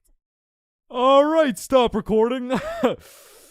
Stop the recording. Stop the recording. Stop the recording. All right, Stickman High, welcome to the new curriculum, and let's study those textbooks. All right, class, are we ready to learn about this new curriculum or what? Or, we could just do a Kahoot? Yes, sir! That's what I've been waiting for. That's what it's all about.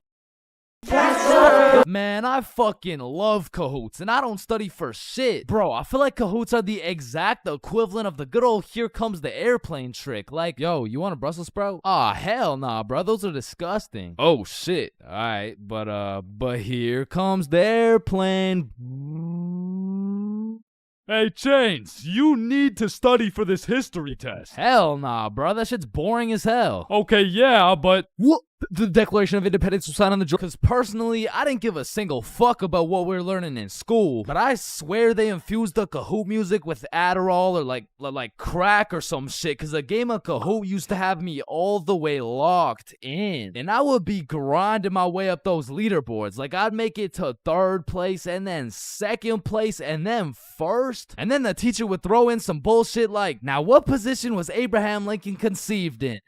So I go for the safe answer, and all of a sudden I dropped 14 places, and I'm getting passed by goddamn Dildo and Duncan McCawkiner. And the teacher's over here yapping about, yeah, guys, you should know this one. It's chapter 13 in your textbooks. Like, bro, why the actual fuck should we know this one? But in these Kahoots, people were coming up with the most outrageous names of all time, bro. I remember anytime a teacher would pull up a Kahoot, the first names would start off normal as hell. Jessica, Eric, maybe a little Bartholomew. But as soon as one dude drops a name that's ever so slightly comical, every single name after that ends up being more and more out of pocket than the last. It's like a competition to see who's gonna push that shit the furthest. Like Richard Long quickly turns into Ben Dover, which nicely parlays into Hugh Janus, which passes it over to I Swallow Cum, who alley-oops it for Wilma Dickfit, which eventually somehow always ends up with the teacher just catching mad strays. Like somewhere along the line, that shit goes from Dixie Normus to Miss Jackson's built like Mike Wazowski. Alright, who said I'm built like Mike? I remember I had this teacher who used to love Kahoots. Shit, she loved her Kahoots so much, we'll call her Miss Cahooters. Nope. Nah, we're not actually doing that. We're not calling her that. I think we'll just go with Miss Kahoot. You know what I'm saying? I think Miss Kahoot works just fine. And every Friday or so, we would walk into Miss Kahoot's class, and she would have a Kahoot pulled up smiling from ear to ear. Which I'm not gonna lie, was really sad to see. Not because she was smiling, but because I knew in 20 minutes tops, that smile would turn into straight anger, bro. Hey class, happy Friday. We're gonna do another Kahoot because I know it's a class favorite. Just please, everyone be appropriate. DJ Bustanut, are you serious? In my 22 years of teaching, I have never. And I felt bad for Miss Kahoot, you know, like I really did, but it was low-key her fault for running it back so many times. Cause DJ Bustanut just couldn't stop catching these dubs, bruh. He was a dog. But nah, I really do feel Miss Kahoot, cause sometimes even Kahoot pisses me off, bruh. Cause picture this, I'm here grinding out these answers, giving it my all, even cheating a little off that one smart motherfucker with the big ass laptop, but I still get a few answers wrong, you know. No nobody's perfect. But imagine my pain as I read my screen and find out I'm 76 points behind fucking Sebastian, bro. And I look up at Sebastian and this motherfucker doesn't even know what he's playing. He's just happy to be here and shit. But there's only one feeling worse than being 76 points behind Sebastian, and that feeling always came from the easiest questions. It would be like, oh, what? This is a little too easy? How do you say hi in English? And you're trying to speedrun this shit, so you click the first thing that kind of makes a little bit of sense and the answers come up, and you're the only motherfucker to get that shit wrong. No, dumbass, that was a zero. And everyone's looking around for who got it wrong. Like, yo, whose dumbass got that shit wrong, bruh? Top facts, bruh, type shit. Dumbass, type shit. The fucking dumbass. Chains? Were you the dumbass who got that shit wrong, bro? Me? Dumbass? Nah, shut up. Shut the fuck up. Nah. It was probably it was probably Sebastian, bro. Just look at that motherfucker. And I feel like there's only 7 types of people in class when you're playing a Kahoot. And the first is Dover. Bend over. We all know him and we all love him. He's got a smart name, but not a smart brain. He might get the first answer right, but then he falls off the face of the leaderboards, never to be seen again. But on the leaderboards, we got Genius George, because George actually studied the material like a well-prepared and studious nerd, bruh. Because George was the type of dude to be like, calculate for the common denominator. Oh man, this one is too easy. Like, bro, if you don't shut the fuck up, I'm about to commonly dominate that ass. No, it's called a denominator. Oh, I know. And I swear every game of Kahoot had that one person who took their sweet time to answer every single question. Like, it could be 1 + 1, and this motherfucker would be 30 seconds deep into the question. Like, okay, 1 + 1. Is it a trick question? No, just answer the question. Oh, okay. 1 + 1 equals... The answer's 2. Dumbass. Okay, can I use a lifeline and phone a friend? All right, chat. How do we kick Jasmine out of the lobby? And then we got Flying Fuck Frederick, and Flying Fuck Frederick doesn't give a flying fuck. Dude will give his best shot at the first question, and then he's aborting mission and playing some goddamn Clash Royale. And then there's always that one dude yelling out the wrong answers. All right, what's the biggest mountain in the world? Ooh, I know this one. Chains. It's blue, bro. Trust. Oh shit, bet. Wait, no, I meant red. Sorry, my tongue slipped, bro. My bad. Bro. Oh, and it looks like Chains is off the leaderboard. Everyone, let's point our fingers and laugh at him. And we got the radiating Redditor. And I say radiating because that boy is radiating the most profuse body odor known to man. And I don't know, maybe it's all a part of their strategy to win, because that shit throws you off your game, bro. They'll be invading your nostrils with a concoction of Doritos, Skibbity Toilet, and Badussy. And if you've ever played against a Redditor in a game of Kahoot, you may be wondering, yo, how is this dude getting every answer right while sitting back drinking Mountain Dew watching Best Sigma Moment compilations? And the answer is he's cheating, bro. And not the normal kind of cheating either. This dude's using a Kahoot bot to get every answer right. And now you may be thinking, nah, why would someone cheat on a Kahoot, bro? It's not that serious. And that's facts, but the thing is, the prize was a gummy bear, and this dude can't leave no calories behind. And then we got the casual Kahooters. Fuck, I gotta stop saying that shit, bro. I was trying to say we got the people who just play the game. They got normal names. They guess some right, they guess some wrong. But at the end of the day, they probably still get their shit yelled at. All because DJ Bustinut couldn't stop catching these dubs. Alright. If you saw this video, you would know my very first time drinking, I got both high and drunk at the same time. But my first time being drunk takes place back when I was like 14 or 15. And this story takes place at my grandma's crib. No, listen, I know that sounds bad, but like, I mean, it's pretty bad. So the story starts with me and my brother pulling up to the family function. And right off the bat, we notice the chill cousins are nowhere to be seen. So instantly we can tell it's gonna be a long night of engaging in conversations about school, sports, my lack of ability to pull bitches. And about 5 minutes after arriving, I'm just doing some good old small talk. Oh, hey bud, how's school going? Oh, you know, it's going. And how's sports going? Yeah, the sports are good. Nice. So the weather lately, huh? And then after about 20 minutes, me and my brother are just getting our shit flamed by every member of the family. No wonder you can't get a girlfriend. You're ugly as shit. Damn, that was just mean. And don't get me started on you. You had a 3-year head start and still can't get any bitches. And honestly, we just can't say anything back because last time I tried. Man, still no girlfriend. That's brutal. Not as brutal as your third divorce, am I right?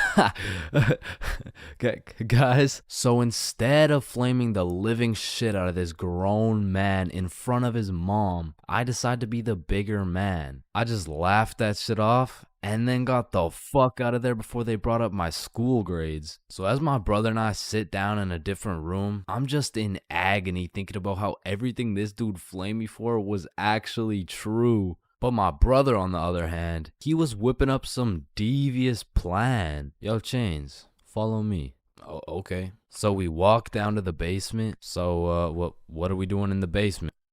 He opens a cupboard full of alcohol. Bro just cracks the seal on some vodka and starts downing that shit. Now, usually I would know this is a bad idea. But to be honest, I just got done getting my entire existence shit on by my own family. So I'm really just trying to drink my pain away at this point. I mean, we were passing that bottle drinking like rent was due and the wife was taking the kids. So with that being said, we got a little hammered. And keep in mind, this was my first time being drunk. So as soon as I stood up, I ate shit. It was like I had to relearn the controls of life. But we had to get out of the basement or else we'd look suspicious. So our drunk asses plug walked our way up the stairs. But we were trying to act as casual as possible. So we sit back down with the rest of the family like we didn't just down a bottle of vodka. And me and my bro were just sitting there looking at each other trying not to laugh. But the next thing I knew, this dude, Uncle Jerry, was back on my ass. Hey, look, Dumb and Dumber are back.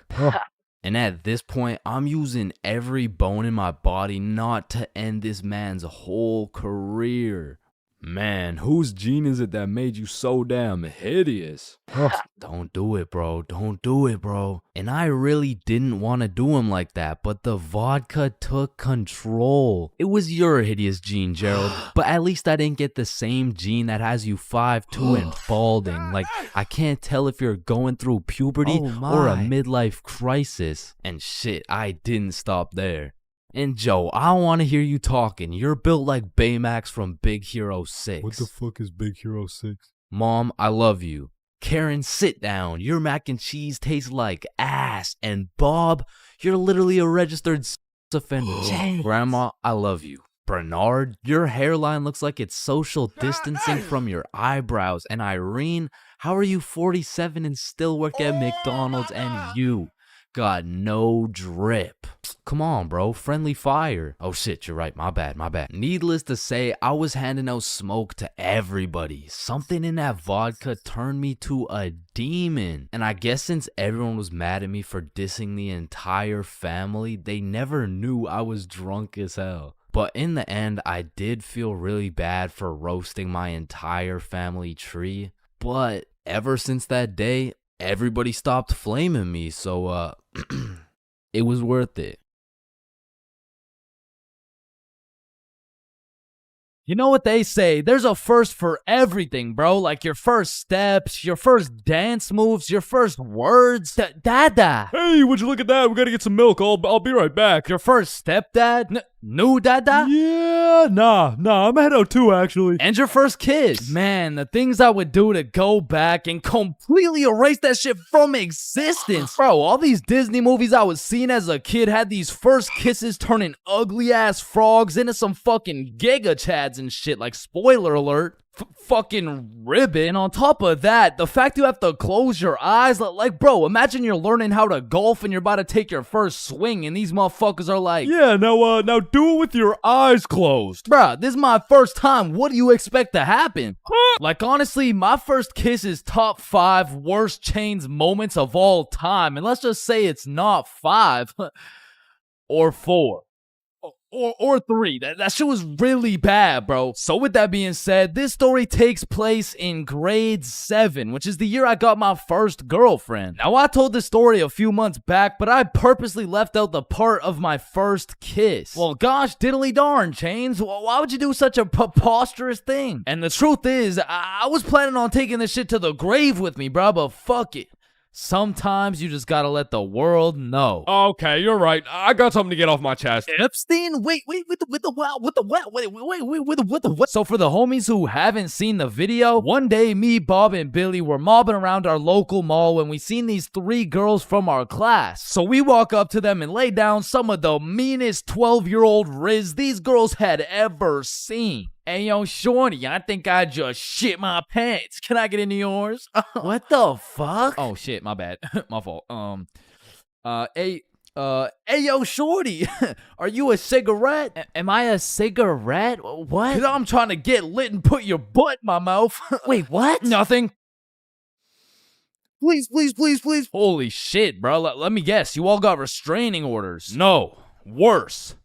We got fucking girlfriends. And 12-year-old me had no business dating nobody, bruh. Like, my dumbass could barely even handle playing Fortnite with a girl. Like, oh, hey, Gamer Girl 97, I'm kind of low. Can I chug on your jugs? Oh, no, sorry. Whoa, I mean, I just want to slurp on your juice. No, I'm sorry. I mean, like, I need heels. Can I trade you? What do you need? Oh, yeah. Is there any way you could get me some mats? Oh, yeah, no, I'd love to give you my wood. Huh? or bricks, or metal, or anything you need. Okay. Anything else? Yeah, I don't have a shotgun yet. Oh shit, I got 3. I can give you 2 pumps. Or Ew. no, it's 1 pump. No, wait. Stop. Oh, sorry. I can give you shotguns. I mean. Okay. Where are you? I'm in this little wood fort I made. Oh, okay. I see you. Let me come in your box. Yeah. So needless to say, every single interaction I had with my girlfriend was awkward as shit. Cause I had to pre-plan things to say in my head, and as soon as that shit went off script, I was cooked.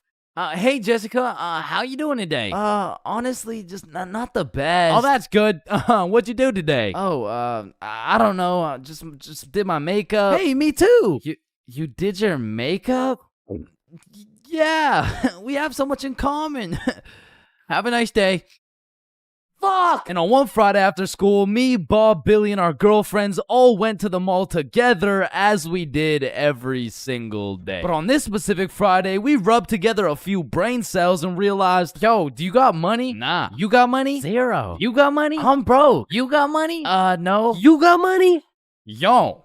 Why are we at the mall? I don't know. Good thought about it. I mean, we could all go to my house. Yeah. Do it. And so, of course, as the good kid I was, I text my mom to ask her to go. Greetings, mother. I would like to know if it's in the realm of possibility that you would be so kind to grant me your permission to visit the household of my dearest acquaintance, Nikki. Looking forward to hearing from you. Your favorite son, Chains. And I immediately get a call. Let me speak to her parents. Now, I, ChainsFR, have never dated a 12-year-old boy in my life, and I honestly don't plan on it. But even in grade 7, I could use my logic and reasoning skills to understand if your boyfriend had to get his mom to talk to your friend's mom for permission to slide to the crib, instant ick, bro. There's just no way. She'd probably break up with me on the spot. So I'm doing anything I can to not let that happen. Hey there, Miss For Real. This is Nikki's mom. I just want to let you know Chains and his friends are welcome over anytime because they're goated with the sauce. Shit. Oh, hey, Nikki's mom. Sorry, it's kind of hard to hear you over all this bullshit. You're not allowed at her house. Come home now. Chains, are you coming? Look, Mom, I'm not gonna lie. You gotta lock the fuck in right now. This is the first time in my life I ever been invited to a girl's house and there's cheeks up for grabs. Like, Mom, this is my only opportunity. If you don't let me go, the For Real bloodline might just end with me. Okay, listen, Chains. I'll let you go this time, but you have to be home at 9 p.m. sharp. Yay, thank you so much, Mom. Now I'm paraphrasing, but the point is she let me go with a curfew of 9 p.m. So all 6 of us leave the mall, hop on the bus, and get off at Nikki's house. We go inside, sit on the couch, and now it's even more awkward, bruh, because instead of walking around the mall, all we had to entertain ourselves was ourselves. And just like any other awkward middle school scenario, that shit went like so, truth or dare? Yeah, that's exactly what I was thinking. And my heart instantly dropped, bro. Cause I knew if I picked dare, I would have to kiss Jessica and shit, bro. That's a whole lot scarier than playing Fortnite with Gamer Girl 97. But regardless, Nikki starts the game of truth or dare. Hey Billy, truth or dare? Yo, truth. What's your favorite color? Blue. Oh, what? This shit's not even bad. Okay, then Chains, truth or dare? Truth. No, what do you mean? No, it's truth or dare. I said truth or dare. Dare. What the fuck? Okay, fine, dare. You have to kiss Jessica. Bro, this time it wasn't a pickup line. When I say I just shit my pants, I mean not literally, but metaphorically, I was shitting bricks, bro. And when I turned to Jessica, she's just sitting there straight-faced as fuck. So, Jessica, are you down? like hypothetically speaking, of course. Okay, I'm going in. sorry. Let me just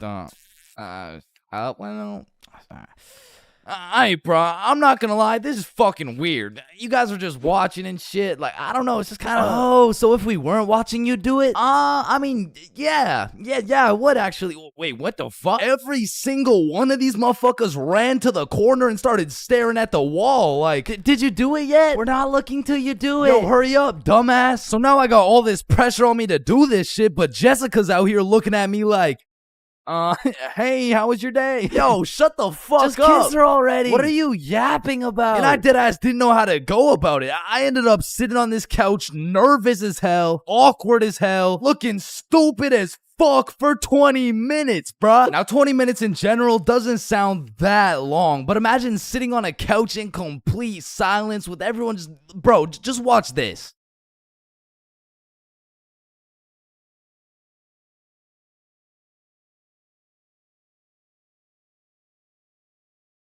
My brother in Christ. That was 10 seconds, bruh. Imagine doing that times 120. So after the second longest 20 minutes of my life, I say, you know what? Fuck it. And Nikki's mom walks in the room. Hey, who wants snacks? Oh. And at this point, I checked my shitty-ass Samsung Galaxy 3 and it was already 8:50 p.m. And with the curfew at 9, I had no choice but to lock in. So I lick my lips, close my eyes, and real quick, I smash our mouths together. And when I turn around, not a single motherfucker is facing the wall. I look the other way and Nikki's mom is peeking around the corner with her fucking mac and cheese and shit. So I made like my pops and I was out that hoe. Pleasure doing business, Jessica. Wait, what? Where are you going? Thanks for having me, Nikki's mom. What the hell was that? And I proceeded to sprint home, making it home at 8:59, exactly 1 minute before my curfew. And that night, when I went to bed, I couldn't sleep, bro. I haven't been able to sleep since. Damn, I should have taken this shit to the grave with me. Fuck. So, 50,000 word essay, 3 worksheets, pages 5, 6, 9, 273, 655 in your workbook, and you'll need to make a TED Talk you'll present in front of the whole school. What do you want, Chains? Well, how much time do we have? Everything needs to be handed in at 12 p.m. on Thursday or you'll get a 0. Wait, Mr. Cumminson, that's in 2 minutes. Actually, it's 1 minute now. Any other questions? Yeah, can I go to the bathroom? Fuck no. Sit down, Jeremy. Oh, okay. Man, imagine being a high school teacher, bro. Like, as soon as you hit the ripe age of 5 years old, they throw your ass into school, and you just don't make it out until you're like fucking 65. And when I was younger, I always used to wonder, like, Why is Mr. Cumminson so angry all the time? But as I got older, I realized I would be pretty fucking pissed if I was in the exact same spot I was 40 goddamn years ago. Which brings me to the first type of high school teacher, Mr. Angerson. This is the type of motherfucker whose wife divorced him 7 years ago and he takes his heartbreak out on the students. What was that? Oh, nothing. I just had to sneeze. Oh, so you think it's okay to just sneeze in my classroom now, huh? Well, no, I just needed to sneeze. What if I just broke into your house and started sneezing on shit, huh? Well, no, that's just... Matter of fact, get your ass up here. Yo, this isn't the 1950s. You can't just...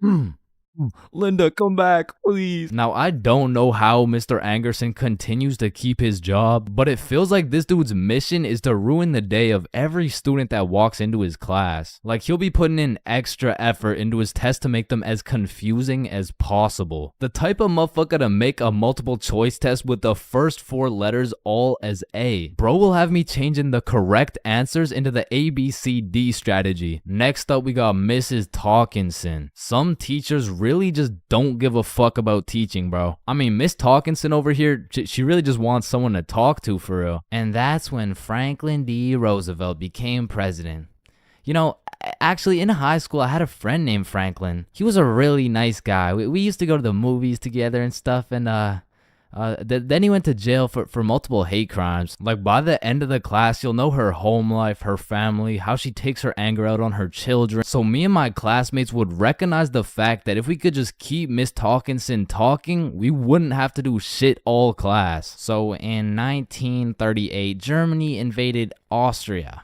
Yes, Chains. Miss Talkinson, have you ever been to Germany? Oh my goodness, you would not believe what we did in Germany. And for my personal favorite teacher, we got Miss Cakinson. You know, the teacher that is caked up for absolutely no reason. Like, she's got that dump truck for what? I mean, I'll be failing all my classes, rocking with a 1.5 GPA. But I walk into her class, fuck, all of a sudden I turn into a... Miss Cakinson, actually, you forgot the homework for today. Oh my god. Shut up. Oh, I thank you, Chains. I almost forgot. You're welcome, Miss Cakinson. All my homework is done, all my tests are aced, and at any given chance... shoot, my computer isn't working. Does anyone know? What do you need, Miss Cakinson? And I'm there. Miss Cakinson, if you're watching this, just give me a chance, please. And next, you know we got Mr. Questionable. Ensign. Now I know what you're thinking. Bro's name is a little bit of a mouthful, and that's because he may or may not have a mouthful of little boys. Okay, listen, I'm not here to point fingers at anyone, but if I was to point fingers at someone, it would be fucking him. Like, I'm really not trying to accuse anyone of anything, but there does come a point when some things this man does gets a little questionable. Maya, let me help you. So you put your hand like this and you... OMG, Chains, you will not believe who just followed me on Instagram. Oh shit, was it at ChainsFR? No, it was Mr. Questionable Ensign. Damn, brother, this test was hard as fuck. Yeah, bro, literally everyone failed that shit. Facts, bro. What did you get? Yo, I got 22%. What about you? Oh, I got 103%.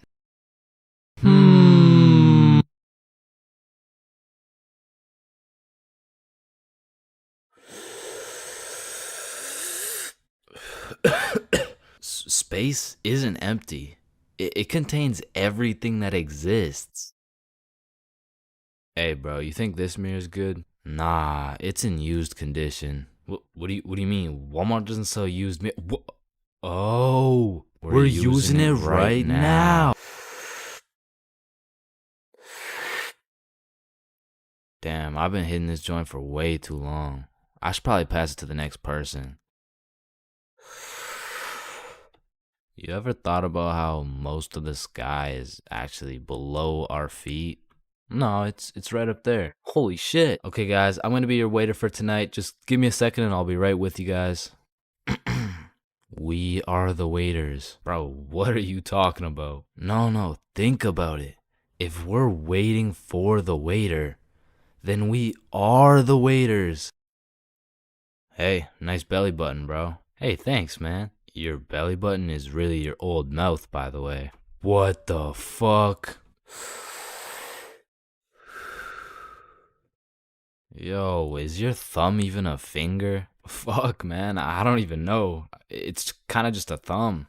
So if your thumb isn't a finger, then there is no middle finger. Hold up. If you were the first person in the world to break 2 world records, then that would be a world record. So you'd be the first person to break 3 world records. But then that would make it 4 world records. And that would make it 5 world records. Holy shit. Then it would be 6 world records. Man, who the fuck named this shit a chair? Like why a chair? Hey, bro, I got you a milkshake. Oh, thank you, man. Does a straw have 1 hole or 2? Obviously it's 2. No, but what if it's like 1 long hole? What's the point of life? If you get a bigger bed, you have more bedroom, but you have less bedroom, you know, like bedroom, like. Can I get a ice cream cone? No, fuck you. The ice cream machine's broken. Man, that's not fair. Well, life isn't fair, buddy, so what do you want? But if life isn't fair to everyone, then isn't life just kind of fair?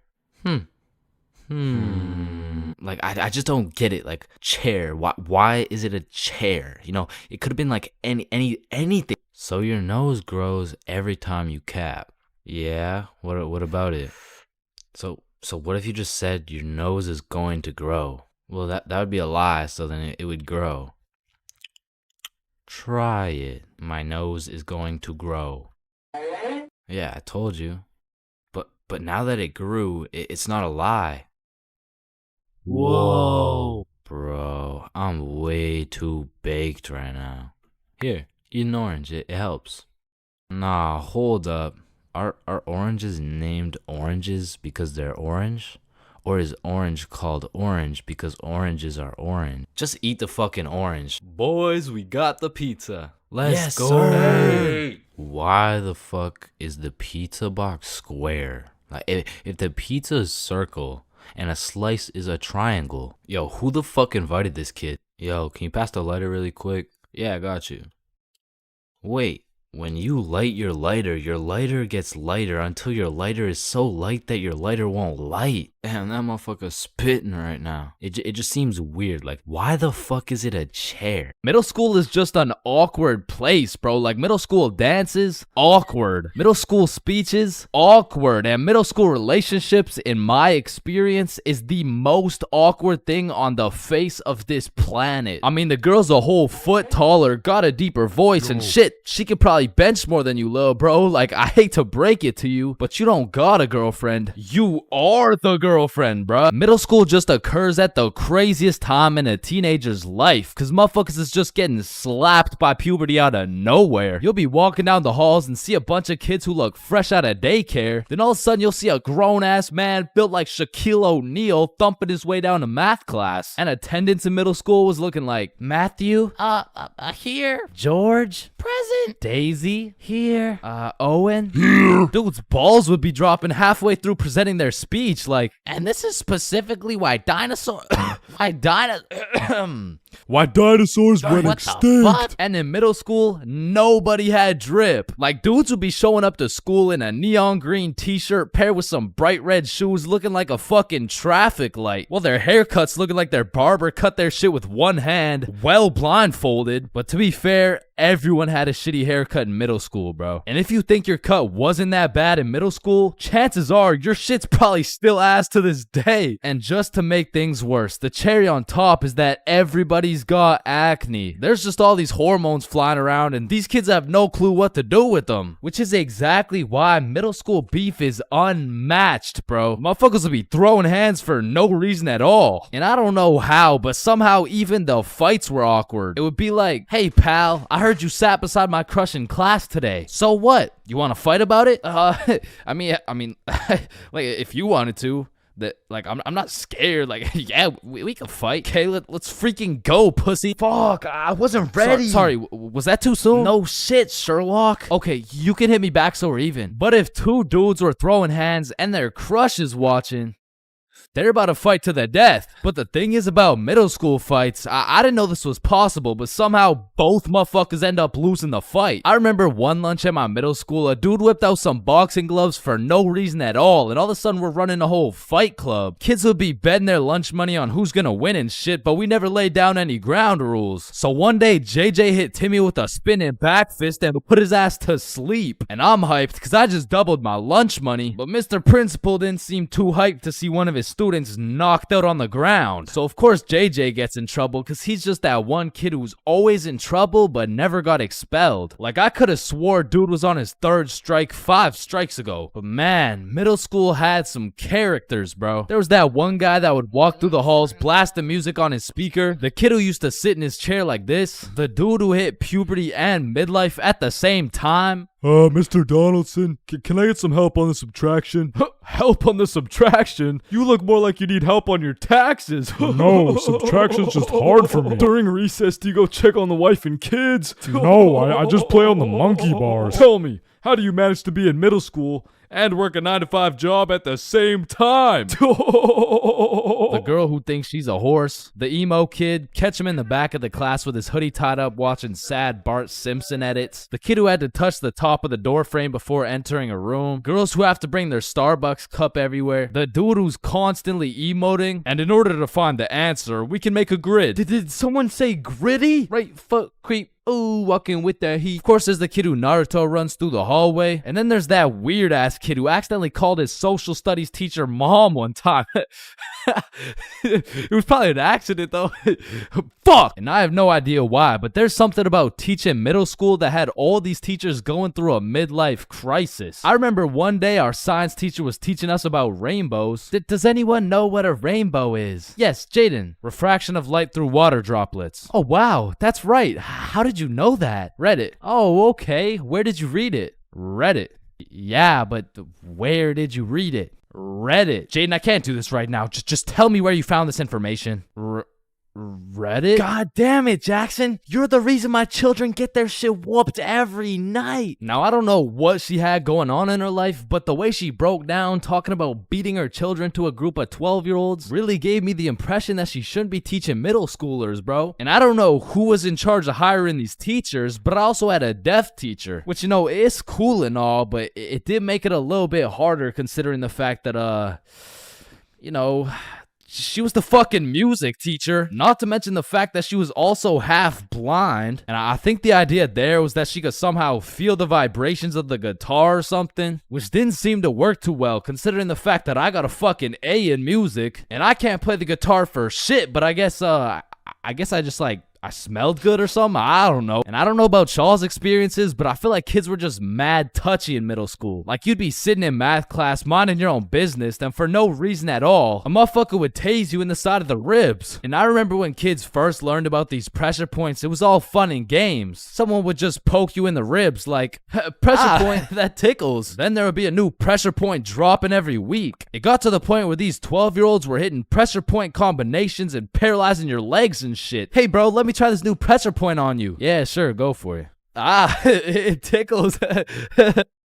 And it was the same shit with this game. Like, you really couldn't trust anybody, bro. Yo, what's that on my leg? Shit. Got him. Oh, shit, there's a bug on you. God damn it, dumbass. Oh, fuck, I just broke my leg. Bro, I'm not stupid. You didn't just break your leg. No, I'm serious, bro. I promise, on everything, on my entire life. I just broke my leg. Look.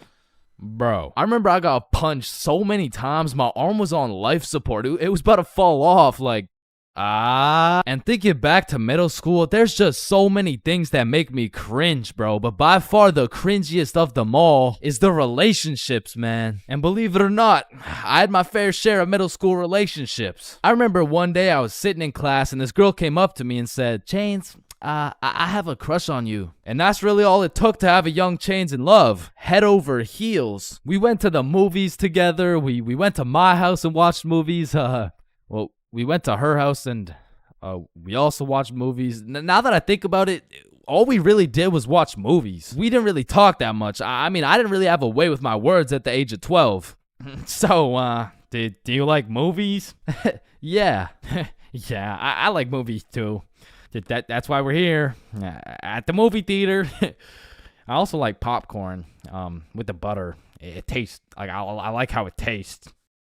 And one day we went to the mall and I took a good look at my girlfriend of 2 weeks and thought, man, I don't even know this girl. Like who are you? I remember we were inside Zoomies at the time and I said, hey, Jessica, you're a great person and all, but I don't really think we're compatible like that.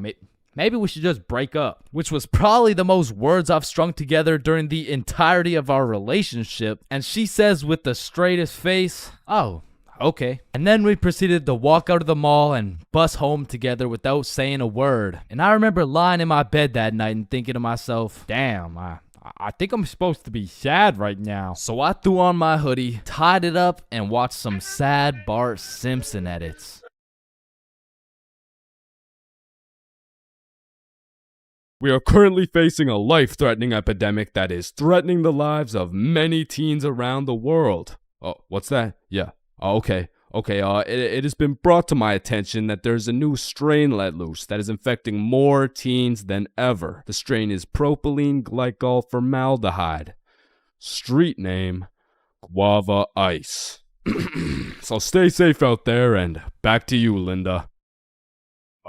Linda? What? Oh shit! Man, way back when, somewhere in Timbuktu, a Homo sapien found a plant by the name of tobacco, and for whatever reason, somewhere in this dude's caveman brain, he decided, me, smoke, now. And that he did. And as humans slowly evolved, smoking did too. And soon, motherfuckers went from looking all old and wise, smoking these big old pipes, to soon smoking cigars on some mafia boss shit, which turned into cigarettes. Now, back in the day, if you were stressing, Doc would prescribe you a pack of good old cigarettes. Sore throat? Cigarettes. Oh, you got a cough? Here, smoke a cigarette. But after a while, people's teeth started looking all British and shit, so they decided, Oi, I don't think these are healthy, innit? So we decided we needed to make cigarettes better, and you know what makes everything better? The letter E. Your mail's taking too long to come in? Email. Wait, what's that? You want to play sports, but you're ass at every single sport?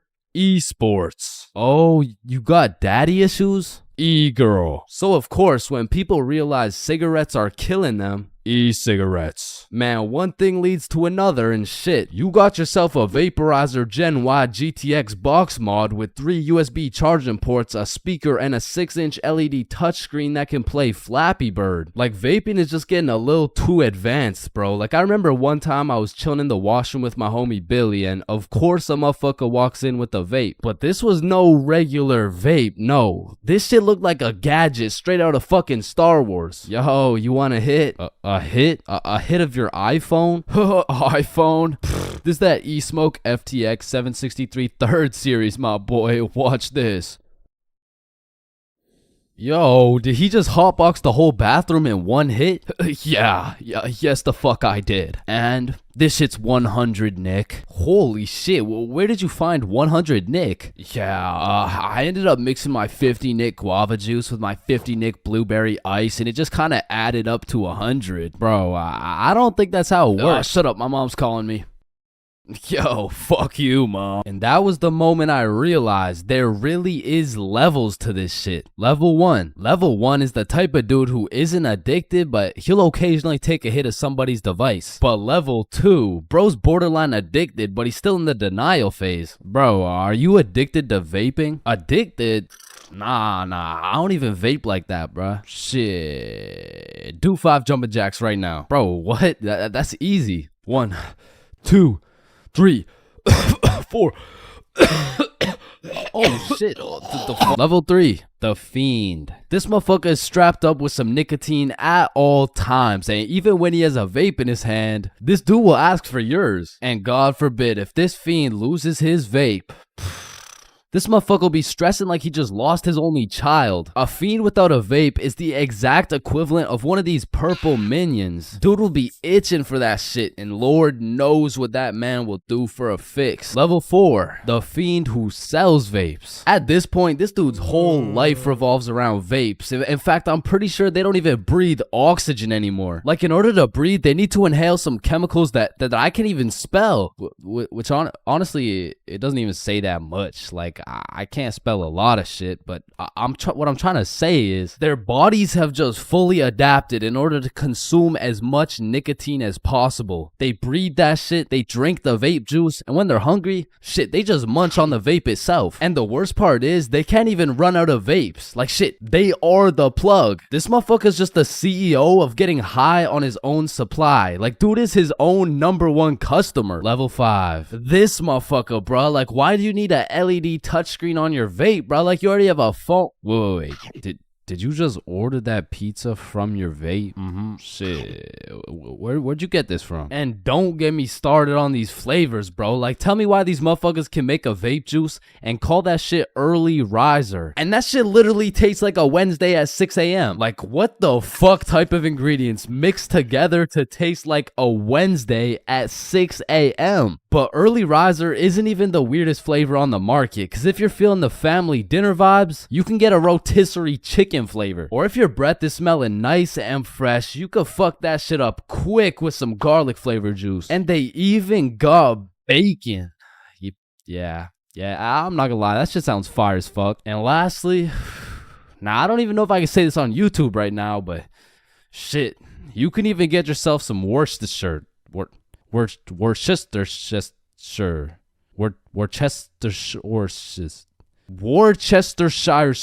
But regardless, I think we all know the home of nicotine, the eternal hot box, the communal vape sesh. It's the high school bathrooms, man. You walk into one of these joints and there's at least 15 dudes hotboxing that shit at like 10 a.m. You come in trying to take a piss and now you got a head rush. You walk over to the urinals, but it's so goddamn hotbox, you start pissing all over the walls. But shit, you can't even piss on the walls in peace, man. You got that one fiend coming over to you trying to suck your device dry, and dude's so down bad for that hit that's not the only thing he'd suck dry. And listen, you may be thinking, Chains, how do you know what you know about vaping? And that's a great question. Back in the day, I was a curious little George, man. And back in grade 7, I was chilling at my friend Becky's house. And when I walked into Becky's crib, I was nothing but an innocent, curious young man. But little did I know, I would leave Becky's crib far different than I entered. So you know, me, Bob, and Billy are posted in Becky's room, and I was sitting with Becky. So Becky asked me, have you ever hit a vape before? Hell no, I hadn't, but you know I had to play it cool around Becky, so I said, yeah.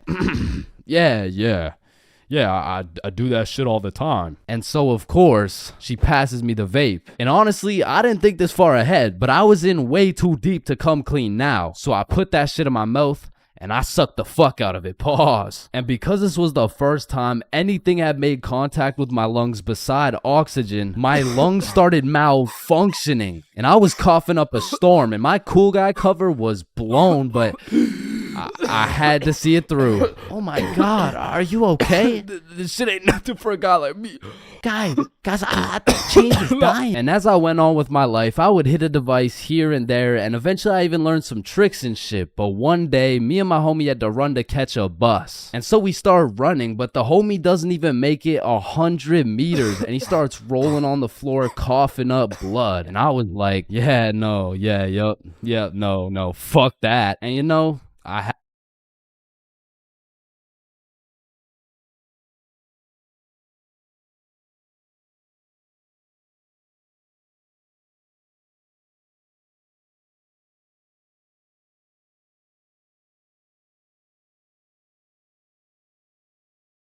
Awkward conversations. We all know them and we all hate them. Hey, how are you? Oh, I'm good. How are you? I'm great. How are you? You already asked me that. Damn, you right. You right. So, how's your day going? My pet frog just died. Damn, that's tough. I found myself taking the most inconvenient routes to avoid an awkward conversation. Like, I can't really explain the feeling of an awkward conversation, but it's just mildly uncomfortable. Like, I would compare the discomfort levels of an awkward conversation to wearing wet socks. Like, it's not the end of the world, but let's keep it real, no one wants to wear wet socks. And honestly, I would take a slightly inconvenient path if it meant I would not have to wear wet socks. Also, I feel like there's some other situations that are in the awkward conversation family that I also hate. For example, the handshake fist bump dilemma. Yeah, it was nice seeing you. Yeah. Oh, fist bump. Oh, Oh no, sorry, Nah, sorry. nah. Oh no, I don't. Oh yeah. God Fuck. damn it. After you experience one of these bad boys, you'll be thinking about it, cringing for the next hour. And if you're anything like me, you might even lose some sleep over it. Man, why the fuck didn't I go in for the handshake, bruh? Obviously it was a handshake. And what about the good old you said goodbye to the person you're talking to, but you guys both walk the same way situation? I mean, this situation is the perfect way to ruin a smooth conversation. Yeah, man, it was really nice to see you. Yeah, for sure. See you later, bro. Alright, peace out. Alright, bye. Yeah, bye. Shit, we're still walking the same way? I'll just turn this way so it's not awkward. Man, what the fuck? And even if I say goodbye to someone and we're still in the same general location, I will avoid them at all costs. Like once me and my brother were chilling at Walmart and we saw one of our neighbors, so we talked for a little bit, you know, said our farewells and went separate ways. But when it came time for me and my brother to check out, we saw the same neighbors checking out. And we were up in the Walmart looking like we were playing Assassin's Creed in real life. It's clear, it's clear. And of course, I can't forget about awkward silence. Yeah, that's funny.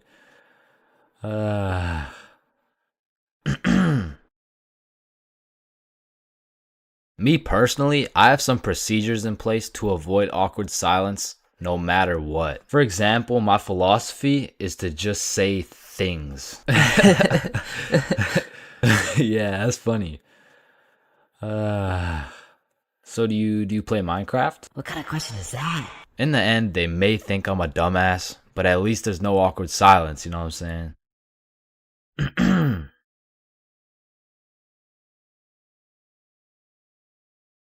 Okay. Okay. Oh yeah. Oh yeah, baby. Let's go. Let's go. Yeah, let's go. Now, I don't know why, but there's just some things we all did as kids. And it's not like any of these things actually make sense, but we just did them. Like, did you even have a childhood if you never dug a hole to China? Timmy, we're almost there. Yay, just 2 more minutes. I mean, kids are just some dumbasses, bro. Like, who's gonna tell little Timmy he's not digging through the Earth's core with this little rinky-dink ass shovel? But to be completely honest, out of all these dumbasses, I was probably the stupidest kid known to man. Like, I remember when I was 5 and I was taking my annual shower, you know, and all of a sudden I had realized I was a fucking superhero. It was just the way the water was flowing out of my fingertips. It was like nothing I'd ever seen before. And I was fucking hyped. I mean, from this point on, my new name was Waterboy. Wow. I was pretty fucking stupid, but not everything I did as a kid was completely impractical. For example, I know you used to run up the stairs on all 4s, bro. Like, this was just the most efficient way to get from point A to point B. I used to feel like a fucking cheetah going up those stairs. In fact, going up the stairs in this manner was so efficient, I asked myself, well, why don't people go down the stairs like this? And shit, I figured out why. Or bro, on a hot summer day, I would wait for my mom to whip out the fan. And as soon as she turned that bitch on, me and my brother would turn into the Migos. We were dropping hit after hit. Like we were spending so much time talking into this fan, our mom was a little concerned. Raindrop, drip, drop top, smoking no cookie in a hot box. Cookie, fucking on your bitch, yeah, dot. Cooking up dope from the crock pot. Hey guys, you've been there for 6 hours. I think it's time. Ma, let them cook. Bad and bougie.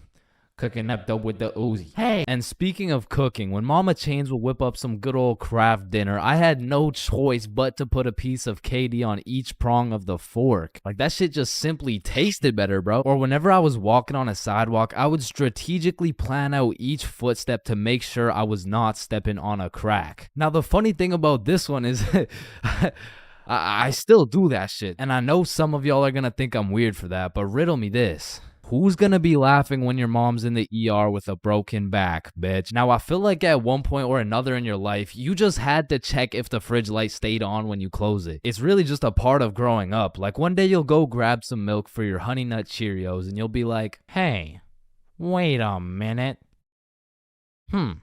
Or what about when you were bored in the car and you start doing parkour with your fingers to the window? I used to hit some crazy combos and then I would go to finish it off with a backflip. Or have you ever fucked around in the living room and you broke a vase or some shit? Whoops. You know, you get a timeout or you receive a little whooping.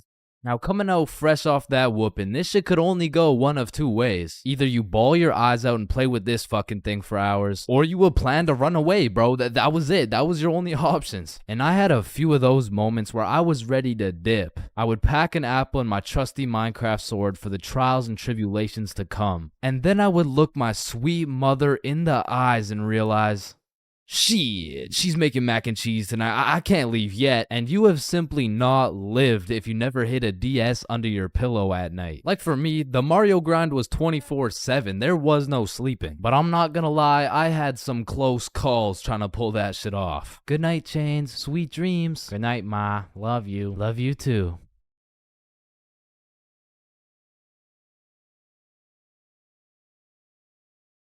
Fuck. And goddamn, bro, in grade 1, we would be doing anything but schoolwork. Like, we'd be poking holes in our erasers, injecting heroin with mechanical pencils, drawing this shit, and breaking this shit off mechanical pencils. I'm not gonna lie, you still gotta keep me away from those things because if I see them, I will break them. And yo, I'm not gonna forget you motherfuckers who used to put glue on your hands and let it dry so you could peel it off. Like, bro, you're weird for that shit. I'm not gonna lie. But I did used to love crafting the biggest marker sword you could and have a duel. And I don't know why, but I always used to carry around this tiny ass pencil. Like, I never actually used it, but I always had it. And I used to flex it too, thinking it was cool or something.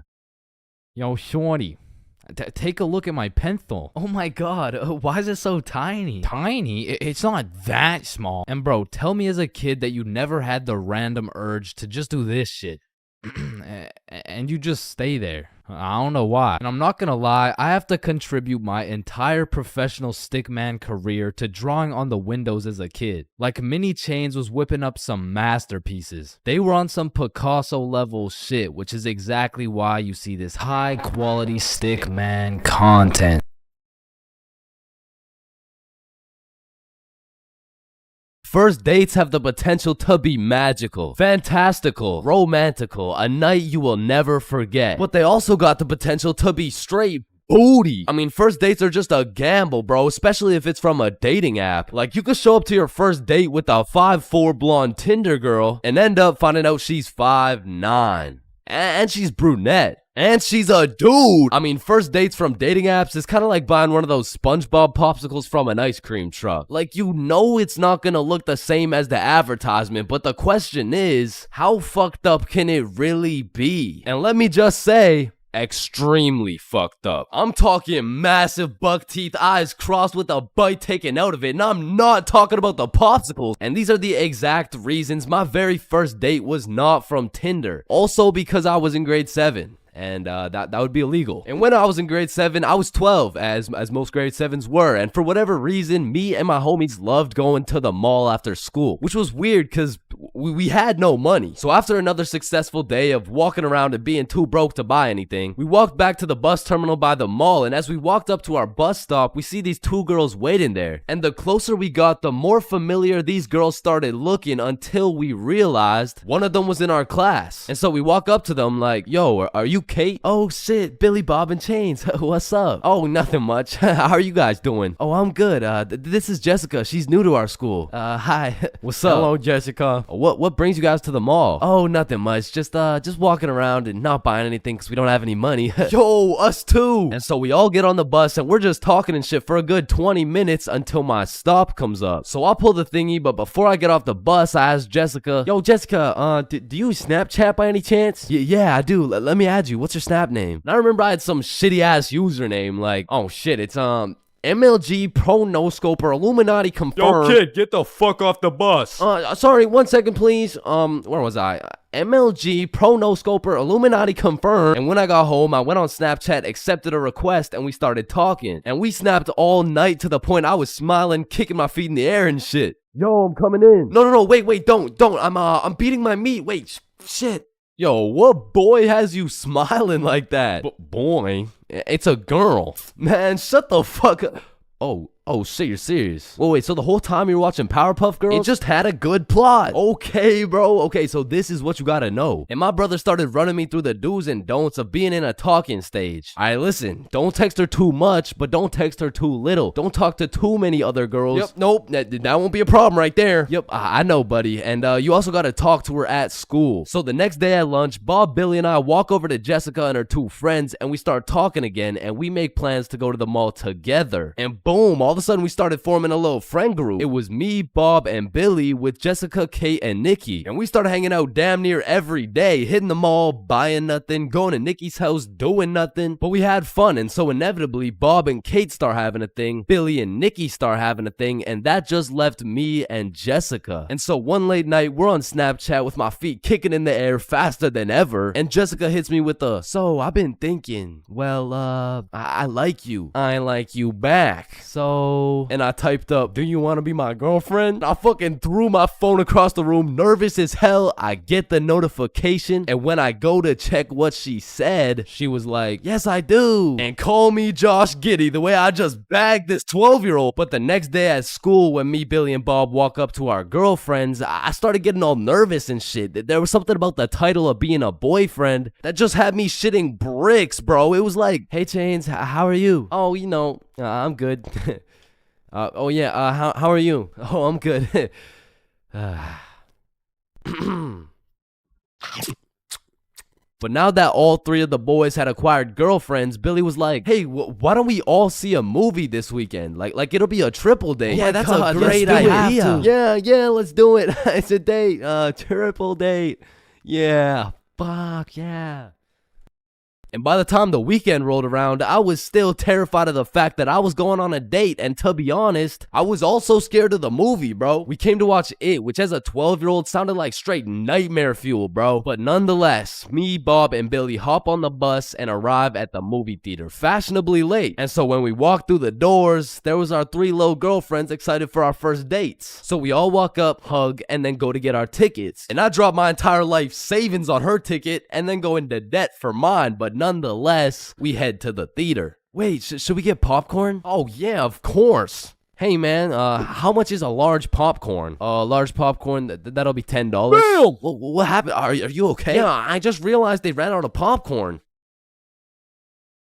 Are you fucking stupid? Yeah, no, don't worry. Thank you, man. Is it no problem? Have a good day. And we got to our seats and sat down, and the movie began. And as the movie progressed, I realized it wasn't even too scary, but about 20 minutes deep, I get a tap on my shoulder from Bob. And he gestures to me the fact that him and Kate are holding hands. And I look over to Billy and Nikki, and they're all cuddled up and shit. Which meant I had to make a move, bro, which inconveniently made my hands start sweating bullets. So now I was in a position where I couldn't just grab her hand while my shit was sweaty as hell, cause then she'd think I'm weird. But then I also couldn't just sit there and do nothing the whole time, cause then she'd also think I'm weird. So I just started doing the only thing I could think of, which was blowing on my hand like some hot soup, and believe it or not, made me look fucking weird. But at least my hand was dry, so I go and hold her hand, but when I do, I make a grave mistake. A tactical error, bro. When I held her hand, my hand was on top and hers was underneath against the armrest, and my dumbass was scared I was gonna crush her arm or some shit. And I don't know where I got the idea that I even could crush her arm from, bro, because those 12-year-old stickman arms couldn't crush a fucking pretzel if they tried. But for whatever reason, I decided my best option would be to hover my arm slightly above hers so my 1-pound arm couldn't come down and fucking demolish her forearm. And you know, this was cool for about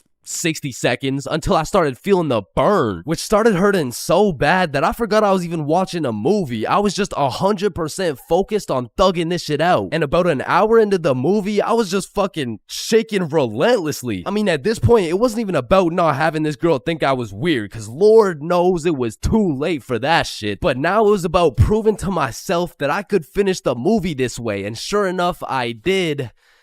But at what cost? Wow, you were so scared you were shaking, huh?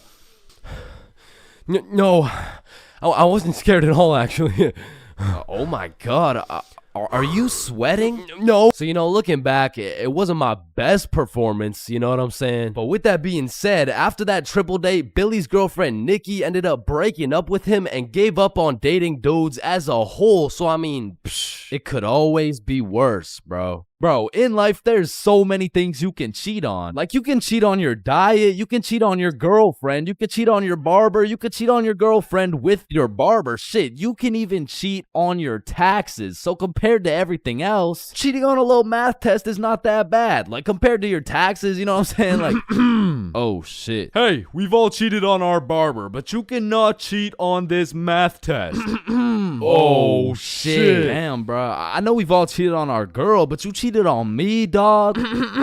Oh shit. Babe, I know we cheated on our taxes, but you cheated on me? Oh shit. Listen, in our entire lifespan, we've all cheated on something. Whether it's a game of Uno, your girlfriend, or your other girlfriend, it's usually not worth it, because congratulations, bro, you won the game of Uno, but now you have to look yourself in the mirror knowing you're a cheater and a liar that has 3 Uno cards up his ass. But when it comes to school tests, cheating is 100% worth it, bro. And I'm not condoning cheating at all, but let's just think about this logically. Like why are we at school in the first place? We're at school to learn things and skills that we can use in real life. Now, are we really using trigonometry in real life? Well, effectively, this depends on what career. Hell nah, bro. It was a rhetorical question. We are not using trigonometry. But you know what we will use? Creative thinking, communication, social awareness, logic, and reasoning, and most definitely our fucking phones. All 5 of which are strongly developed through the act of cheating on a school test. And on top of becoming a better human, better grades, it's the ultimate win-win. Your teacher feels like they did a good job teaching, your parents think they didn't raise a dumbass, and if you're good enough at cheating, you might just fuck around and get into Harvard. But once again, I am not condoning cheating, you know, just throwing that out there, you know. But yeah, as I was saying, you shouldn't cheat, right? Like it's bad. Cheating is not good, but you do know what they say. If you're not cheating, you're not trying. Facts. Yeah. Wait, no. What? So if cheating in school is so valid, why doesn't everyone do it? And that's because if you get caught, let me tell you, bro. This story takes place in grade 9 when me, Bob, and Billy were some straight freshmen, bro. And coming into high school, you get your shit absolutely clapped by double the workload. But lucky for me, Bob and Billy were both in my math class, which meant we had triple the studying power. But we also had triple the fucking around power, and we used that shit to its maximum capacity, bro. But you know what they say, the more you fuck around, the more you find out. And when we got our first test back, shit, we found out. We found out we're a bunch of dumbasses who were about to fail grade 9 math, and we couldn't let that shit happen. So for the next test, we studied extremely hard.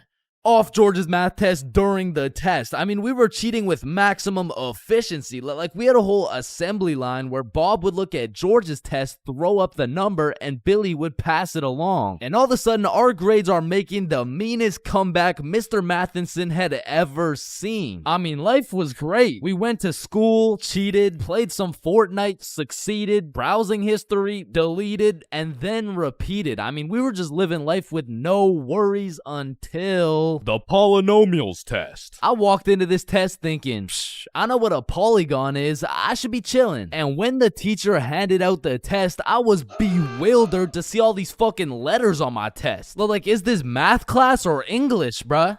Yeah, I think I got the wrong sheet. Huh? No, that's the right test. Well, what's the deal with this? I mean, that's just polynomials. Dog, I can name every single polygon, but who the fuck wrote Elon Musk's son name on my goddamn math question? Yeah, Chains. That's what we call a variable.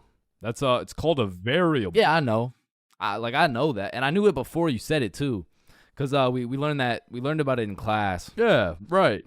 Right. Now, this would have been extremely bad if we didn't have the ultimate method we like to call George. Because George was one of those dudes who loved studying. Like, he'd wake up and go to school, then come home and study till he dropped, bro. Like, if you kidnapped George's whole family and told him you'd only give them back if he answered this equation, this motherfucker would just be happy he got more homework, bro. And cause of this, we had a little deal going with George. If he let us cheat off his math test, we would teach him how to be a normal dude. We were teaching this kid how to dap someone up, how to use slang, and all I'ma say is, this motherfucker should have just stuck to math, bro. Yo, Chains, sauce me a bite, big dog. I got you.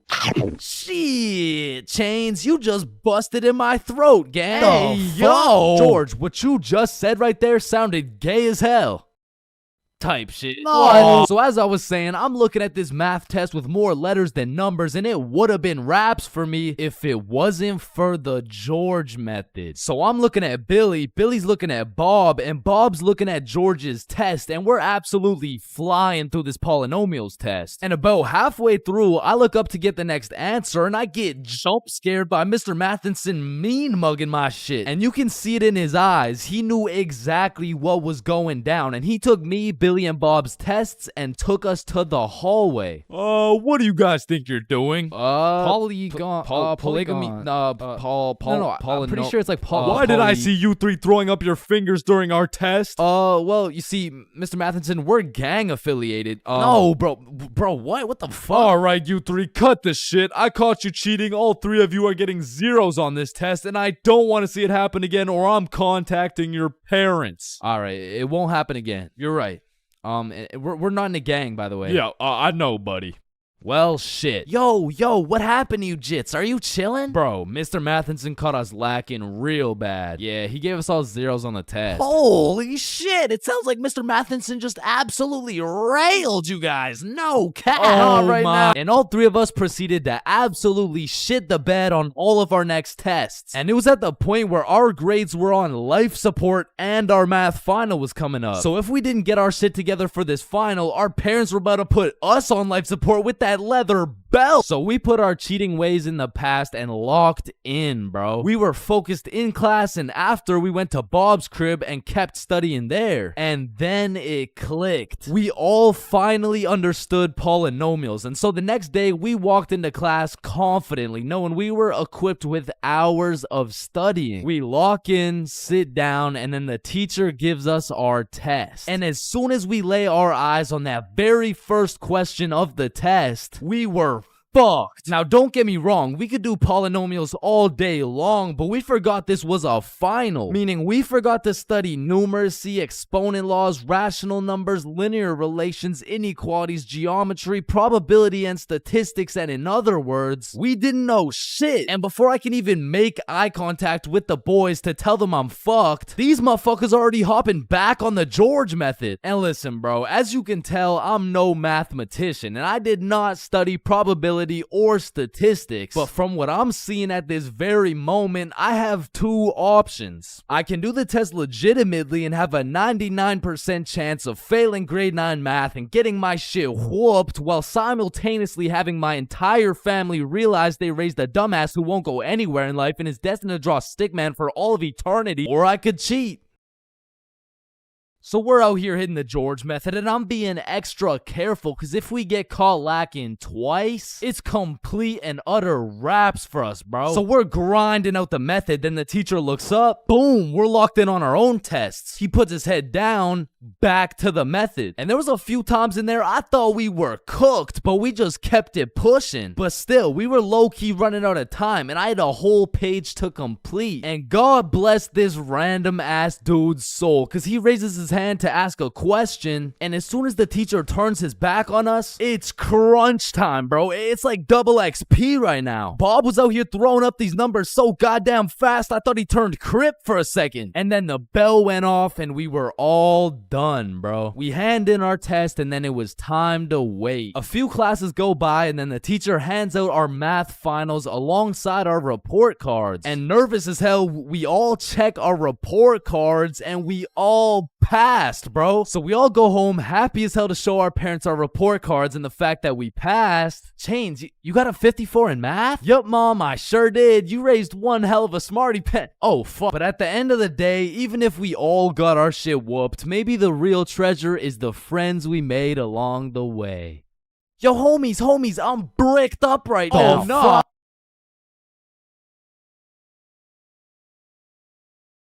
So, there are 7 stages of being drunk, all of which I've experienced, so you don't have to.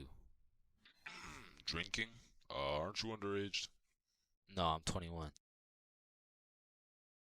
Now let's start with stage 1, the process. Stage 1 is one of the most important stages of being drunk. If you've ever heard the saying, trust the process, this fully applies when it comes to drinking.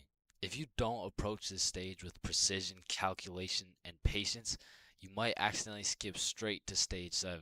And trust me, you don't want to skip straight to stage 7.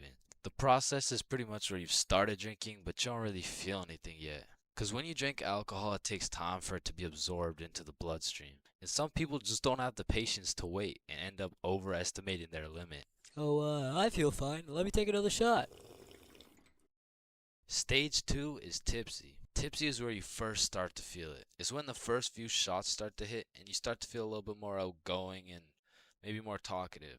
At this point, you'll still have your judgment, but I feel like you become a little bit more of a glasses half full kind of person. Walking in a straight line is still easy. Boom, light work. Once the next few shots start to roll in, you'll hit stage 3, intoxicated. Once you're intoxicated, some of the dizziness starts to set in. You also start to think less about the words you say. And I'm not gonna lie, at this point, I feel like your confidence peaks. Like when you're at a party and you look in the mirror and see Michael B. Jordan, you know you're at the level of intoxication, bro. And to be honest, for parties, I like to chill at this stage because you've got your confidence, but you still haven't lost your riz. And for reference, at this point, you can still walk in a straight line, but it takes a little bit more focus and effort. Which brings me to stage 4, hammered.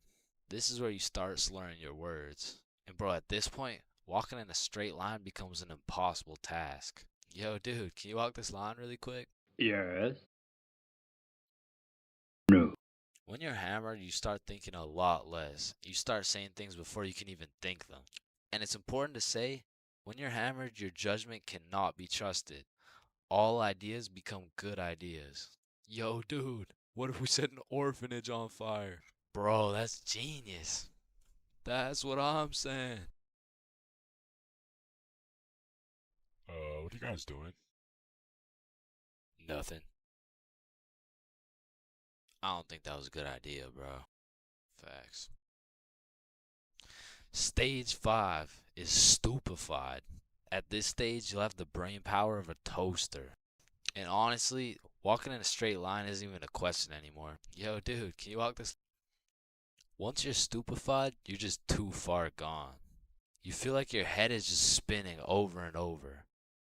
Now, at this stage, I would recommend leaving whatever party or setting you're at because you can't function properly. Probably end up regretting some of the shit you say or do the next morning. Now, stage 6, wasted. When you're wasted, when you get wasted is just regret. Your body is literally fighting for survival.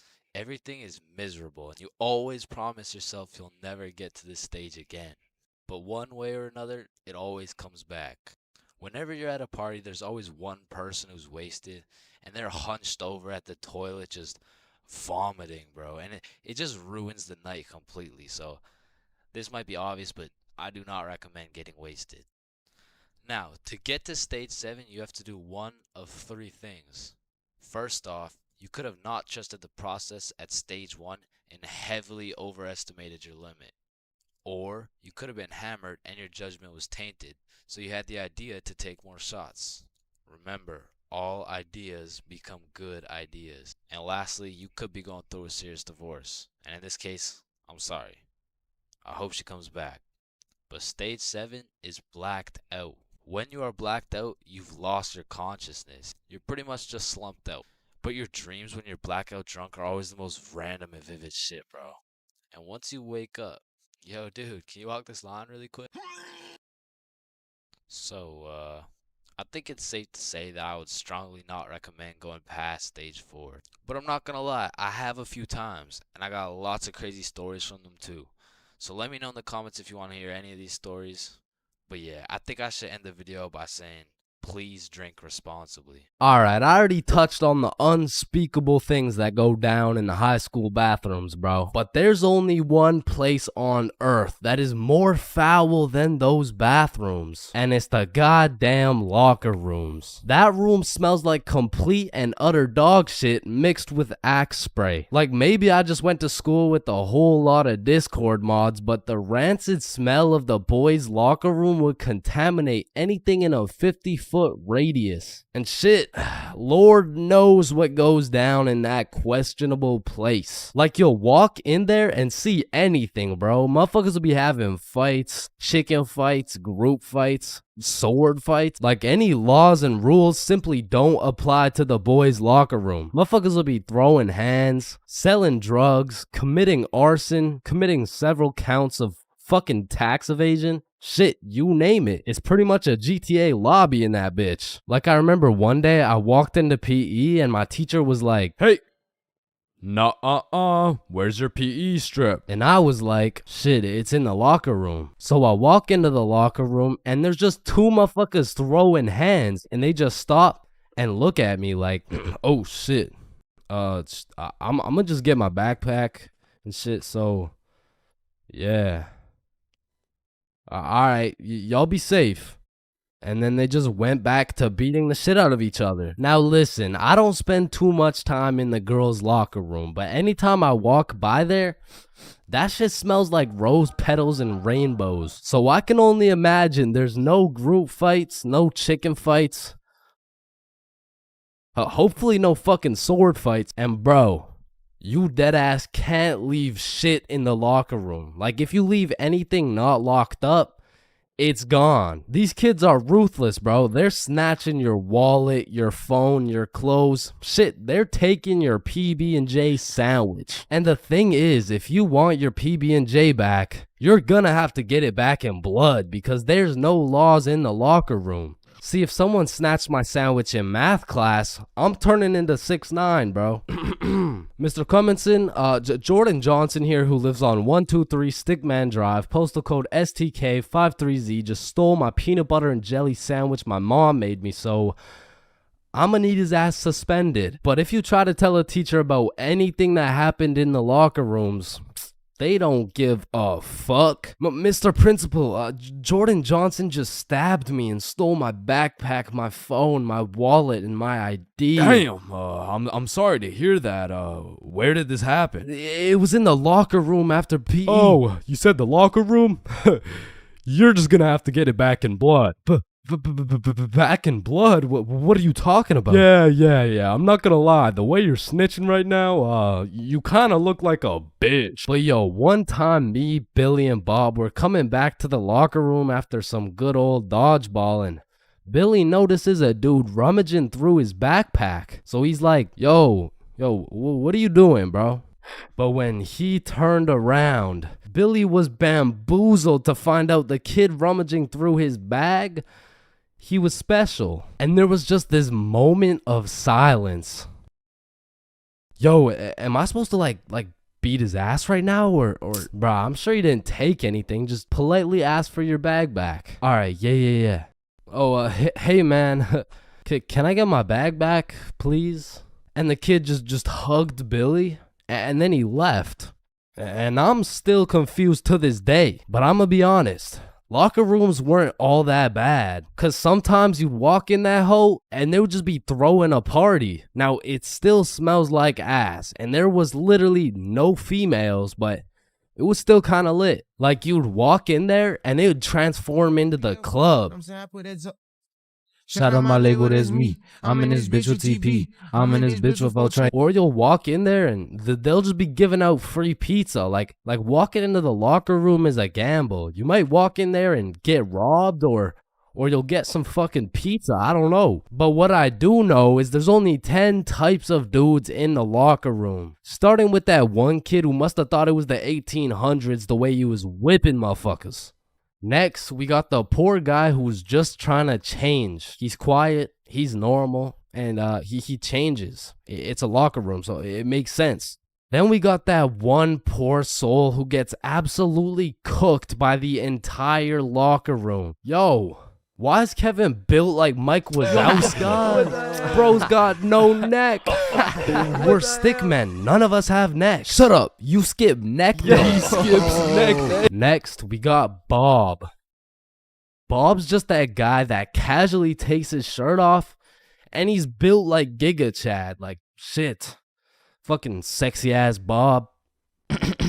And I don't know why, but there was always that one guy who thought it was a good idea to just whip his nuts out. Unprovoked, uncalled for, completely out of pocket. Like, what do you look like with your nuts out in a room with 30 half-naked sweaty dudes? Like, personally in that situation, I'm keeping my balls in my boxers. Thank you very much. And bro, tell me why there was always one kid who was just dousing himself in Axe spray. And it's always the mustiest motherfucker doing it too. Like, who's gonna tell him that Axe spray doesn't replace taking showers, bruh? And I don't know about your locker room, but for mine, there was always a dude eating. Like, out of all the places on earth, why are you eating in the locker room? Like, for some reason, there's something about eating around a bunch of dudes in their boxers that just doesn't sit right with me. I mean, simply by bringing that sandwich into the locker room makes it contaminated. That sandwich will be tasting like wet dog and Axe spray. And next, we got the kid who just makes as much noise as humanly possible. Shut the fuck up. Damn. And then there's that one dude who decides he's having a shower. And all power to that guy, but personally, there is no fucking way I'm showering in school. Like, I can't trust this little door to stop these menaces from breaking into my shower. Cause remember, there's no laws in the locker room. Like, it's no jail, but I'm sure if you drop the soap in there, you're gonna get violated. And of course you got the fiend. There's always a dude fiending for a vape in every locker room. And it's low-key worse in the locker room than the bathrooms. Like, these locker room fiends would do a little bit too much for some nicotine. I've seen them pay $5 for a single hit, and fuck, I don't want to know what they'll do for a hit when they run out of money. And still, I'm not gonna lie, the high school bathrooms get wild. They'll be hotboxed, there'll be fight clubs, but the thing about the bathrooms is a teacher can walk in at any time and get every student suspended. Like, even the poor kid taking a piss will probably get suspended just by association, which is exactly why the high school locker rooms get so fucking rowdy, because there's truly no teacher strong enough to stop the buffoonery that goes on in these locker rooms. So they don't even try. Shit, I don't care if your teacher is John Cena. There is no single man who can put a stop to the fuck shit that goes down in the locker rooms. But there is one thing that can: a female.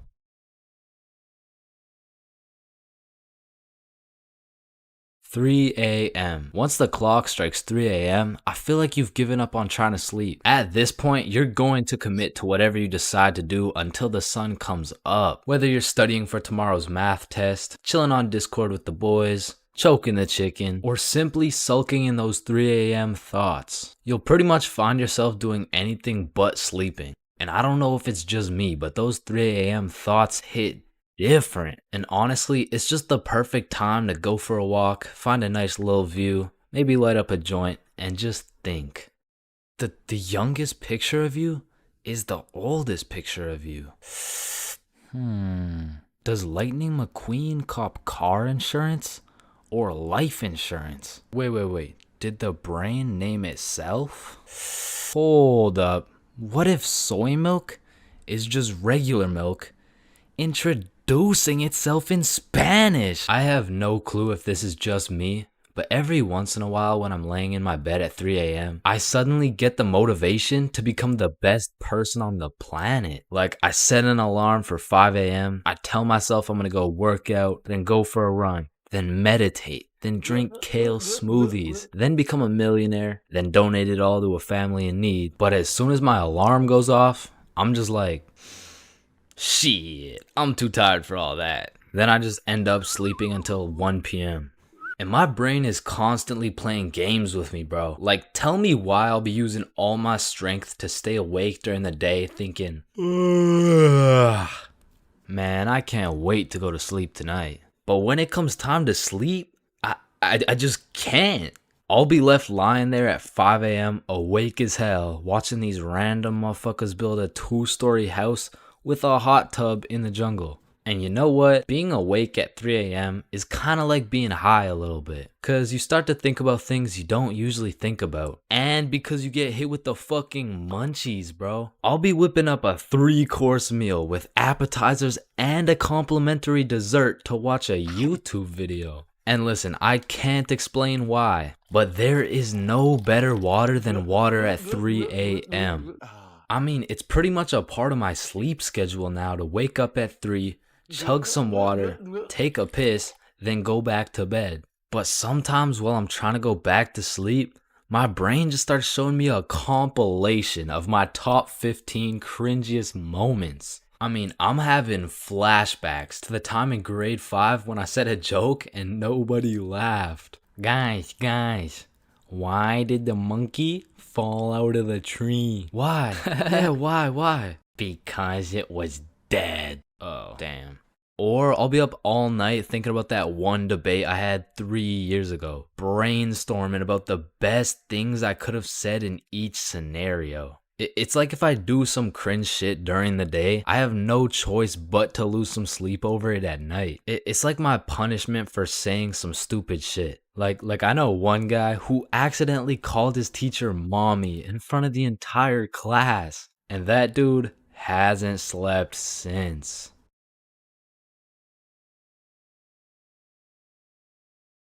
Oh shit. Oh damn. That's why you don't mess with me. I'm Jordan Johnson. Mr. Johnson, why did you beat Kyle's ass? Mr. Principal, I never touched Kyle. In fact, I've never seen this kid my entire life.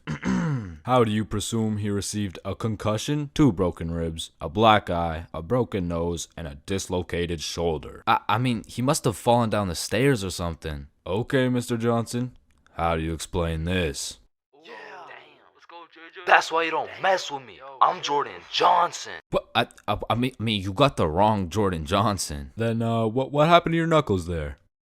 Shit, these ain't even my knuckles. Listen, I am not one to condone violence, but I'm not gonna lie. School fights are a major part of the high school experience. I mean, there's something about a good old school brawl that just boosts students' morale. Like, there is nothing that gets you through the rest of the day like some kid getting his ass beat in front of the entire school. And truthfully, it's just a community building experience because it gives everyone something to talk about. Yo, did you see the fight? Yeah, bro, Kyle got his shit rocked. Wait, are you guys talking about the fight? Yeah, bro. Man, Kyle got fucked up, dude. Overall, in school fights, everyone wins. Like, the fighter gets some respect and the crowd gets some entertainment. It's a win-win. What about me? But tell me why when a fight breaks out, the entire school will be recording, but not one person can get a good video. It's like when a fight breaks out, every motherfucker recording starts having severe hand spasms. I mean, as the person recording the fight, you literally have one job: to record the fight. Damn, I just missed it. What happened? Oh, well, lucky for you, I recorded the entire thing from start to finish on my brand new Samsung. Check it out.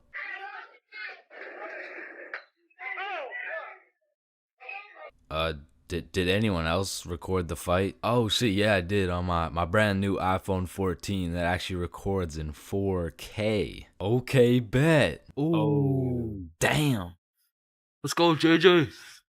That's why you don't mess with me. But bro, there's just a video of your face for 8 minutes straight. And watching some of these fights are funny as hell. Because some motherfuckers will come in swinging like KSI. Some motherfuckers are out here thinking they're Daniel LaRusso. And some motherfuckers should just not be fighting. Which is honestly the best part. Because where else could you catch a 6'5", 250-pound big body scrapping some 5'2" nerd? Like, the UFC would never let that shit slide. Plus, you get to watch it all for free. But me personally, I've never gotten into a school fight. But don't get me wrong, if someone wanted to catch these hands, I could hit them with the little knuckle sandwich, if you know what I mean. But truth be told, I could never lose a fight. Not because I know how to fight, but because for Bob, shit was on sight. And trust me, You don't fuck with Bob. Bob's got a better record than Floyd Mayweather. And I even heard one time he got into a little altercation with Mike Tyson. All I'ma say is, he dealt with him. But with that being said, we all know that one kid in school who was born to simply beat people's ass. Like, this dude's life purpose was to run people's fade. And of course, I had someone like this at my school. He was the type of dude who had nothing to lose, so he would instigate a fight wherever he could. We'll just call him Jordan. And honestly, he was holding a solid record. I mean, he was probably 12-0. But one day, Jordan picked on the wrong kid. Hey nerd, take off those stupid glasses. And Bob was a man of little words, so Jordan's buffoonery did not faze him. Hey nerd, I said take off those stupid glasses. Hey, stop ignoring me.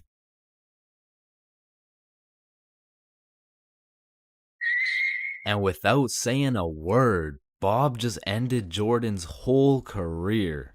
And ever since that day, nobody messed with Bob. That's why you don't mess with me. I'm Jordan Johnson. 5, 4, 3, 2, 1. Happy New Year! Oh my god. Yeah. Let's go. For my New Year's resolution, I'm gonna go on a diet. Nice. Oh, and I'm gonna quit vaping. Yeah. Let's do it. Oh, and I'm gonna go vegan. Oh, Nice. and I'm gonna stop beating my meat. Oh. 3 days later. Man, fuck the diet. Right? I didn't even want to go vegan anyways. Wait, guys. Where's Jonathan?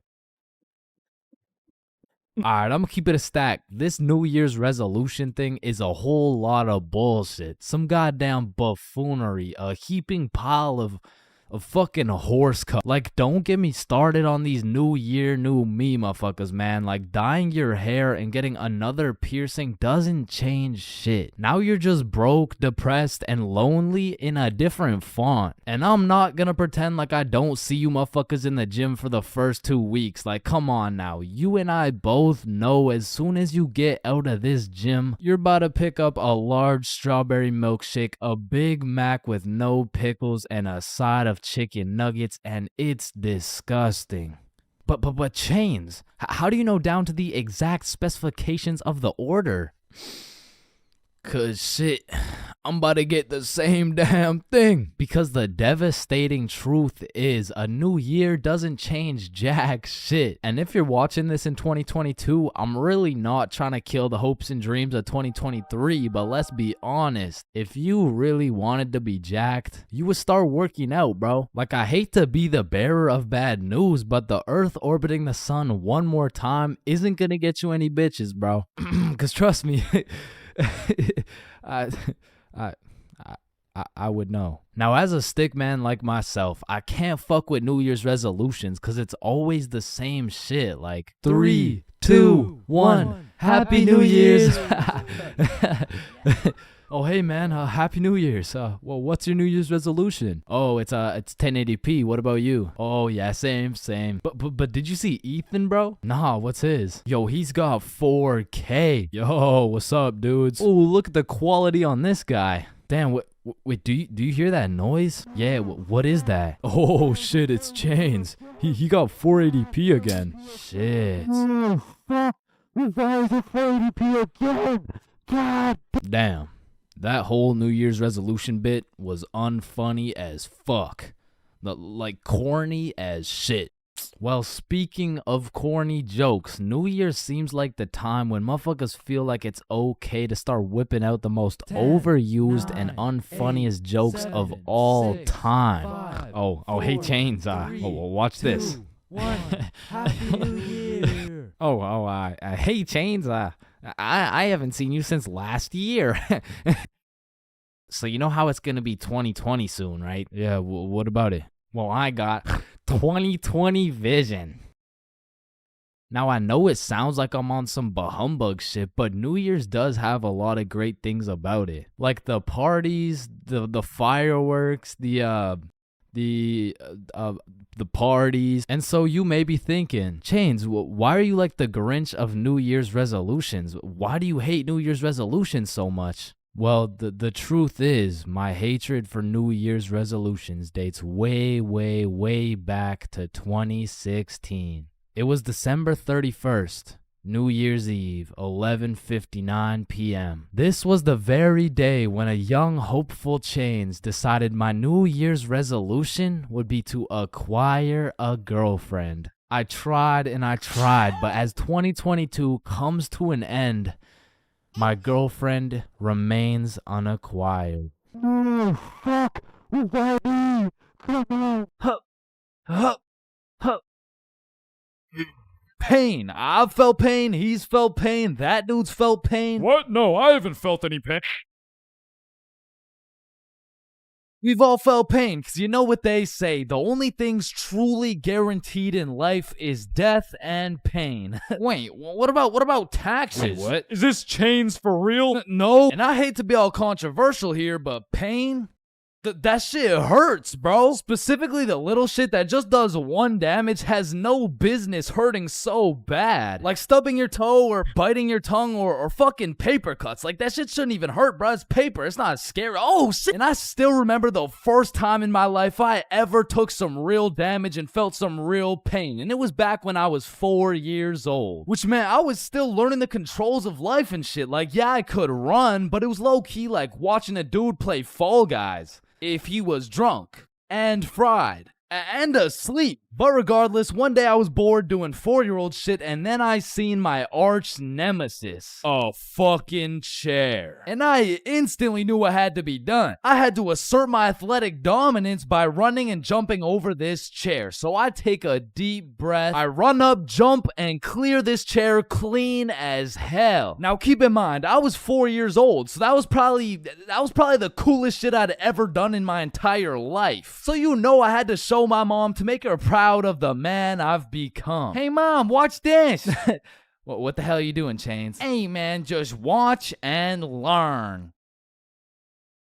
Oh, I fucking ate it, bro. Like, that was the type of pain that hits so hard you can fucking taste it, and damn, that shit tasted ass, bruh. Like, have you ever taken a soccer ball straight to the schnoz? Cause that shit will have you smelling pain, tasting pennies, and seeing tears. Which is bad, but like, who the fuck invented the funny bone, bruh? Cause that shit ain't funny. Like, bro, you can't just call some painful ass shit funny and expect it to be humorous. No, the bone is called a humorous. Yeah, shut up. How humorous is this, buddy? Not humorous. Yeah, that's what I thought. And in fact, I think it's the opposite of humorous. Like, yo, did you guys know 1 in 4 dudes is gay? Wait a minute. Gee, I sure hope it's Owen, cause he's sexy as hell. Yeah. Y'all hit the funny bone too? Yeah, I did. If I had a pain tier list that went from shit ain't nothing to I'd probably rate hitting your funny bone a solid It's the same as stubbing your toe real hard. Like, you just need a moment to take a few deep breaths and say a few slurs, and that shit just heals itself. But if we're looking at some top tier, brutal, agonizing, excruciating pain, getting kicked in the balls. Now, for you 19.8% female audience, I know you might not be able to understand what this feels like. So let me just give you a quick overview. Imagine having balls, right? Now imagine getting kicked in them. That shit hurts like a bitch. I remember one time in grade 6, me and my homies were playing a good old game of soccer. And we were playing with the big homie.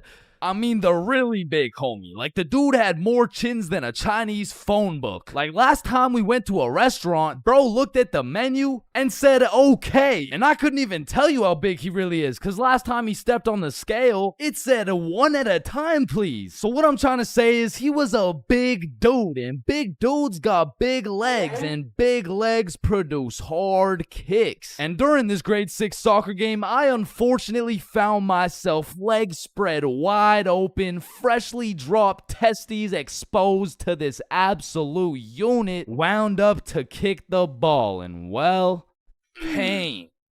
Just pain, bruh. Followed by a moment of silence from everyone on the field. And I don't know if the moment of silence was for me or for my next generation of kids the big homie just wiped out, but I felt that shit. And I felt it in my stomach. And there was really only one sound I was able to make in that moment. Now I know what a lot of you guys are thinking. Getting kicked in the balls is nothing compared to childbirth. Childbirth is so much worse. This guy's a misogynist. And no, I don't give people massages. And I might be the first to tell you this, but I've experienced both getting kicked in the balls and childbirth. And honestly, childbirth wasn't even that painful at all for real. But to be fair, it was probably a little worse for my mom, so like... Now, we all know physical pain very well, but what do you call that deep, torturous pain you feel when your dog dies? In Minecraft, that's that psychological pain, like the pain you feel when you're watching a banger YouTube video and an ad interrupts you out of knowledge. Or like the pain you feel when you just got done making some toast and peanut butter and that shit flops on the floor face first. It doesn't hurt physically, it hurts spiritually. Like, there really is levels to this shit, bro, because now when you start adding psychological pain onto the physical pain of things, we gotta start adding new tiers to this tier list. Because imagine peacefully sleeping in your bed and you get woken up to the pain of your girlfriend kicking you in the balls, which of course hurts physically, but then you realize you don't even have a girlfriend and you live alone. So just to knock a few more off this tier list, a razor scooter to the shin, stepping on Lego is a solid. Now, getting socked in the face is an interesting one, because that shit can range anywhere from all the way to getting the sonic rings knocked out of you. And if that shit's a good enough punch, you might not even feel anything. Now for the tier, I would say that's the shit where you just take one damage, like eating some food that's too hot, or getting a brain freeze, or when you're laying in bed with your phone and that shit slaps you across the face. Like, it's just minus 1 HP. And minus 5 IQ. And if anyone's seen that shit, it's probably a lifetime debt of aura. Now I'm gonna keep it a stack. For something to be in the shit ain't nothing tier, it's just gotta be a good ass day, bro. Like, some days I'll just be feeling invincible, bro. Like, wake up, roll out of bed, shit ain't nothing. Eat a nice hot breakfast, shit ain't nothing. Stub my toe while simultaneously getting socked in the face, shit ain't nothing. Get a bad phone call? Yeah, Chains, this is Dr. D's. I'm sorry to break the news to you, but, you know, you tested positive for chlamydia. Hey, man, shit ain't nothing. Oh, shit, who's this? Yeah, I wasn't finished. You also tested positive for herpes, syphilis, gonorrhea, hepatitis. You got a whole ecosystem on your shit. Honestly, at this point, our best bet is just to chop that thing clean off. What? Shit ain't nothing. No, it's definitely something. We're chopping your meat off. Yeah, but on some days, bruh, it's just like, yeah, no, that's it. I quit. I'm done. I'm going to sleep. Good night. And I know this might sound like some freaky ass shit, but I feel like some pain low-key feels good, bro. Like, in school, I used to always put the front chair legs on my feet just to feel the pain. Or even like eating some spicy ass food, or like, oh yeah, or like getting spanked. No? No? Fuck? Nah. I was thinking something more like taking a really hot shower, or like getting whipped. No? Yo, George, shut the fuck up, bro. I'm trying to make a video and Sorry, shit. my fault, pimp. My fault. Yeah, alright. Or what about when you like getting slapped in the face? Bro, shut the fuck. Hey, yo.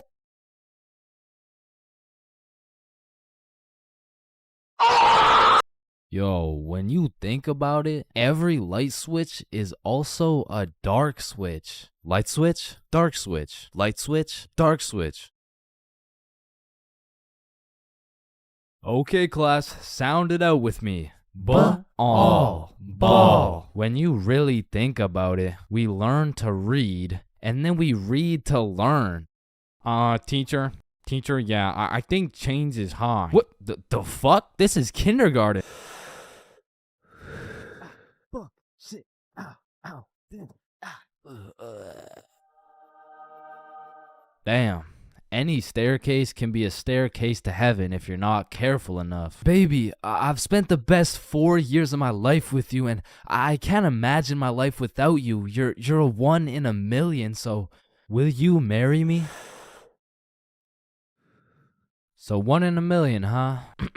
That means there's 8,017 people just like you. How does that make you feel? Yo, if you cut your leg off, would it hurt? Of course it's gonna hurt, bro. Nah, think about it. Where would it hurt? Your leg. Oh, cause you cut your leg off. Yo, what happens if you push down the gas and the brakes at the same time? Shit, let's find out. Oh shit, it takes a screenshot. Damn, my eyes are dry as shit. Just close them for a minute. Damn, bro. You never actually close your eyes. You just look at the inside of your eyelids. Damn. Yo. Can anyone answer 547 to the power of 3? Yes, Chains. Yo, did you know every single odd number has an E in it? Damn. Chains, are you high again? No. Wait a minute, bruh. Since you were born deaf, what language do you think in? Oh shit, you right. Damn, I just realized squirrels' cheeks are also their nut sacks. You know what I'm saying? That's kind of like your mom. What? The way she had these nuts all up in her mouth. Bro, if everyone in the world all blinked at the same time, nobody would know. Oh shit, that's facts. Oh, I just blinked. Did you? Nah. Oh, I just blinked. Did you? Nah. Wait, what about just now? Yo, which of these buildings do you think has the most stories? Oh, it's gotta be that one, bro. That's massive. Nah, this one's even taller. Oh, it's this one for sure. No, it's this one. No way. That shit's library? Tiny. Think about it. Oh, story. How are you supposed to get clothes? What are you talking about, bruh? Okay, imagine you had no clothes, right? How are you supposed to get some clothes? You go to the store and purchase that shit. Bro, they're not about to let you buy some clothes while your meat's hanging out. Nah, you just cop some clothes real fast. It's simple. Bruh, a young kid walks by and it's raps. So you guys both have the power to read minds? Yep, yes, that's sir. Right. Then if you both read each other's minds, whose mind are you reading? Oh, I don't know. We could try. All right, yeah, sure. Nah, that was not me. Yo, that was you for sure, dude. Damn, bro. When you think about it, the hospital is the only building you leave without entering. Damn. And people are having the worst day of their life, the best day of their life, the last day of their life, and the first day of their life, all in one building. Damn. Bro, I'm kind of scared down here. What? Why? But because I'm scared a shark's finna eat my ass. Well, when you think about it, there's more people eating sharks in the world than sharks eating people. Damn. That's actually really crazy to think about. Fuck, yo, every single day, there's some random motherfucker out there who took the biggest shit for that day. Yeah, he's in this room. Bro, it's literally just you and me in the room. Yo, this Taco Bell is bussin'. So he incorrectly assumed his position. You spelled that incorrectly. But spelled what incorrectly? Incorrectly. Yeah, but what's incorrect? Incorrectly. Wait, what? Wait, guys. When you really think about it, the only time incorrectly isn't spelled incorrectly is when it's spelled incorrectly. Shut the hell up. Yeah, shut the fuck up. You know, the number of people older than you never increases. It only gets smaller and smaller. Damn. What? It just got smaller. Yeah, pizza's here. Shit, I got the munchies. I'm about to fuck this shit up. Wait, I ordered a mushroom pizza. Why'd they give us cheese? Hey, any pizza can be a mushroom pizza if you're patient enough. Damn, I guess you're right.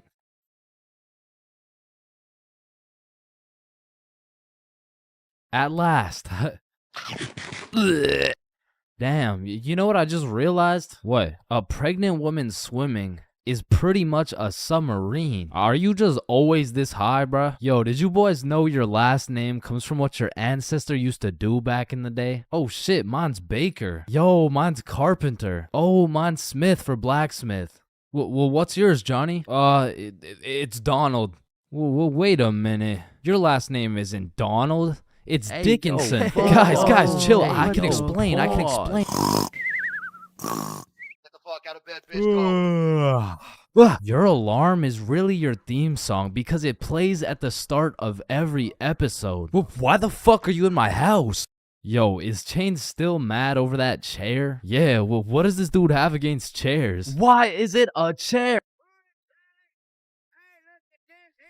Yo, why is there sidewalks in the movie Cars if there's no humans? This dude won't shut up. Like, just watch the fucking movie, bruh. Damn, think about this. When a child is an asshole, the child gets a whooping. But when the parents are an asshole, the child gets another whooping. Shit, tell me about it, bruh. Fuck. Bro, you've checked the fridge 15 times already. No good food's finna magically appear. Damn, now that I think about it, we don't keep checking the fridge for new food, but rather we keep checking to see if our standards have dropped low enough to eat the shit that's already in the fridge. So we got Mercury, Venus, and then here's Earth. Yeah, Chains, what do you want? If Earth is the third planet from the sun, does that make every country a third world country? You're high again. Just get the fuck out of my class. And look at these sheep. Sheep. You know how one of your teeth is called a tooth? Yeah? And one geese is called a goose. Okay? Then why isn't one sheep called a shoop? All right, Chains, I can't keep doing this. We have to break up. Shoop. You know what I've been thinking? Yeah, what's up? Teenagers be whipping that shit like they're always running out of time. But old motherfuckers be driving like they got all the time in the world. Like, look at this geezer. Poor guy's practically decaying behind the wheel. But he's taking his time like he's got any time to spare. If I stab this cereal box, does that make me a serial killer? That one was straight ass. You gotta work on that shit. I'm gonna work on that one. Yo.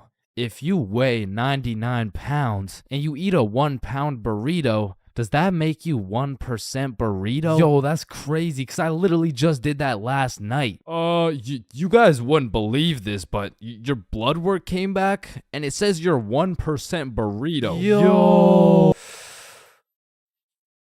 Yo, picture this. Imagine if Ed Sheeran was working at a bread place, right? Would that make him the gingerbread man? You're high as shit. Alright, bro, I'm a dip. Nah, don't leave me alone in this forest, bro. Hey, when you really think about it, you're not scared to be alone in this forest. You're scared you're not alone in the forest. You feel me? Yo, that's actually so true. Bro, you know what? Low key, if you're dead broke, robbing a bank isn't even a bad idea. Bro, there's no way some hobo's about to pull off a bank heist. Nah, but just think about it. Whether you successfully rob the bank or not, either way, you get over 10 years of bills you don't gotta worry about. Alright, fuck it. You got the strap? Yup. Yo, throw on your seatbelt really quick. Nah. What? Why not? Well, you see, it increases my risk of dying from cancer. What are you talking about, bro? That shit makes no sense. Just let that sink in. Oh, yeah, I got you. Yo, what's up? But still, that shit makes no sense. No, but actually think about it. Oh. Hey, bro, you want to hit? Nah, I don't smoke. I'm scared that I'll get all paranoid and shit. Hey, man, if you're paranoid that you're gonna get paranoid, you're having the side effect without even smoking. It's true, though.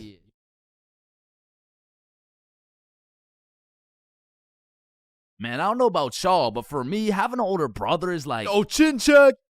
Damn, bro. El Chin, am I right? Nah, I got you a gift, though. Damn, for real? Yeah, open them up. Oh, these are tough. Let me try them on. Yup. You know what these are good for, bro? Yeah, what is it? Wedgie! I'm not gonna lie, bro. I still love having a big brother. Like, yeah, you get your ass beat bi-weekly. Yeah, these motherfuckers will steal your food. And they be frying your shit for no reason whatsoever. Chains for real? Now that's Chipotle for real. Because he's wrapped like a burrito. But let's think about it, bro. What is the alternative? A big sister, bro? Hell nah. These motherfuckers will force you to do your makeup and shit. Alright, yeah, pull the plug. But it looks good. Pull that shit. Like, pull the plug. So I don't think we can do that. Pull the Damn, plug. are you Pull serious, the bro? man. Pull the fucking plug. Like, having a brother's an interesting situation, because I would trust this motherfucker with my life, no questions asked. But I'm not trusting him with my Chipotle for a second, bro. Like, I was born with my very own #1 hater and my #1 supporter who just happens to have the same mom as me, bro. But listen, nowadays, I'm a grown-ass man. My brother a grown ass man. Now that we're both grown, we get along like PB and J. Yo, that's what I was about to say, bro. For real though, we get along like chicken and waffles. Okay. Yes, sir, bro. We get along like salt and Vic. Nah, I don't get it, bro. I don't know what you're trying to say. Nah, I mean, what I'm trying to say is if I'm eating, Right. worried, Oh, and yeah. if he gets into a fight, we get into a fight, yeah. If someone reads my search history, we searched up Lola Bunny furry buns, lubed up, shaking it wild Bro. style, yeah. Nah, hell nah. What are you doing, bro? We didn't do that? Fuck no. Okay, yep, no, that's fine. But a lot of shit has changed throughout the years, man. Back in the day, me and my brother were ops, bro, because this motherfucker's sole reason for living and breathing was to rage bait my ass. And I was like 5 years old, still figuring out who's milking the chocolate cows and shit. And big bros hit me with shit like, Yo, what's 9 plus 10? It's 19. Get a load of this dipshit. Bro, it's literally 19. Man, what the fuck? Okay, why are you so mad, bro? Bro, you literally. Alright, relax, bro. Just sit down, take a deep breath.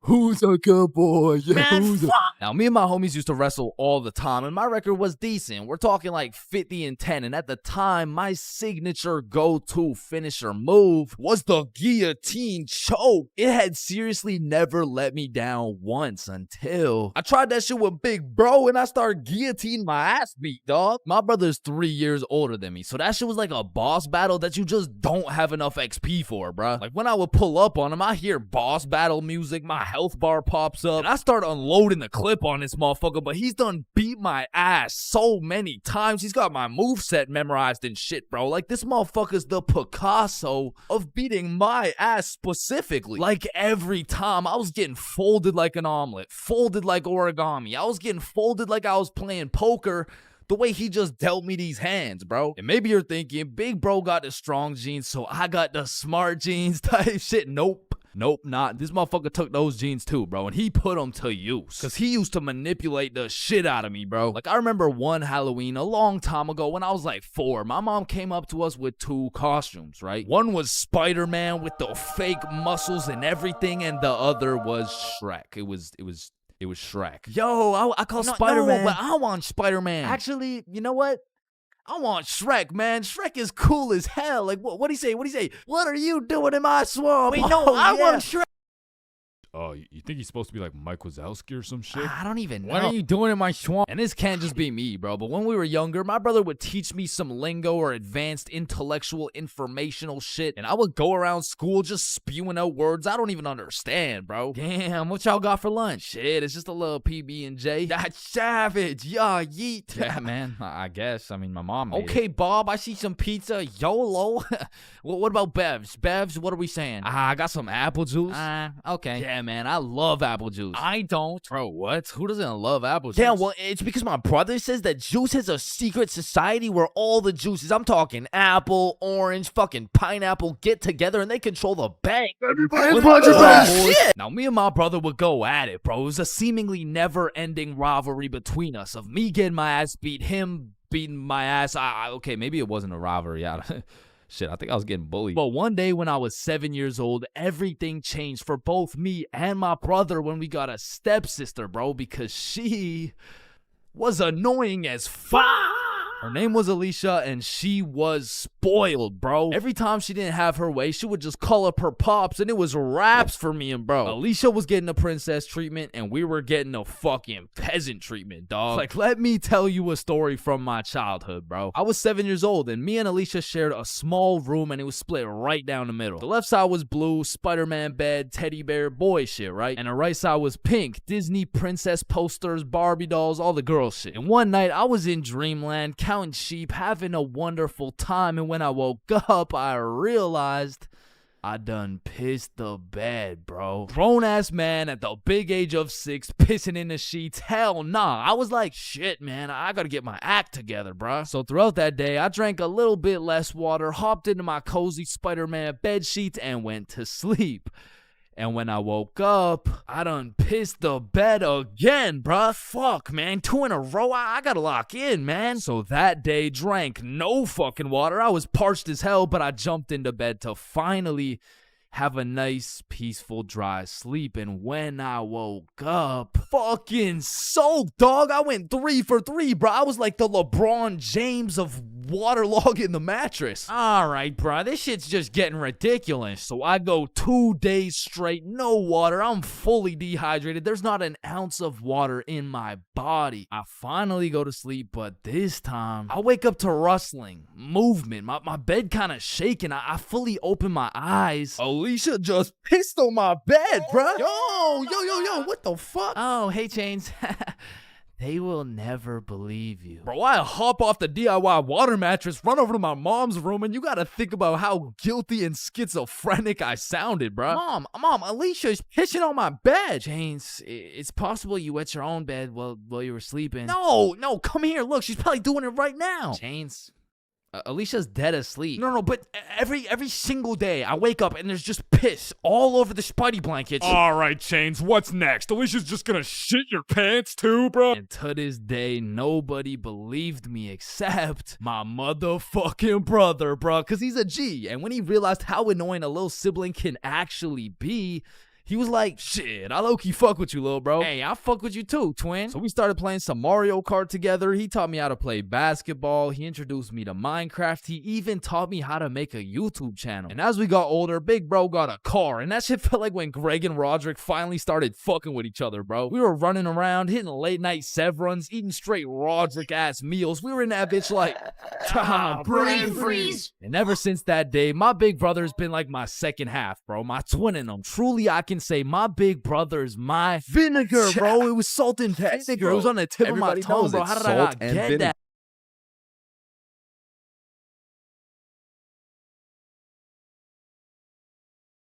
What are you doing in my swamp? When you link a girl and you both bring a friend, man, what could possibly be better than a 2-man mission? 3-man mission. And when you go on a 3-man mission, you need to be able to trust those homies with your life, bro. Cause I don't know why, but 100% of the time you go on a 3-man mission, somebody's gotta take one for the team, bro. Like, it's just inevitable. And if your homie isn't willing to eat the shit sandwich in order to see the gang succeed, the entirety of the gang is eating the shit sandwich, bro. And on top of that, you need your homies to have your back when you crack a shitty ass joke. Cause if you're in a group of 6 people and not a soul laughs, nah, you're done, bro. Like, you're cooked. You're sauteed, bro. Like, pack it up. It's over with. Like, yo, guys, what do you get when you mix human DNA with goat DNA? Oh my god, what do you get? Wait, no, let me guess. No, I don't know. What do you get? Kicked out the petting zoo. Fuck, I sold. Actually, that's a really good joke. Facts. Wait, it was? And lucky for me, I got the 2 most perfect dudes for the job. Bob and Billy, so you know we were no strangers to the game. Like, we had 99 chemistry, bro. We were like Jordan, Pippen, and Rodman, setting up these plays, passing, alley-ooping, and dunking that shit. In these streets, they called us the real Big Three. And one day, the real Big Three hopped on a plane to Mexico. And this story takes place way back. Like a month ago. And this story doesn't just contain one 3-man, not 2 3-mans, but 3 different 3-man missions. And with these 3 different chances, will me, Bob, and Billy be able to find love in Mexico? Or will we get set up and kidnapped by the cartel? Find out coming up on this episode of Billy, Bob, and Chains.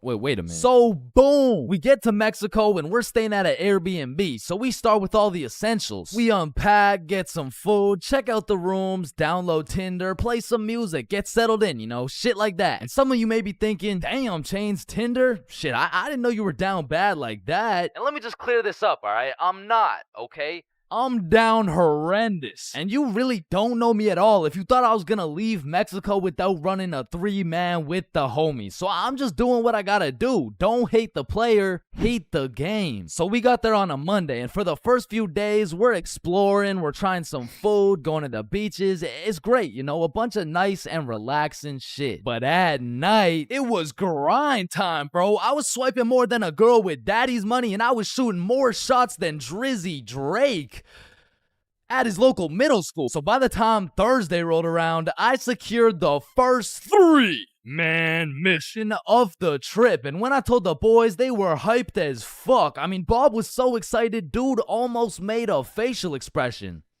So before we went out, we had to get teed up. And lucky for us, we spent half our food budget on a few bottles of vodka. So we're absolutely down in that shit until our Uber pulls up. We hop in the Uber and get dropped off by some bars where we plan to meet the girls. Now keep in mind, at this point, all I've seen of this girl is pictures. And you know there's a brutal catfishing epidemic going on. So let's just say it's completely in the realm of possibility that I set up a link with 3 big buff Mexican dudes. And Lord knows I'm crossing my fingers.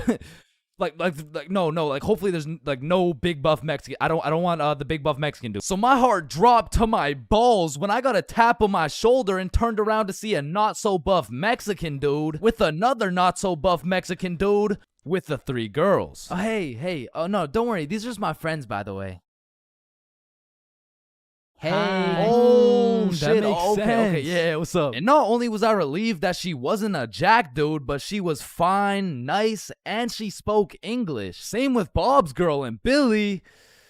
Yeah, nah, he had to take one for the team for sure. Hey, bro, I'm sorry, but this is just the way the cookie crumbled. Shit, bro. Can we get another cookie? It's too late, bro. It's already crumbled. And Billy took that shit like a champ, bro. So all 8 of us go to a bar and we're just talking, getting to know each other and shit. And I notice Billy just keeps the tequila shots coming. I mean, we were only 10 minutes into the conversation, but this dude is 10 shots deep at this point. And all of a sudden, this dude starts laying down that Google Translate riz, and he's dropping hard eye emojis and shit, and I'm like, damn, respect. I mean, he's taking this extremely well. And after about 30 minutes of talking to this girl, I look over at Billy and I start to see some wild ass emojis being thrown around. Like, oh shit, Bob. Yo, I think Billy forgot he's the one taking one for the team. So me and Bob cut him off of the tequila, and then my girl is like, hey, do you guys want to come over to our place? Yeah, Hell yeah!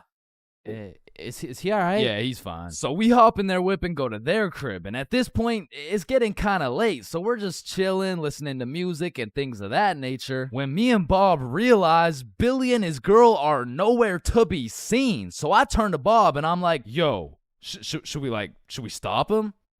Damn, bro, you're right. We can't let him do that shit. And listen, bro, I've never been the type of dude to cock block, but if it's the homie who's about to interlock with the chalk chick at this o'clock, I'll walk up, knock, unlock, and block that cock if I have to. And so I did just that. I walked up, knocked, of course, unlocked the door, and respectfully, I blocked that cock. Yo, what are you doing? I'm taking one for the team, remember? Nah, I think the team's doing just fine, but bro. You know me. I was gotta do it for the team, like for I don't think the team needs this one, gang. No. Remember, I'm supposed to be like taking it for the like this is for the. Yeah, you're right. Let's just go home, Billy. No, wait. Well, how are we gonna get home? We're in Mexico. Man, shut the. So we said our goodbyes, got in the Uber, and man, I felt like a basketball coach whose son just lost to a special needs team, bro. Hey, listen, bro. I had a lot of tequila tonight. I'm sorry. I just Billy, I'm not mad. I'm just disappointed. Damn, bro.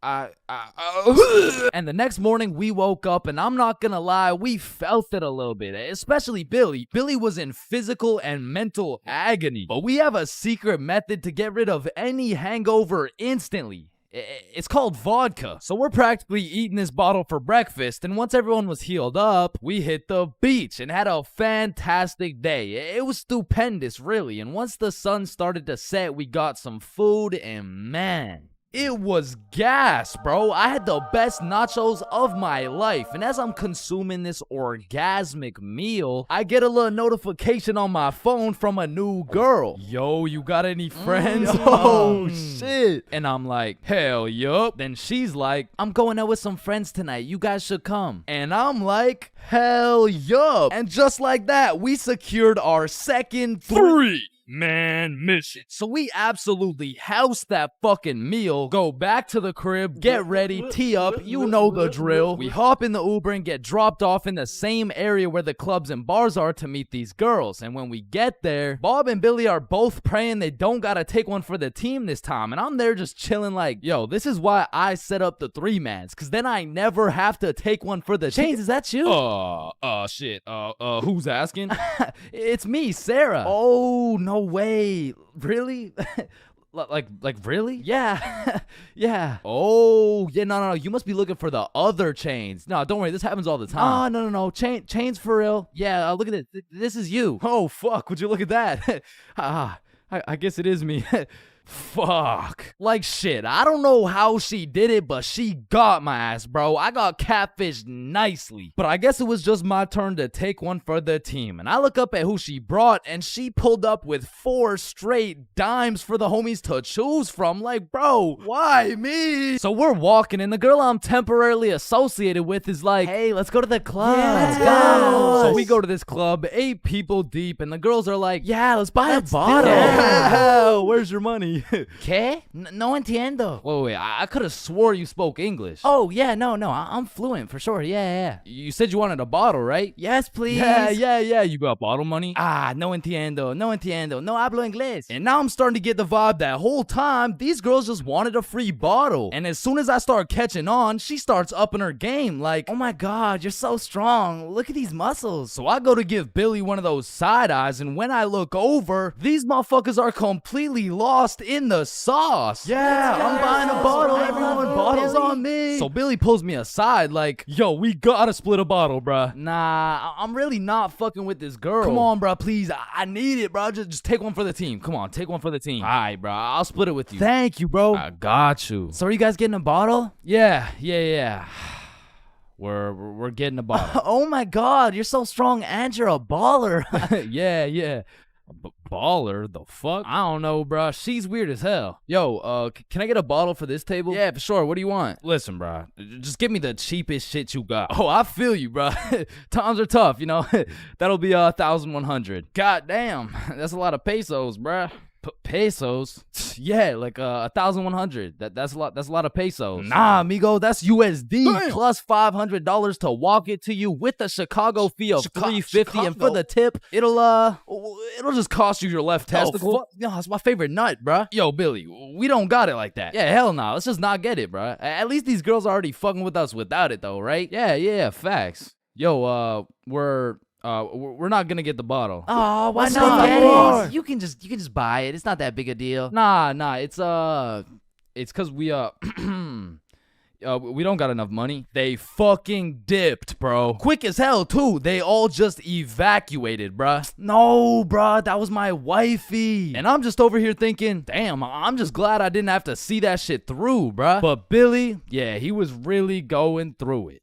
Until he got distracted by some other random girls in the club. So at this point, all 3 of us are on the dance floor, absolutely fucking that shit up, when I start getting spammed on my phone. So I go to check who it is, and it's the gold digger girl. Like, hey, we all went to the club right beside it, but we can all split this bottle. It'll be $86 per person plus tip. That'll be $95 each. And she's literally telling me the whole price breakdown of this bottle. She pretty much just sent my ass an invoice. And I'm like, hell nah, I don't care if that shit would have been free. There is no way I'm ever gonna see this girl ever again. And then I get a tap on my shoulder, and it's 3 big buff Mexican dudes. I'm just playing. It was the gold digger girl, but this time I probably would have preferred the buff dudes. Cause this girl grabs me by the arm, pulls me outside with all her homies, and starts breaking down the price again. Okay, the bottle is $700, but you just gotta pay $95 each, okay? Yeah, we're in. Let's do it. No, what? Billy, chill. So I call an emergency meeting with the homies, and we huddle up, and I'm like, listen, you guys can go with them if you want, but there's no way I'm going and paying for this girl's bottle.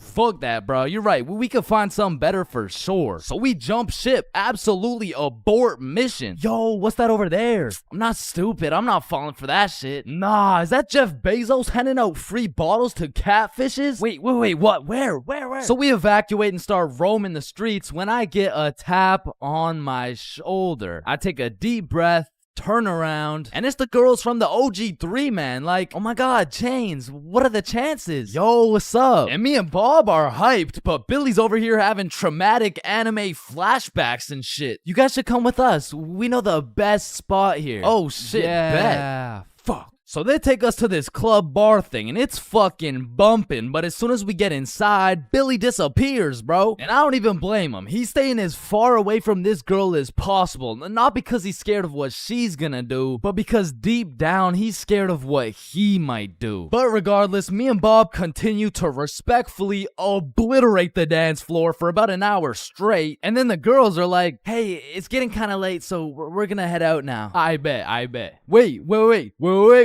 Yeah! And once me and Bob had officially decimated the dance floor beyond repair, we realized there's an upstairs that leads to a balcony. So of course me and Bob go to explore that shit. And as we walk out onto the balcony, we see Billy with this one girl who looks our age, who happens to have a friend who also looks our age. And once again, Billy is absolutely laying down that Google Translate riz, but this time he's really cooking. So me and Bob start talking to her friend named Mia. I get her Instagram, and then Billy's like, alright, let's go. The Uber's here. Uber? Uber to where? Oh, yeah, no, my bad. I forgot to tell you, but Camilla and Mia are coming back to the B&B. What the fuck? Don't you think we gotta discuss shit like that? Nah. Bro, what? Alright, Uber's here. Let's go. So Billy and the girls go to the Uber, but me and Bob stay back to discuss what the actual fuck is going on right now. Yo, this is a bad idea, right? But we can't let him do this shit alone. Shit, Bob. Do we even have a choice? So we leave the bar and start walking to the Uber when this girl stops me and she's like, hi, what's your name? Oh, I'm Chains. What's your name? Oh, my name's Sophia. And Sophia's trying to make some small talk and shit like that, but Billy's already waiting in the Uber. So I'm like, well, it was nice to meet you, but I gotta go. Oh, well, let me get your Instagram real quick. So I give her my phone, she follows herself, and then gives me my phone back. And when I lay my eyes on the screen, I realize we have a mutual. And I'm just surprised because we're in Mexico, bruh. So I go to check who it is, and it's Mia. And at this moment, everything started piecing itself together to make our third three-man mission. So I'm like, yo, you know Mia? Oh, Mia? That's like my best friend. Why? Word? You mean this Mia? No oh my god, way. Mia. So Sophia hops in the whip and we're all just talking, and then Mia says, yeah, so like, we don't have work tomorrow. Oh shit. Do you guys work together? Yeah, we do. Damn, what do you guys do? Oh, you know, we dance. What, where do you guys dance? Like in the club? Oh shit. Yeah. That's what's up. Yo, how old are you guys, by the way? 21. 24. 25. Damn! Sorry. Do you guys happen to have any, kids by chance? Of course, I have two. I have a baby boy. One of them is a 3-year-old boy. I also have 2 daughters. Oh, fuck. Yo, Bob, you think it's too late to, abort mission? And I don't know how, but none of that information seemed to faze Billy in the slightest. Cause now he's out here making out with this girl like, fuck them kids, bro. And the whole car ride, I'm just thinking, what the fuck is going on, bruh? But soon enough, we arrive. We all hop out of the whip, go to our B&B, put in the code for the lockbox, get the key, unlock the door, and go inside. Now for context, the crib had 2 couches and a master bedroom. And that bedroom is where I used to sleep, and I say used to because as soon as we got to the B&B, Billy and Camila went straight to my room and start playing patty cake loud as hell too, and so all of us are just sitting on the couch like hola ¿Cómo estás? Fuck. And this motherfucker Billy was just making up for every single time he had to take one for the team. And after the longest 20 minutes of my life, Billy walks out of the room smiling from ear to ear like, what? Well, why's everyone looking at me? Shit, you guys could hear that? Then Billy cops the girls in Uber, they dip, and I'm looking at Billy like, bro, what the actual fuck just happened? Hey man, listen, it's just the way the cookie crumbles. Nah, bro, you are crazy. And at this point, it was probably 4 a.m. or something. So I go to my room to look at where I'm supposed to sleep, and there's a bunch of looped up rappers on my bed, and I'm not talking Diddy. So needless to say, after a long night, I slept on the couch, and we all woke up rotten, bro. So rotten, even the vodka method wouldn't work. So we decided if anything could make us feel better, it would be a plate of the world's best nachos. So we get ready, leave the crib, and then Billy's like, yo, who's got the key? Shit, I don't got it. Bob, you got it?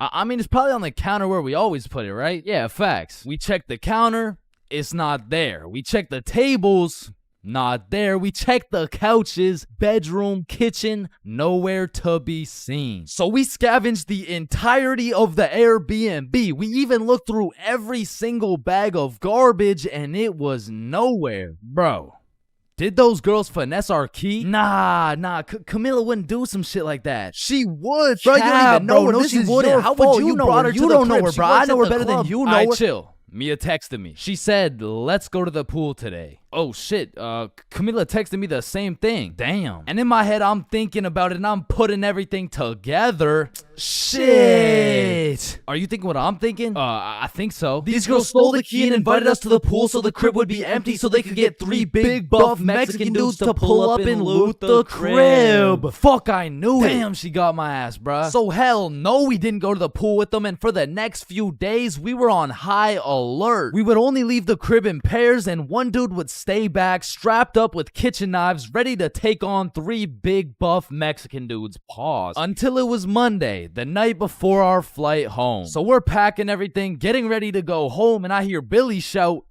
Chains? Yo, what's up? Yo, guess what I got, bruh? Chlamydia? No. Gonorrhea? What? No. Herpes? No, it's in my suitcase. Your suitcase got herpes? No, it's the key. How the fuck? I don't know.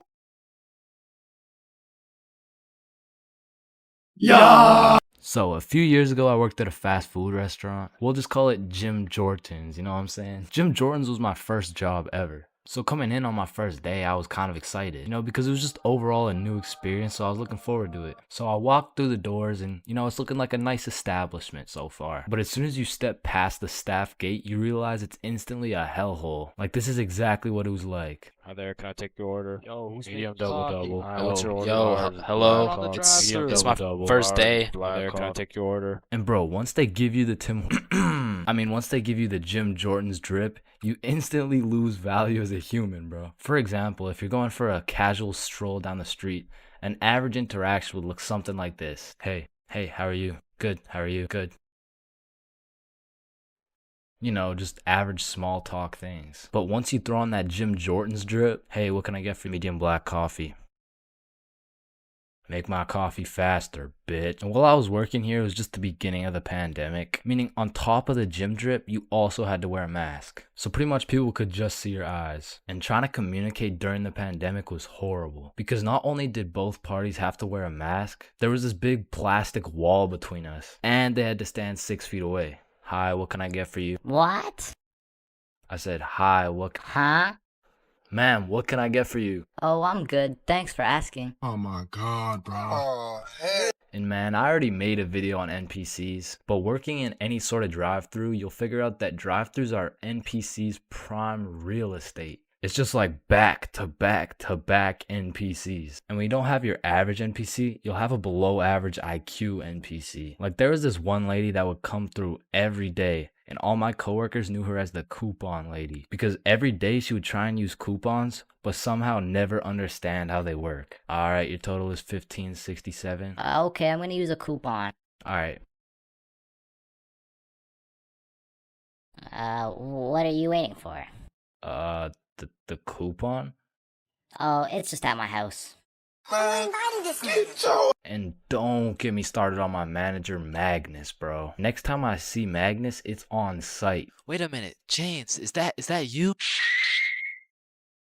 The longer I worked there, Magnus just started getting a little bit too comfortable on booking my shifts. After about 10 months of working there, she just decided to give me 5 a.m. shifts every time. And that wasn't even in my availability. So, you know, I would send a polite and professional email, and she would just hit me with some shit like, okay. Then just continue to book me at 5 a.m., bro. So I ended up working there for about a year and a half. And like most people at minimum wage jobs, When you're there for long enough, you just start to care a lot less about getting fired. I mean, I was snatching donuts, whipping myself up some food whenever no one was looking, and hooking up all my homies with free everything. And eventually I just got tired of waking up at 4:30 every shift. So I put in my 2 weeks. And during these last 2 weeks, I did not give a fudge cake, bro. I was out here setting up coffee cups and playing basketball with the gym bits. And if someone was kinda polite to me, I would just hook them up with a free donut. And I remember on my last day, I was working a night shift, and it was just about 15 minutes before I got off forever. And some dudes rolled up in the drive-thru baked as hell. Hey dude, can you check how much is on this gift card really quick?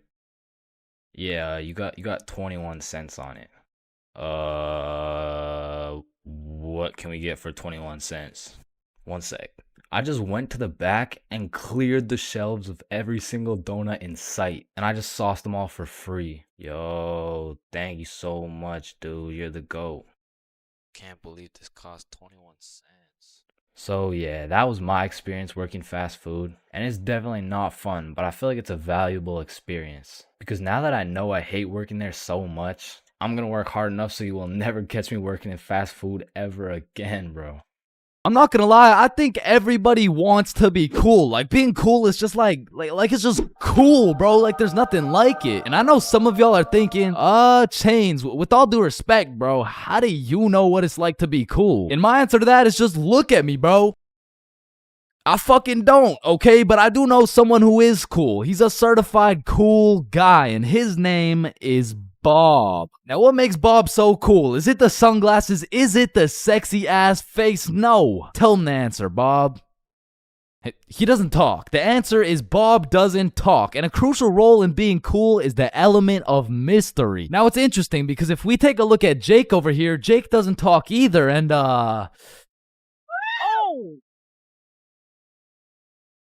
I don't think, I mean, like, me personally, you know, I don't really think Jake's that cool. So that means to be cool, you can't just stop talking. I mean, I remember one time I thought if I threw in some earbuds and stopped talking to motherfuckers, everyone would see me as some cool, mysterious guy in the shadows. And I'm not even gonna lie, I was walking through the halls feeling like Batman. I could even see the people talking about how cool I was. Come to find out, it was more like, does this kid even talk? Nah, I don't think so. Yo, what's up with this kid? I'm pretty sure he's autistic or something. Because the truth is, there's a very distinct difference between Bob's silence and Jake's silence. I mean, Jake didn't talk because he would probably get his ass beat for literally anything that comes out of his mouth. But Bob, on the other hand, doesn't talk because he doesn't have to talk. Like, watch this. Oh my god, Bob. I love you, Bob. Now, just for science reasons, let's just see what happens when I do the same thing, you know? Why not? What's the worst that could happen? Hello? Can I help you? Oh my god, help. There's this creepy guy. At least she didn't. Get on the ground. Hands behind your back, buddy. Now, it's important to note that being cool is subjective. Like, for example, some people think I'm cool, you know? Like, in this big-ass world, surely there's someone out there. No, there isn't. Nobody thinks you're cool. Shut up, loser. Okay, well, what I was trying to say is you're gonna find someone cool who I don't find cool, and I'm gonna find someone cool who you don't find cool, and that just leaves us with the question, what is cool? So to answer this question, I need you to think of the coolest dude on the earth, and I'm about to guess, okay? You got it? Yeah, alright. I'm not the fucking Akinator. I'm not about to guess who you're thinking of, but I can guess with 100% accuracy who you're not thinking of, and that's Mark Zuckerberg, okay? How did I know that? Because if you think of Mark Zuckerberg as the coolest guy in the world, you're fucked, alright? Like, there's no helping you. Like, click off the video. It's raps for you, bro. But how could Mark Zuckerberg possibly help us get cooler? I mean, look at the guy. He's practically oozing uncoolness as we speak. But that's important because if being cool is subjective, we need something objective to look at, and objectively, Zuckerberg gets no bitches. Like, let's just look at the numbers here. I mean, this guy's the CEO of Meta, but he's also the CEO of being a uncool lizard nerd guy. And if there's one thing I've learned in my studies of coolness, it's the art of minding your own goddamn business, okay? Like, let's compare George to Bob, who, let's just say, both aced the math test. Hey, Chains, what'd you get on the test? Fuck, I got like a 65%. Oh, that's really good for you. That's good for you, yeah. I actually got 100% plus the bonus question. Oh, wow, nice, bro. Billy, what'd you get on the math test? Math test? The dog. I could have swore that shit was chemistry. Nope, it was math, and I got 103%. Bob, what'd you get? God, 110. There was only one bonus question. That's impossible. Oh, kissy face. Bob, did you pipe the teacher? And that's probably why Zuck over here is so uncool. He's minding a million people's businesses, probably looking through their cameras and shit like, yeah, fuck you, Mark. And the most important trait for being cool is having confidence. You just can't be cool while shivering your timbers, bro. And I know some of you are thinking, oh, well, I guess it's over for me then. And no, it's not over for you, bro, because confidence is the most fake it till you make it shit ever. Like, you're not gonna say the perfect thing every time. Lord knows I don't. I'm pretty sure I say the wrong thing every time, but if you say that shit with your chest, people let it slide, bro. And I said, no, I wouldn't suck your dick for $20. Oh, well, that makes one of us.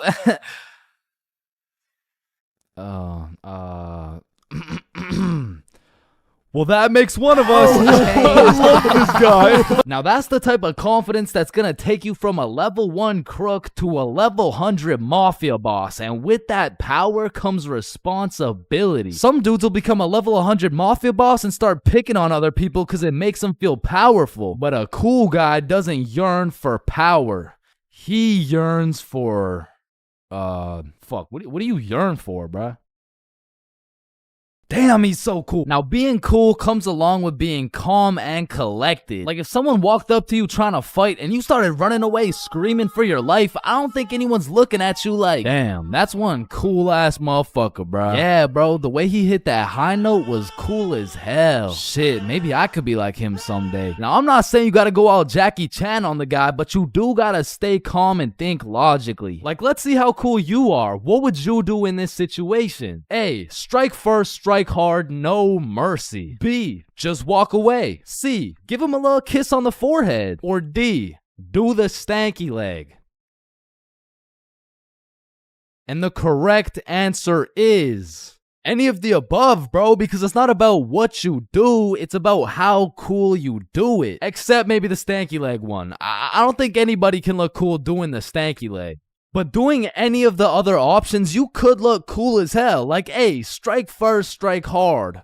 Boom, one punch knockout. That's cold. But if you throw first, miss, eat shit, not cool. B, walking away. You're cool as hell. Unfazed. Unless you get jumped from behind and get your ass beat. Not cool. C, give him a little kiss on the forehead. Assert your dominance. You pretty much just made him your son. But if you miss, well, now you're just kissing a dude, so, yeah. Now, even though being cool is all about how you do things, there's a few things that nobody can look cool doing, like riding a scooter, chasing a bus, taking pictures with an iPad, chasing paper in the wind, using VR, washing a cucumber, waving. You look nerdy as fuck, eating a cupcake, tripping, getting out of a restaurant booth, pickleball, and literally anything to do with Starbucks. Hi, can I get a caramel ribbon crunch frappuccino with 2 extra pumps of vanilla and the You're soy? not cool, bro. What? Now let's take it back to the element of mystery for a second, because this is the step that will either have people seeing you as a cool ass dude, or they'll just assume you're shy or possibly on the spectrum, bro. Listen, you gotta talk, bro, or else people have nothing to go off of and they'll start filling in the blanks themselves. Whoa, wait, so I gotta talk to be cool? Yo, Chains, what do I say? Whatever the fuck you want, bro. No, wait, really? Yeah, bro, the truth is the key to being cool is being yourself. And I know that shit sounds corny, and it is, but do you think the coolest dudes on earth give a single fuck about what you think? Hell nah. They're way too busy being cool, bruh. You gotta be like a peach, man. Some people hate peaches, some people love peaches. But at the end of the day, the peach is gonna be a peach. So here, take these sunglasses, and if you haven't heard it today, you're a cool ass dude, bro.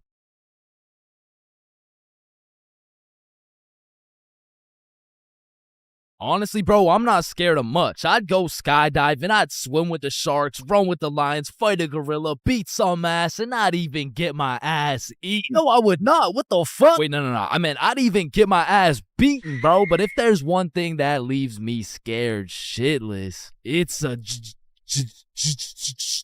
But one day when I was 15 years old, my friends and I went to the gas station to get nothing more than a pack of Reese's. All right, your total will be $2.50. Hey, boy, step back. I got this. Put it on my car, bro. Yeah, oh, okay. Just let me... Oh, all right. You know, I don't think your machine's working, bro. Hey, kid. I hate to break the news to you, you know what I'm saying? But, I think your broke ass needs to get a job. No! So I got my first job at Jim Jordan's, and I was grinding, bro. I made every coffee fresh, every customer happy, every toilet squeaky clean. I was putting the potato wedges in a goddamn bag until I'd stacked up my first few bands, and I'd never seen this much money in my life. I thought I was rich, bro. So I quit my job. And then the government took some bands. I bought a few Fortnite skins, one ugly-ass t-shirt, and before I knew it, I ended up exactly where I started. Damn, dude, you fucking suck. Your broke ass still needs to get a job, bro. Man. Firstly, my name is Chains, and I would love to work here at this summer camp. All right, Chains, do you know how to read? Yes, sir. Do you speak English? I do. Can you count to 10? Indeed. Can you ride a bike? Of course. Do you like little kids? Yeah, no, wait, no, yeah, well, yeah, like, yeah, no. Well, no. Final answer, no. All right, you're fired. Wait, no. I love little kids. All right, you're hired. Now take this helmet and teach those kids how to ride some goddamn bikes. Okay, yeah. Thank you. Really quick, how much do I get paid? I mean, as little as legally possible. Now get to work, buddy. Hi. My boss threw my ass straight into the deep end, bruh. No training, no nothing. Now, what's crazy is every other worker went to a training camp and was taught exactly what to do and exactly what to say. But one of those dudes quit last minute, and they needed somebody, anybody to fill in, and that's the only reason they hired your boy. Anyways, I grab a bike, go outside, and there I see my group of 5 little 5-year-olds waiting for me. And I can see the hopes and dreams of learning to ride a bike glistening in each and every one of their little eyes. And I didn't want to let these little motherfuckers down, so I wasted no time and got straight to work. Listen, it's simple. You get on your bike and you just start pedaling. Like, look at me go. Right, guys? Shit. Listen, teaching one kid to ride a bike is legwork. You grab the seat, you push them, they pedal, they fall, then you pick them up and start gaslighting their ass like, wow, buddy, you did an amazing job. I've never seen somebody sweep the floor with their face before, man. Next time you can use your hands, though.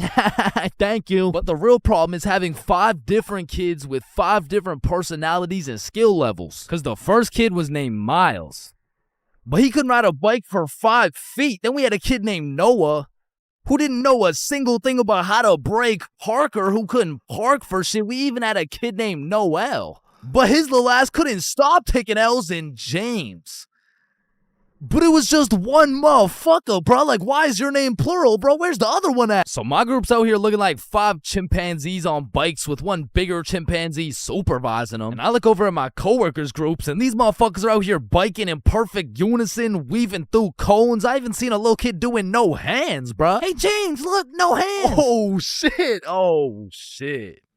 Oh, shit. Hey, James, look, no teeth. So after painting the pavement like Picasso, we get under the shade for some lunch break. And talking with these kids was such an interesting experience, bro, because since I was their biking instructor, they just assumed I knew everything, bro. Hey, Chains, why is the sky blue? Shit, I mean, it just... And who even decided that it'd be a Monday today? Oh, that was definitely Abraham Lincoln. Why does my sandwich taste like pennies? That's the taste of blood, my boy. What's the biggest number? Infinity. How old are you? 300. What time is it? 12:37. And why do my parents wrestle without any clothes on? Yeah, mine too. So, okay, time to get back to riding bikes, bro. But this time when we got back out to riding bikes, I set up a cone drill. All right, group, lock in. Here we got an easy cone drill. You know what I'm saying? I'll show you how it's done. So you just want to go through the cones just like this. You know what I'm saying? I like to call this drill. Oh, fuck. Wait, what's it called? I don't know. I think it's called fuck. Are you sure? Fuck. Yeah, nah, it's definitely called fuck. Well, that's a weird name. Okay, who's gonna fuck next? Yeah, bruh. I'm not gonna lie, I deadass fell. Like, there was no type of biking test in order to get the job. All they asked is if I could ride a bike, and I can. But I did not know we'd be doing NFL drills on these fucking bikes. But needless to say, when the parents came to pick their kids up from the first day of bike camp, they were not impressed. Hey, there's my little man. What did we learn today? Oh, you know, we just took the training wheels off. We got started on a few cone drills. He showed us how to fuck. Okay, man. No, I'm sorry. I'm so sorry. This is a catastrophic miscommunication. And Chains told me I had the best grip. Hey, yo, I'm the handlebars, brother. You gotta Chains specify. says I have so much potential for a kid my age. Okay, yeah, that sounds bad. That sounds really bad. And Why does all Chains this said shit sound so he bad? likes me better without any teeth. I'm just trying to cheer him up, He taught us man. to always use protection before riding. Okay, that's enough. Bro. Just stop. Chains, None of them came back, bro. So I got a new group, and the best part about this new group of kids is that they were already level 4, meaning we'd all just bike to the park, eat lunch, and then bike back. Damn, bro, that sounds easy as fuck. Surely this couldn't go any worse than your first group, right? Yeah, it does.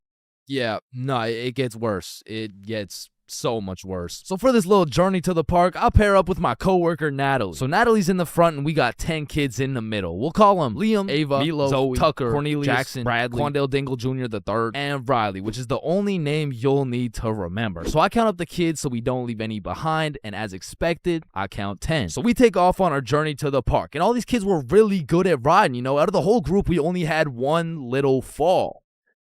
But I just scraped my knee, you know what I'm saying? Like, I didn't even cry or anything, bro. It wasn't even that bad. And before I knew it, we made it to the park. We all put our bikes down. Natalie and I ate our lunch while the 10 kids ran around and played. Liam and Tucker were playing tag. Zoe and Ava were picking flowers. Meatloaf and Quandale were eating cockroaches. Riley and Cornelius were in the bushes picking berries. And Jackson and Bradley were wrestling. And after a peaceful 45 minutes passed by, Natalie and I round everyone up to get back in line like we started. I count them up so we don't forget anyone. 1, 2, 3, 4, 5, 6, 7, 8, 9, 10. And we head back to camp. And after a very successful trip, the parents pick their children up one by one until Riley's very sweet mom shows up with a pack of 20 gym bits to thank me for my great work taking care of her child. Hey there, I just wanted to say I appreciate you so much for taking care of Riley today. Yo, what? Thank you so much. You really didn't have to. No, it's my pleasure, truly. Okay, well, thank you so much. So, where's my little guy? Oh, he's right here.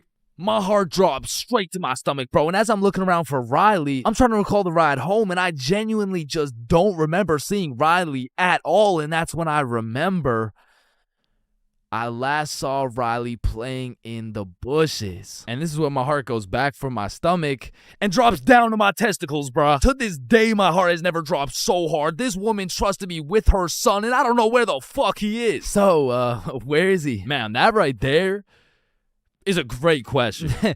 What do you mean that's a great question? You know, all the greatest questions in the world make you think, don't they? Yes. Right, and as you ask me this question, I really get to thinking, you know, like I really get to rack in my brain, and well, to be quite frank, well, I'm stumped.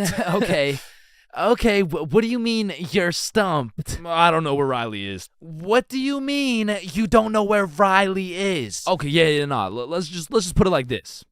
Do you know where Riley is? No. Yeah, nah, me either. Yeah, ice cream. Holy fuck, he's right there. Oh my god, fuck, I knew it. I knew it. I thought this dumbass lost you. I knew it the whole time. He's right there. It's April Fool's. Give me these. Yeah, take them. Oh my God, Jesus, God bless America. And that was genuinely the day I realized I can't work a fucking job. I'm not built for that shit, bro. I gotta start a Stickman YouTube channel or some shit.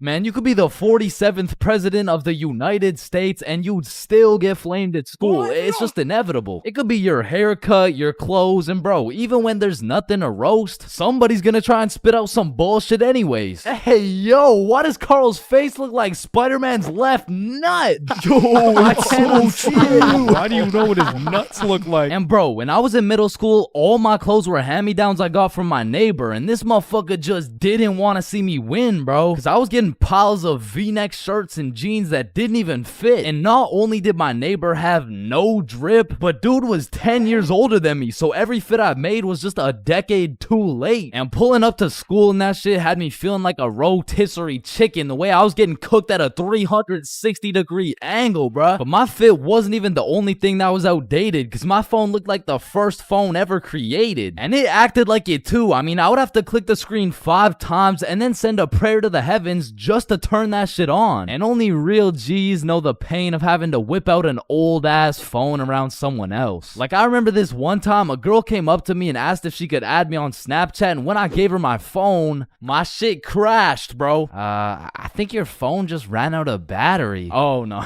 don't worry, sometimes you just gotta. Yeah, here you go. Actually, I have a boyfriend, so Wait, what the fuck? And ever since that day, that phone was my #1 op, bro. So much so that the next time a girl came up and asked for my Snapchat, I started fucking malfunctioning, bro. Hey, can I get your Snapchat? No. Oh. Okay. No. It's just cause I don't have Snapchat. Oh, well, what about your phone number? I actually don't even have a phone. You don't have a phone? Oh, well, I did, but then my dog ate it. You know? Oh my God, is your dog okay? Sorry, I don't even have a dog. I don't have one. Then who ate your phone? Fucking I did.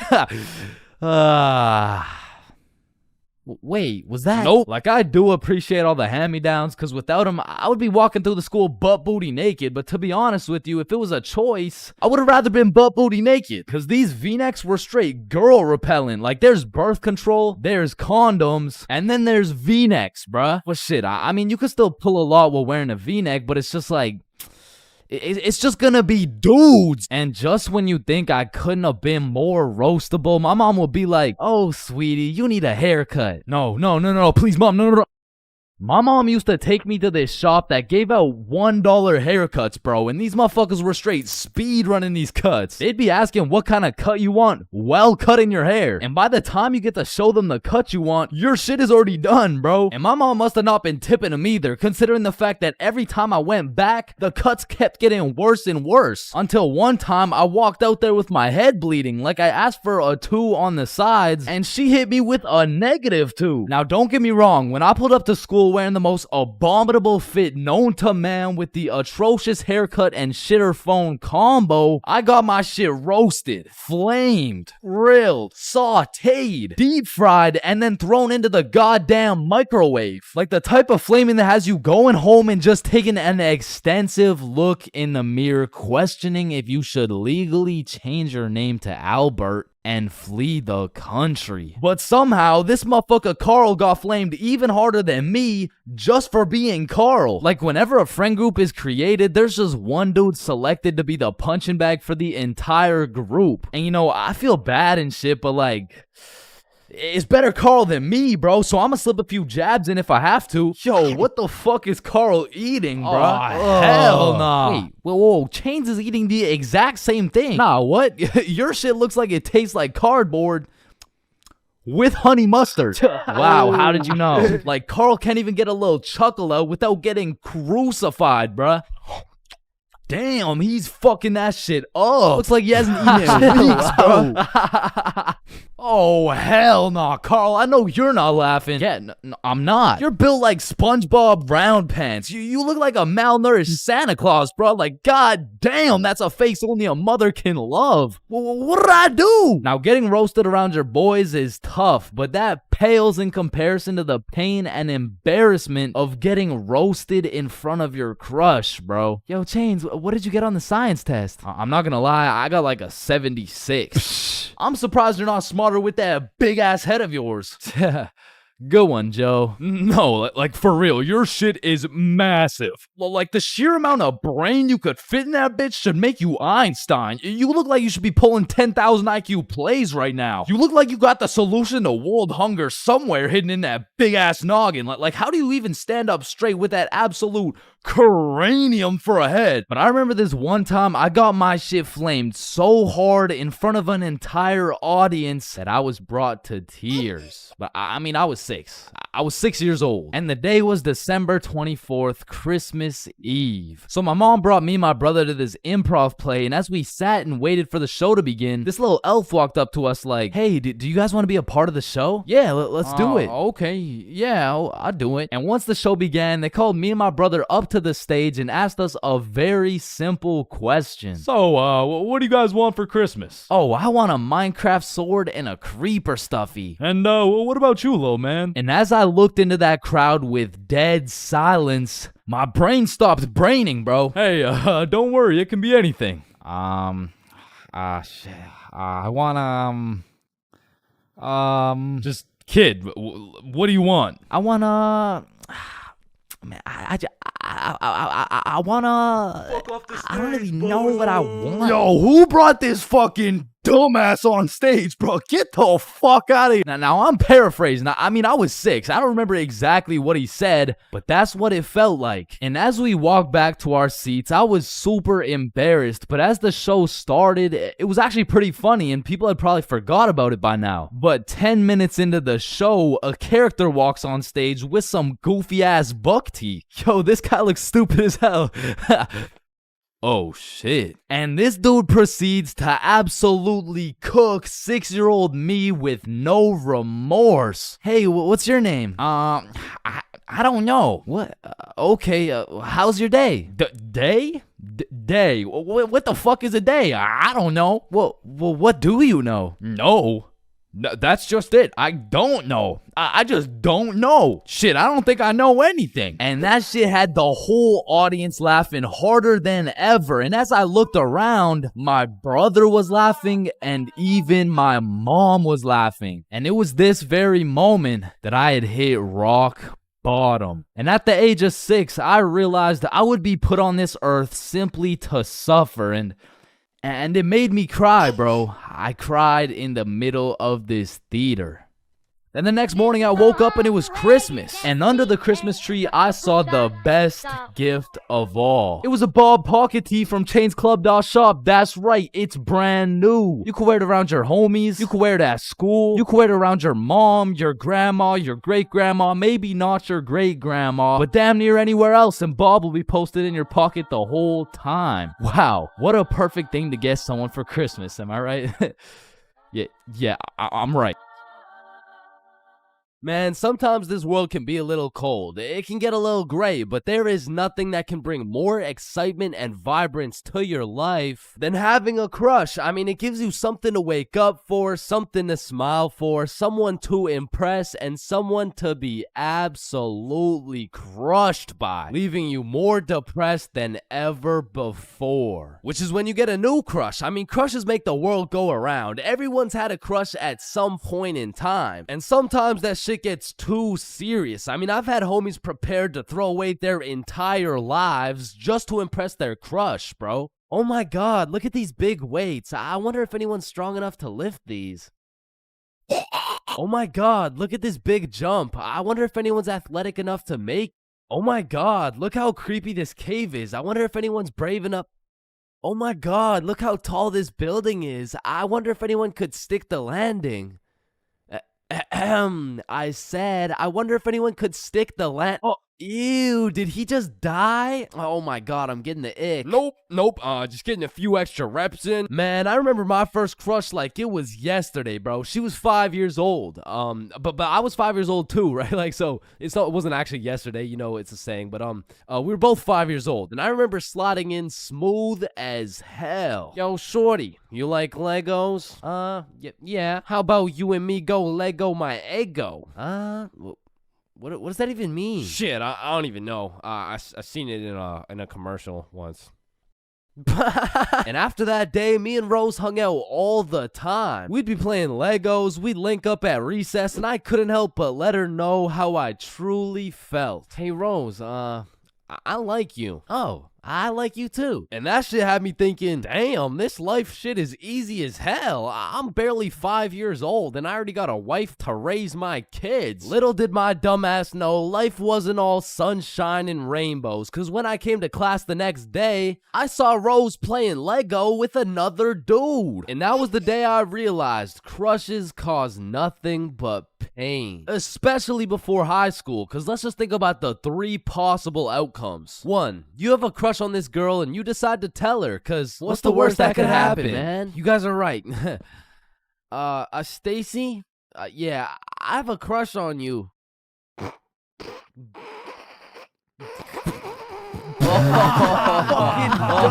ugly as fuck. Or 2, you never build up the courage to tell her and end up watching your crush sit in a tree with the faster kid who had the light up Skechers and the Charizard EX. And we all know what happens when Stacy and Jimmy are sitting in a tree. Or outcome 3, you confess to your crush and it's the perfect scenario. I like you too. Now you've officially started your first middle school relationship, which is probably the worst outcome of all, bro. Cause now you've been sentenced to 14 days of relentless cringe and countless awkward scenarios. And I say 14 days cause that shit's lasting 14 days max, bro. Hey Stacy, do you want to be my girlfriend?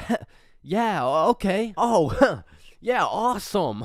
Yeah, awesome. Woohoo. So do you want to like hold hands or something? Yeah, sure. So, Stacy, I've been thinking. I don't think this whole thing's gonna work out. Oh, okay. It's not me, it's you. Oh. Wait, what? Yo, fuck my ass, bro. Or what's even more tough than having a crush in middle school is having a crush on a fictional character, bruh. Cause it's like you'll just be chilling, watching some Teen Titans eating cereal or whatever. All of a sudden your crush is kissing other dudes right in front of you and you can't even do shit about it. I remember back in my day, I was down horrendous for Lola Bunny, bruh. And I really don't know how I feel about admitting my attraction towards a 2D cartoon bunny, but you gotta remember, this was in the past. Like, this was at least 2 months ago. And maybe I'm tweaking on this one, but the red fish from Shark Tale, bruh, she was different, bro. And her name, I think it was Lola as well. Shit, maybe I just like cartoon girls named Lola or something. That's exactly what I want to hear. No. And I don't know about you, but for some reason, whenever I would talk to my crush, it was like I got an instant nerf, bro. I'm talking minus 10 charisma, plus 15 stutter, minus 5 strength, and plus 350% chance of getting put in a random ass headlock. Like I could be in the worst scenario of all time with a girl who has 5 kids and is married to a member of the cartel. And just cause she's not my type, I'll get an instant stat boost that'll have me pulling like Mr. Duke Dennis himself. But put me in a room with my crush and all of a sudden I got the same charisma as fucking McLovin. Hi. Hey, it's 10:33. What? AM. Like in the morning. Like I'm saying, it's 10:33 in the morning. Fuck. And on top of your crush turning you into McLovin, it also leaves you open to the inevitable pain of being embarrassed in front of your crush. And man, let me tell you, there is nothing quite like it. It was a beautiful sunny day and I was in grade 2 wearing my favorite bright blue basketball shorts in math class, gazing out the window at those shiny old monkey bars, excited for recess. And when the bell rang, I hauled my little ass over to those bars and I was swinging like there was no tomorrow. And before I knew it, the whole class was on these monkey bars, which quickly turned into chicken fights. And I wasn't complaining. I mean, hanging from a bar and kicking the living shit out of some toddlers, sign me up, you know what I'm saying? So I'm in line watching these grade 2 gladiator battles go down until it was my turn. And when I step up to those bars, I look into the crowd and see my crush of 2 weeks, Lexi. And now that Lexi was watching, there was no chance I was about to lose this fight in front of her. But as I look over to see who my opponent is, I realize it's Axel. And Axel was known for being the undisputed chicken fight champion. Legend had it he once took on 3 dudes at once, pause. So I knew going into this, I had to lock the fuck in, bro. So we climb over to each other and he's kicking my shit in off rip until I hit his ass with my specialty move, the Python squeeze. And in 10 seconds flat, let's just say I folded that motherfucker's clothes. With him still in him. And everyone was hyping me up because I just did the exact equivalent of dunking on Michael Jordan in his prime with Beyonce watching. So of course Axel's pissed. Hey Chains, you, me, rematch now. And I look over at Lexi and she looks over at me and now I can't back down. So we get back in position, climb over to each other, and I go for the Python squeeze again, and this motherfucker Axel just winds up and kicks me in the balls. And I'm not gonna lie, that hefty kick to the dick accessories was the worst pain I had ever felt in my 7-year-old life. But I couldn't just drop and lose to Axel in front of Lexi, so with all the pain and anger I feel radiating from my nuts, I hit Axel with the meanest 20-piece combo in chicken fight history, and he drops. And then he pantsed my shit, bro. And embarrassed, I drop and try to run away, but the shorts around my ankles trip me and I face plant. Face down, tighty whities up, balls in shambles in front of everyone, including Lexi. And some people like to say, oh, it could always be worse, but this time, I don't know. I don't know, man. I don't know. So the moral of the story is, man, fuck Axel, bro. Everyone experiences being drunk differently, and it can change from time to time as well. But I'd say most people fall into a few general categories, one of which is the aggressive drinker. These people have to have pent up and saved anger for years. They just decide to let it all loose when they take a sip of alcohol. I feel like they might even just be using drinking as an excuse to sock someone in the face. And the main problem with aggressive drinkers is there's always at least one of them at every function. Sometimes they can be tamed, but if you just let them do their thing, then the function just turns into the Battle of Vimy Ridge, bro. You don't want your friends to be aggressive drinkers. Because when they do something stupid, you just have no choice but to back them up because that's your homie. Coming up next, we have the depressed drinker. I know lots of people who are usually happy and energetic, but when they start drinking, all of a sudden they think I'm their therapist or something. Like, of course I want to help my boy if he's in his feels, but I'm hammered too, bro. I can't help you get your ex back. Now listen, I'm no scientist, but alcohol is a depressant, which means, it means it makes you depressed, bro. I don't. Pretty much what I'm trying to say is, if alcohol makes you sad sometimes, don't worry, it's normal. Next up, we have the flirty drinker. Now these types of people are a common appearance at parties. They just kind of go stumble over to someone and just start spitting game. One thing I do respect about flirty drinkers is that they're perseverant, bro. When they get rejected by someone, they just take it like a champ and keep pushing to the next one. Usually flirty drinkers go rotate around the party and try for their first few contenders, but eventually at the end of the night, flirty drinkers will end up attracting other flirty drinkers, then boom, everyone's happy. And come on, everyone knows the I love you guy. Man, I love you, man. Nah, like, I don't think you understand. Like, I really love you, man. And whatever you need, I got you, bro. And I just really love you, man. Bro, who the fuck are you? And of course, we got the designated driver. Next, we got the loud one. Hey, bro, sometimes the alcohol just makes people talk way too loud. In some settings, it'll slide. But in other settings, at parties, these are usually the type of people to be in the mosh pits because they're always super high energy. And sometimes they can be kind of annoying. Man, who would be this type of drunk, am I right? Alright, it's me. And if anyone else is this type of drinker, I know you can relate. When you wake up the next morning, not only you get hit with the hangover, but your voice is just completely gone. And I'm not even usually a loud person. But man, alcohol just works its magic and has me yelling like Kais and Nat. Hangovers being this type of drinker has to be one of the worst. I guess next to aggressive drinkers, you know what I'm saying? Anyways, we're moving on. You also might have encountered the philosopher. I couldn't tell you why, but for whatever reason, after taking 5 shots, some motherfuckers just become a philosopher, bro. They just have philosophical questions coming out of nowhere. And they low-key be spitting too. Hey man, love doesn't even exist, bro. It's all just an illusion. Love is just a chemical reaction that occurs in your brain that was programmed to make us inclined to reproduce. Next up, we have the OD, overdrunk. This is the 7th and final stage of being drunk. If you've seen the 7 stages of drunk video, you'll know exactly what I'm talking about. But some people are just prone to drinking way too much. And somehow, they always find themselves blackout drunk. But yeah, there's not much to say. They're pretty much just unconscious. And of course, we have the chill drinker. These people are just pretty neutral.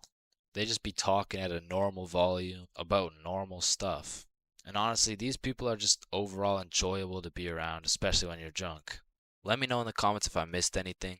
And also let me know which type of drinker you are. There's levels to friendships. I mean, you could have known your homie since you were 2 years old. You could have lived together. I mean, you could have survived the whole zombie apocalypse together. But shit, the truth is, you haven't truly experienced brotherhood until you and your homie have participated in a 2-man mission. Like, just look at Kobe and Shaq, man. That type of chemistry can only be achieved by running a 2-man. Shit, I bet these motherfuckers were running 2-mans every night. And you already know Kobe was laying down that Mamba mentality while Shaq had his girl kneeling. But for those of you who may be wondering, Chains, what the hell is a 2-man mission? Well, I'm glad you asked. It's quite simple, really. It's when you're gonna link with a girl, but you bring your homie and she brings her homie. And what this does is it sets an environment when you and your homie can dribble, pass, alley-oop, and ideally dunk that shit. Now, don't get me wrong, it's simple, but not easy. I remember my first 2-man mission like it was yesterday. It took place when I was in grade 7. And it started when my friend Joe hit me up like, yo, bro, I'm going to this girl Sophie's house and her friend Ava's there. You trying to pull up? And I was like, am I trying to pull up?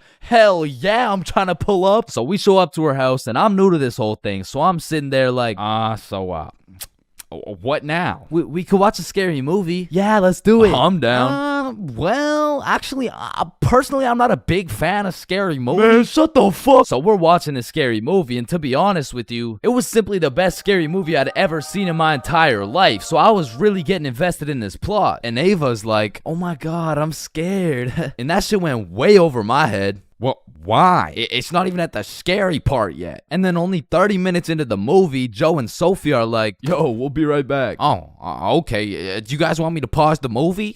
Nah, it's all good, bro. And you see, what Joe just did right there was a calculated move. In basketball terms, he just set an ISO. So now it was 2 1v1s. And the situation was absolutely perfect, but the problem was, I actually liked the fucking movie. And that violates rule number 3 in section 7 of how to pull off a successful 2-man. Never give a fuck about the movie. Because the truth is, the movie length is like the shot clock. If you end up actually watching the entire movie, you failed the mission. But I had no clue, and to be honest, I didn't even know what a 2-man was at the time. So I got some popcorn and I was just watching the movie. But when the climax of the movie was about to come around, I did something that violated every term and agreement of the 2-man mission. I went over to Joe and Sophie like, hey guys, quick, you're gonna miss the best oh, fuck. And I missed the climax of the movie, but shit, I seen a climax. And needless to say, Joe never invited me to a 2-man mission since. But you know I had to redeem myself, even if it was 3 years later when I was in grade 10. It was a Saturday night, and me and Bob were looking for something to do. And I'm gonna keep it a stack with you, bro. I had no motion. Like, my Snapchat was drier than a Popeye's biscuit, bro. But lucky for me, Bob had a roster. And I'm talking an all-star lineup of girls who just want Bob on their body. And I don't blame them. I mean, shit, I got Bob on my body right now. And you can too at chainsclub.shop. That's right, we got hoodies, shirts, beanies, socks, keychains, stickers, you name it. And starting at the price of $4.20, Bob can be all yours.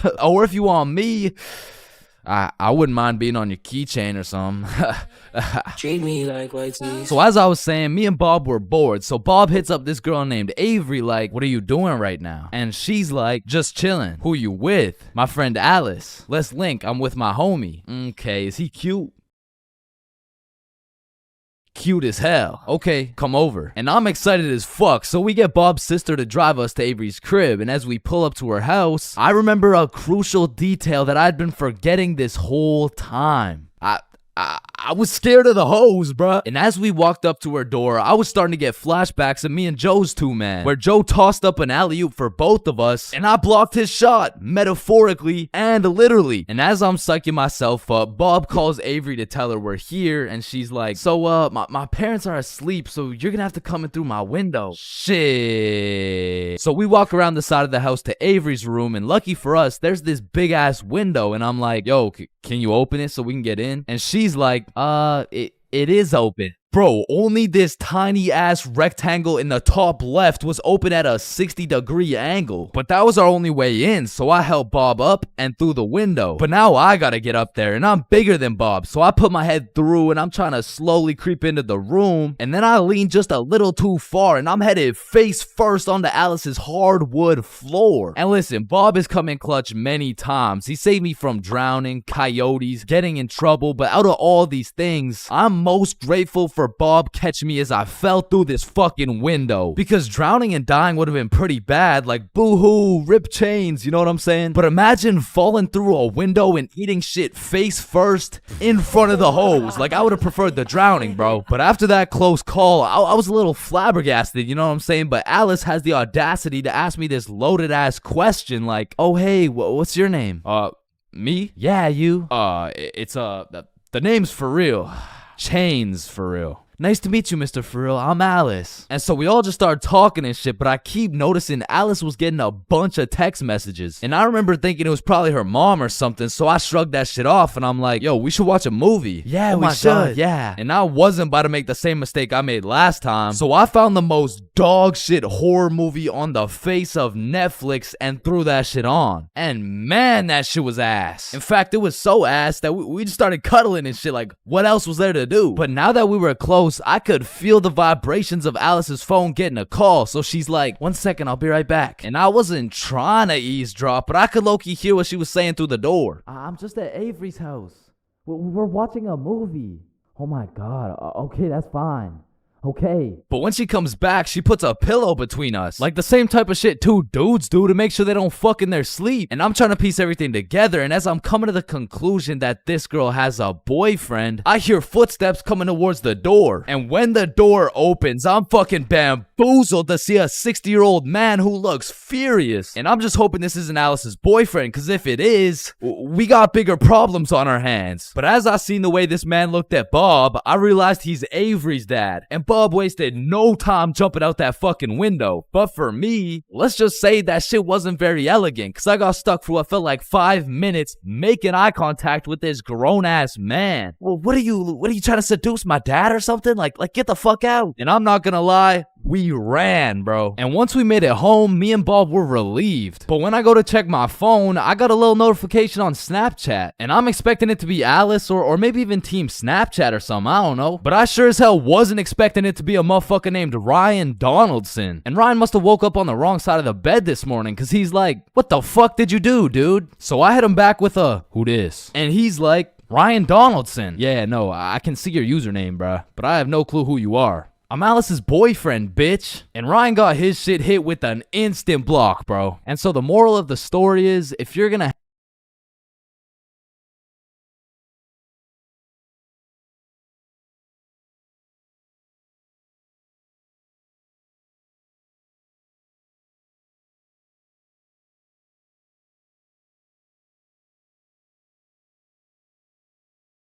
Alright, next up we got Billy presenting his baking soda volcano experiment. Hey guys, how we doing? Alright, so you see if I put a solid amount of baking soda in here and then a little bit of vinegar here.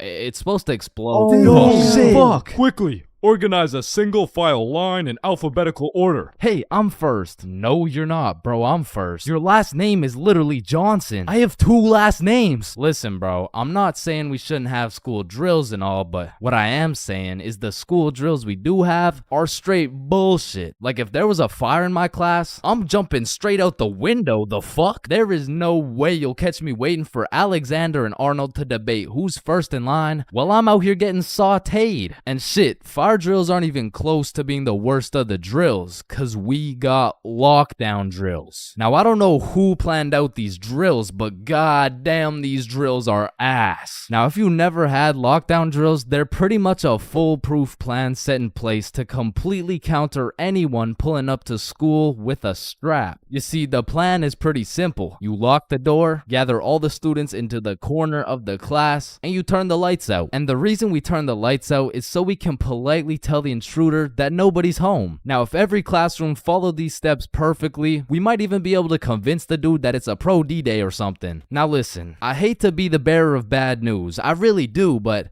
there's one minor flaw in this plan. The shooter's in the class, bruh. You're out here telling the opposition your exact game plan, then you're surprised when bro pulls up to the hiding spot? Like shit, it's just easy pickings at this point. Now, earthquake drills, man. The game plan here is to essentially hop under your desk and start counting. Now, when I was in kindergarten, I thought this whole earthquake drill thing was a fun game we played to learn how to count. But 12 years later, we were still counting. Like, let's be honest. What the fuck is counting gonna do? Are you telling the earthquake how long it has to dismantle the school? Cause I'm pretty sure it doesn't give a shit how long it takes. Me personally, I feel like the best way to see if an earthquake is over is by observing whether or not the entire fucking building is shaking. But listen, I will say this. Out of all the drills, the earthquake drill is pretty valid. Like, whoever thought of this one was kinda cooking. I mean, these desks are pretty much made out of steel, bro. Like, out of all my years, I've never seen one break before. So it probably provides some solid protection. But shit, me personally, I'm still jumping through the fucking window, bruh. I don't care how many times I practice crouching under my desk. If I ever felt the slightest shake in the ground, I'm out of that hoe. So if you carry the 674 to the power of 2 over to the 47, you will find— oh shit! Well, why did Chains just dive out of the window? Shit, I don't know. Now I'm gonna keep it a stack. I've never done a single tornado drill in my life. So after doing some quick research, it looks like you just, you do this. Now I don't know shit about tornadoes, but what I do know is that I'm not gonna be doing this shit. Like, I'm no scientist, but I don't think the doggy position is gonna stop the tornado from packing you up. So to be honest, once again, I'm jumping out the fucking window, bro. Like, that's just my default reaction. And if that tornado ends up putting me on a t-shirt, then so be it. At least the last position I was in before I died was not the face down, cheeks up pose. But bro, imagine being the kid who poorly timed his piss and now the fire alarm's going off midstream. And you don't even get to know if it's a drill or not. Then there's the whole do you wash your hands dilemma, right? Cause you don't want to get trapped in the fire and fucking die, but on the other hand, you don't want to just not wash your hands. Because if it's a drill, then you're just left with dirty ass hands. And while you're trying to decide whether to wash your hands or not, the class is outside taking attendance like Rosalina. Here. Jared. Here. Chains. Chains? Oh, fuck. Where did Chains go? I don't know, bruh. Shit. Oh, no. I was just in the bathroom. Woo. Oh, you scared me there for a second. Wait, did you wash your hands? No. I was in a little bit of a rush. Get back in there and wash your hands, buddy. Now, the thing about school drills is they happen pretty often. I mean, every few weeks they throw in a fire drill here and a little earthquake drill there. So when the fire bell actually goes off, motherfuckers just assume it's a drill. They're out here horsing around, making jokes and shit, while the school's actually getting fucking cremated. But after almost all the drills, our alphabetical single file line goes out to the front of the school and on the field with every other class. And the amount of buffoonery that goes down on this field is insane. insane, bro. I mean, everyone walks in with a single file line, but after 5 minutes, that shit looks like a Travis Scott concert, bro. Like, I remember one time my high school got a bomb threat called in, so every class assembled the good old alphabetical line, and we went out onto the field. And we were out there for a minute, bro. I remember looking around, and these motherfuckers were running the world's biggest game of duck, duck, goose. Like, there wasn't a whole ass bomb threat called into our school. That same day, one kid brought a football to the field, and all of a sudden, motherfuckers are running a pickup game while we're waiting to see if our school is gonna explode or not. And of course, the teachers tried to stop it, but these kids just used that as a diversion play and got another touchdown. Alright, so now that we thoroughly dissected each and every school drill, it's only fair we hit them with a tier list. So let's see what we got here. We're starting with lockdown drills. What are we saying? Fucking F tier. Holy shit, they are ass. Alright, next up we got fire drills. Now these drills do get the job done, but I'm not gonna lie. I'm not fucking with this whole single file alphabetical bullshit. So I'm gonna have to give this John a C tier. Now tornado drills. You gotta go in the doggy position. Bro, I got no choice but to give this a D tier. And last but not least, my personal favorite, earthquake drills. They're still kind of ass, B tier. And bro, I know some of y'all may be thinking, you can't just talk shit about the school drills and not present any better solution. Well, lucky for you, I have devised the best and only way to fully counter any natural or artificial disasters. It's simple. For a guy like me who's 7 feet, 325 pounds, 0.5% body fat, and a 7-foot wingspan, I just simply remove myself from the situation. However, I do understand that I am built different. So for your average Joe, I have devised another plan. It's also simple. The moment some shit goes down, everyone runs at full speed out of the building. And of course, some would argue that not everyone is gonna be able to make it out of the building in time, and that some people are faster and stronger than others, and you know what that's called? Natural selection. You see, if I was principal, instead of running students through these impractical drills, I would be running students through different kind of drills. I would have my students in peak physical condition. Instead of a fire bell, I would have a push-up bell. At any given time, if that shit goes off, you drop down and give me 50, or your ass is getting expelled. You see, this way, when there's a fire, everyone can simply remove themselves from the situation. Or in other circumstances, they can simply intervene.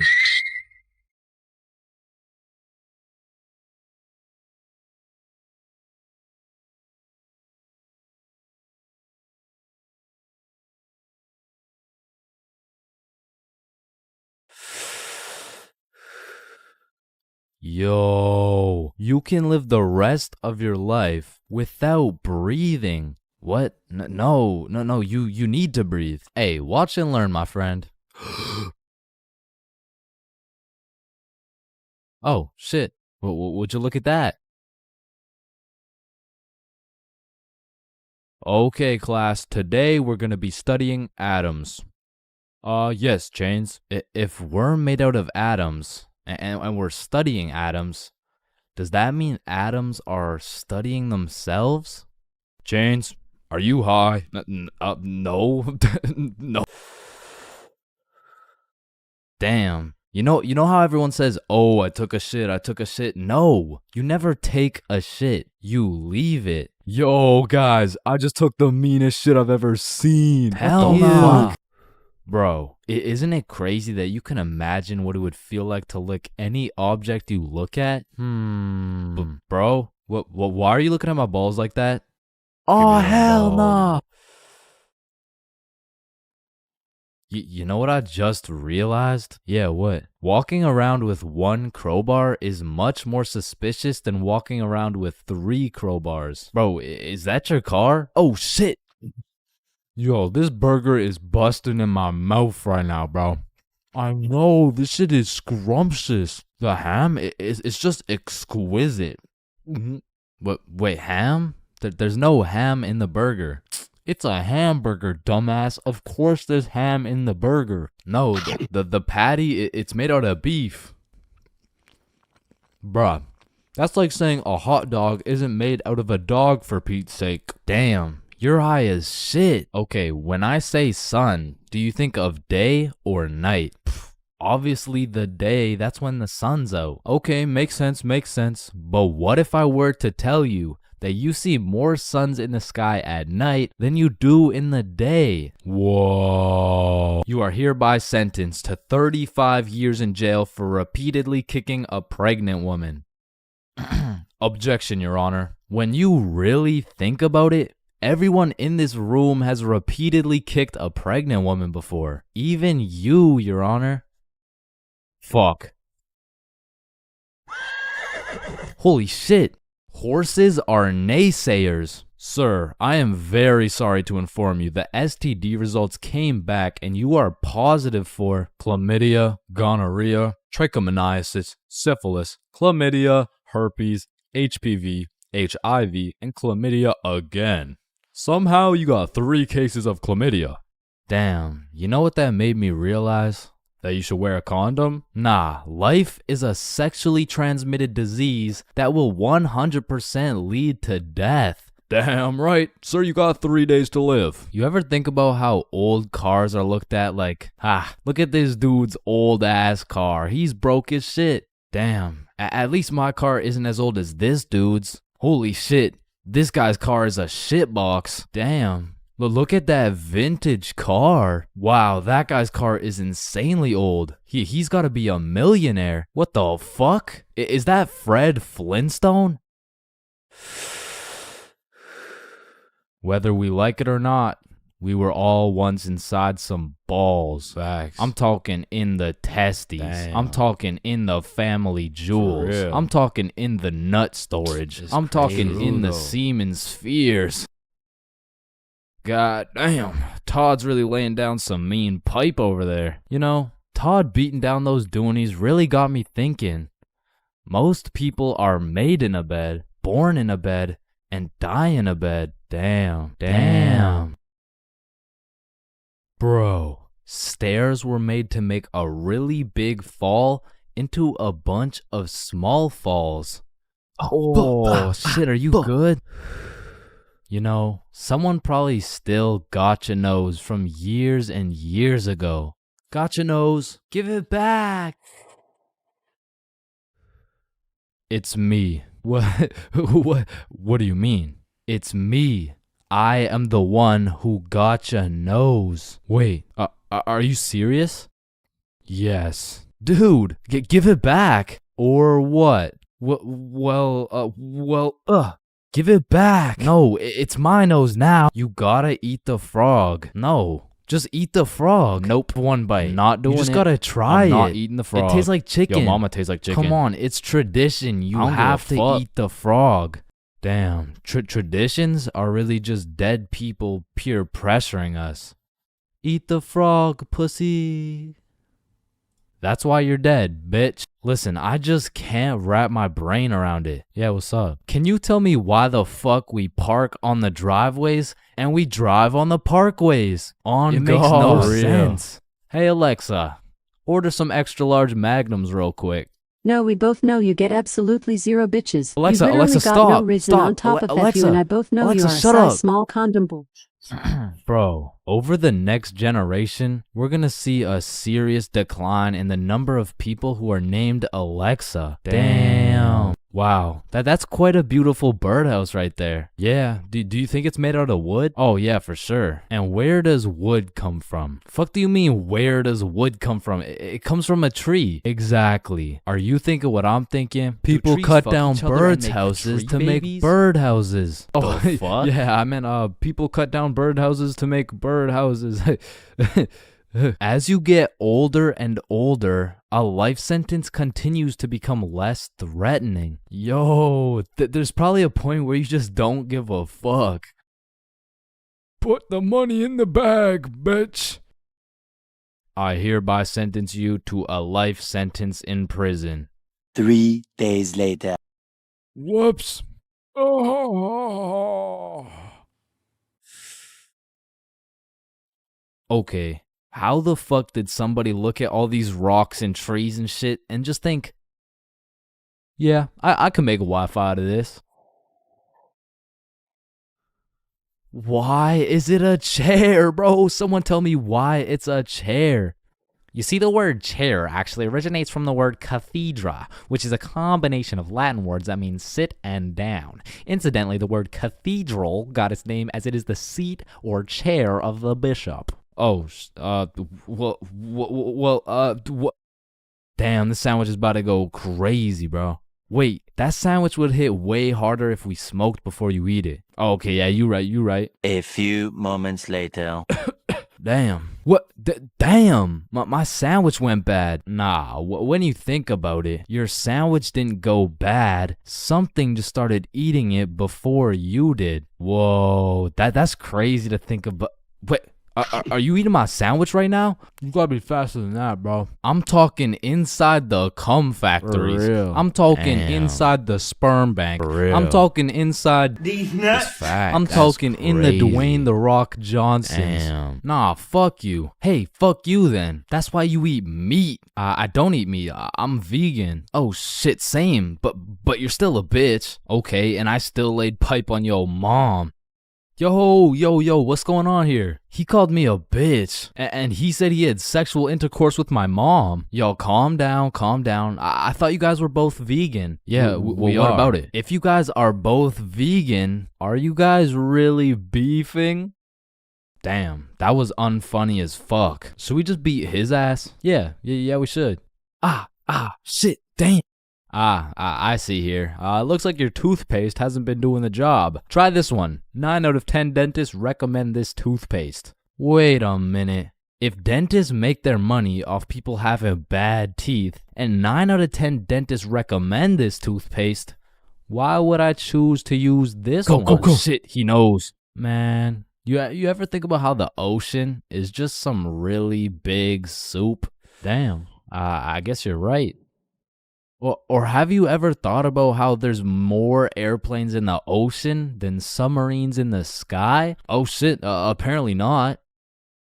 Damn, we're high as fuck. Man, you know what I just realized? What's up? Your balls are kind of like a body bag of sorts. You know what I'm saying? You gotta stop looking at my balls, bro. Okay, but who named it a chair? Like, who just looked at this thing and was like, oh, yup. This is gonna be called a goddamn fucking chair. Boo. Oh, you scared me half to death. What happens if you get scared half to death twice? Oh, I don't know. It's just a saying. Boo. Oh shit, is he dying? I think. Damn. When you really think about it, most guys will get their first set of flowers at their funeral.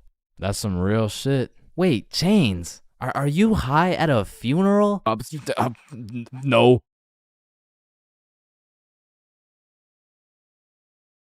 Billy is one of my closest homies, and we've been friends ever since we were little kids, and for as long as I can remember, Billy's been a dumbass, bro. I'm talking he's slightly retarded, you know what I mean? And everyone knows Billy for just 2 things. Always making the absolute worst decision possible, and always having the best stories, bro. Like, statistically, this motherfucker should have died 61 different times already, bro. Nah, I got plot armor, bro. Bro, no you don't. I do. Man, shut the fuck. What the fuck? Now, this story takes place on February 14th, 2025, Valentine's Day. And I'm gonna be so honest, this story is one of the craziest stories I've ever heard in my life, bro. So, wait, can you swear to them that is real? It is. Say you swear. I swear, bro. On everything you love, the Valentine's story happened, bro. On everything I love, the Valentine's story really happened. It was a fine Valentine's Day night. Bob, Billy, and I were all some single dudes, except Billy had a little situation, you know. He was talking to a girl named Elise, and they would hang out from time to time, but it was a new thing, so they weren't really dating, and they were definitely not Valentines. Now, I don't know much about Elise, but just 2 weeks prior, Billy was telling me about how he met some cute girl. They would text, they would hang out, but for whatever reason, their conversations would always be some like, hey, how you doing? Oh, I'm good. I am a little bit stressed because I'm moving and everything. Oh yeah, moving sucks. How about you come over, I relieve all your stress type shit.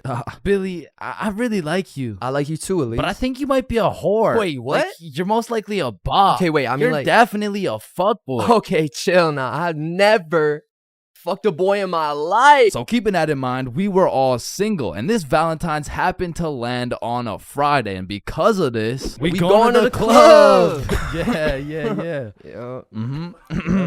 So the plan was simple. We go to the drink store to get something to pregame, go back to my house, and then hit the club, fall in love, and live happily ever after. Now the problem was, Billy was stuck working a 9.5-hour shift until 10 p.m. Now he was the pizza delivery guy for a chain we'll call Big Caesars. So he's doing his thing, delivering those Valentine's pizzas. Well, me and Bob decided that we would go get the drinks now and meet Billy back at the crib once he's off work. So we hop in the car, we get to the drink store, and at this point it's 9:30 p.m. And so Bob calls Billy to ask what he wants. No answer. I call him. No answer. We both text him. Nothing. Now this was strange because Billy usually responds while he's working, but we shrug it off. We go inside the store and get Billy his go-to bottle. Hennessy. So we go back to my house and get to my room at about 10 p.m. and still no word from Billy. So we're waiting for a good 20 minutes and then I get a text message from Billy. The craziest shit ever just happened. So I'm like, what happened? Bro, it's so crazy, I need to tell you in person. So Billy whips it over to my house, kicks down the door, and instantly starts breaking down the craziest plot I've ever heard, bruh. Yo, listen, this story takes place 1 hour ago. It was 9:30 p.m. and Billy was finishing up a long 9.5-hour shift with his very last delivery of the night, but the problem was his phone was on 1% and he didn't even have a charger. So Billy locks in and memorizes all the directions to get there right before his phone dies. So from one side of the city, Billy goes 100% straight off the dome to the other side of the city for his last delivery on this fine Valentine's Day night. Billy hops out the car, walks up to the house, knocks, and they open the door. Hey man, happy Valentine's Day. Oh, thank you. Thank you so much, but I didn't order a pizza. Oh shit, are you sure? Gerald, did we order a pizza? Fuck no. Yeah, no, we didn't order a pizza. I don't know. It says a meat lover's pizza for 3516. Oh, honey, no, this is 3416. 3516 is all the way around the back of the cul-de-sac. Oh, okay, thank you. Have a good night. So Billy's walking for a good 8 minutes to get to the back of the cul-de-sac where at last he finds 3516. He walks up to the door, knocks, and a fine-looking woman in her 40s opens the door holding a vape, and Billy sees a little potential here. Hey, happy Valentine's Day, man. Oh, thank you. Of course, beautiful. How's your Valentine's Day going? You know, it's okay. Why's this okay? You ain't got no special plans? Well, honestly, my husband's out drinking at the bar, so... Bro, this was the perfect situation for Billy, bro. There's so many things he could say to make a move right here, and out of the infinite combinations of words he could put together, he says... Well, a man's got to drink, you know? Yeah, okay, yeah, well, anyways, here you go. Keep the change. Have a good one. Billy fucking sold, bruh. He missed a wide open layup, and as he turns around to head back to his car in shame, Billy gets an idea. A genius idea, if I do say so myself. So Billy turns back around, walks back up to the door, and knocks again. Hey, what's up? Hey, so my car, like the pizza car, is on the other side of the cul-de-sac. So if there's any way I could cut through, it would save me like 10 minutes. Yeah, of course, come in. And this motherfucker just got his own rebound off the backboard, bro, but he only has 60 seconds on the shot clock to make a move, and so he starts breaking down that professional barrier. So what's your name? My name's Angelina. What's your name? My name's Billy. Wow, you have a very beautiful name. And you have a very beautiful smile. Ah, thank you. Holy fucking shit, he was cooking, but they had made it to the basement, meaning he only has 30 seconds left before he's back to the cold, lonely outside world. So Billy cooks up yet another genius play. Angelina, I really hate to ask, but is there any way I could charge my phone real quick? Like, I just need to get it to like 5%. Of course, honey, sit down. It's no worries at all. This motherfucker Billy did it again, bro. Now, I don't know if it's because she just wanted some human connection on his Valentine's night or she was genuinely just being nice, but this motherfucker's now in a position where he's posted up on this woman's couch in her basement at 10 p.m. on a Valentine's night. Yo, what flavor is that? Oh, it's mango ice. It's my favorite. Damn. You think I could take a hit? Only if I could hit chores. Oh, shit, I bet. So as these two fiends are bonding over a little nicotine addiction, Billy's like... So you said your husband went out to the bar? Yeah, he did. To be honest, it kind of hurts because like it just sucks to be alone on Valentine's Day, you know? Yeah, 100%. I feel you. I don't got a Valentine either. type shit. Now at this very moment, Billy's about to shoot a shot farther than a three-pointer. Farther than a half-court, full-court football field. This was a blindfolded shot from Mars by a 6-year-old kid with Down syndrome, bruh. I mean, shit. We could be Valentine's tonight. Oh, that's so sweet. But my daughter's upstairs. Ah, shit, yeah. I get it, but like, this couch low-key spacious, though. I mean, it's not that spacious. Please? Billy, you're funny. Now at this moment, Billy's 0 for 3 with these shots. I mean, the defense line was tough. She's got a whole husband and a daughter who's just posted upstairs, probably waiting for that fucking pizza. But to be fair, Billy was still on the court, but his phone was already at a good 3% charge, so he needs a game-winning shot right now, and so he reaches deep into his bag. I'm talking middle school years. He pulls out a shot I never thought I would see in the big 2025. This flavor's fire. Yo, let me show you a new trick. Yeah? What is it? Alright, so it's called a transfer. Basically, me and you just transfer the smoke. Okay, teach me. You gotta come closer though, alright? This motherfucker Billy switched the shot, bro, against all odds. Just 15 minutes ago, he was some bum delivering her Big Caesar's pizza. All of a sudden, now she's hot and ready, bruh. And so Billy's making out with some random dude's wife for a good 5 minutes. Then she's like... Is your phone charged? Yeah, I appreciate it. You know, let me charge everything. Of course, honey, it's my pleasure. Alright, I'm gonna text you. Okay, drive safe. And Billy leaves this married mother's house after making out with her as the fucking pizza delivery guy. Bro, what the fuck? Billy, are you dead ass? I swear to God. Bro, that story is fucking insane. I mean, shit. I'm not done, bro. Cause if there's one thing that Big Caesar's taught Billy, it was how to deliver, bro. So he takes the receipt, boom, takes her number down and texts her. So he drives back to Big Caesar's, goes in, clocks out, hops in a car, drives home, goes inside, showers up, gets out the shower to check his phone.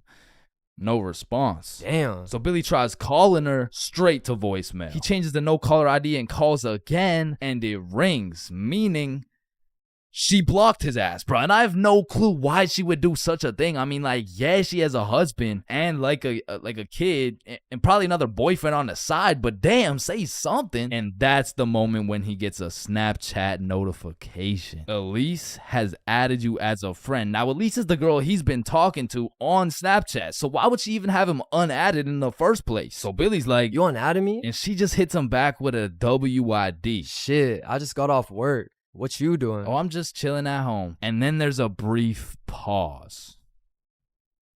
Do you know whose house you were just in? Do I know whose house I was just in?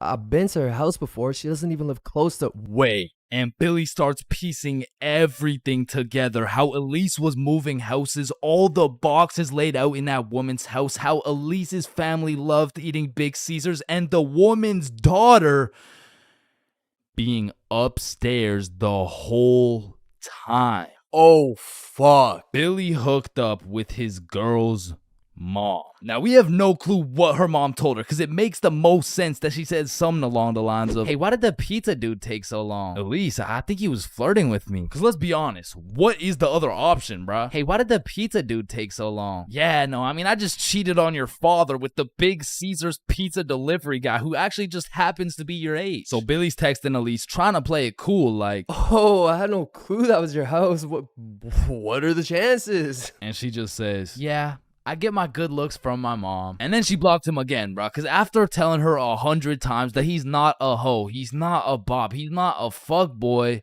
I accidentally hooked up with her mom, bro.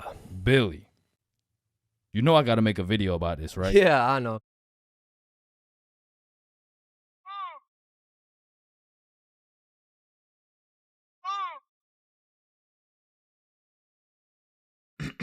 Alright, class, today we're going outside for a run. But it's literally 0 degrees. Oh, Chains, don't be a bitch. It's not even that cold. See? I told you guys it's not even that cold. Yeah, for you. Cause you're out here dressed like the Michelin Man. High school PE is something different. And every PE class has 5 different types of people. Like the group of kids who just stand in the corner and occasionally get sniped in the head with a dodgeball, or the kids who participate and make sure everyone is included. or the legend who's chilling on Instagram. He follows at ChainsFR. There's also the dude who just never shows up. And of course, we got the sweats. These motherfuckers treat PE like they're in the military. These motherfuckers treat PE like they're training for the Olympics.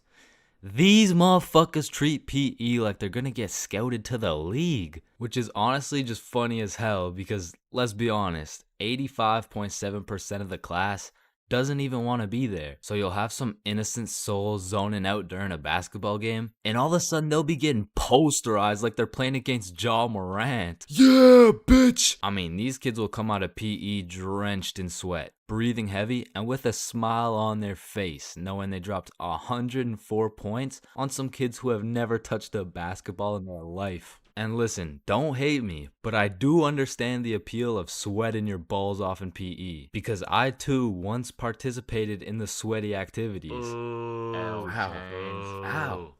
I know, but there's just something so exhilarating about hearing the snapping of an unsuspecting freshman's ankles. But as I matured, I realized there was only one thing better than shitting on random students, and that was shitting on sweats. I became the anti-sweat. I would act like an innocent soul waiting to get posterized, but when the sweat would come in trying to end my career with a windmill dunk, I stuffed that boy like a Thanksgiving turkey. Pause. And don't get me started on the fitness gram pacer. Whoever created this legal form of torture will catch these hands. Oh, Chains, no, I heard he sadly passed away a little while ago. You could be having a good day and you'd pull up to PE like, hey bro, you know what we're doing today? I'm not sure, but I think we're playing soccer. No, it can't be. Alright class, today we will be doing the beep test. Fuck.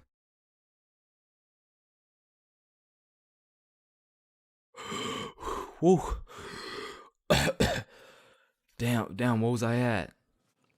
Chains, we haven't even started. That was just our warm-up. But one thing that did bring me a little bit of joy was looking at everyone during the push-up section. Like, there was always some dude doing the neck push-ups, some dude who thinks he's Mike Tyson, the guy who takes breaks when the teacher isn't watching, and there was always at least one dude who was out here looking like he was hitting it raw.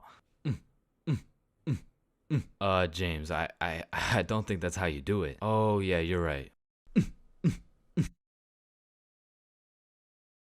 Yeah, bitch!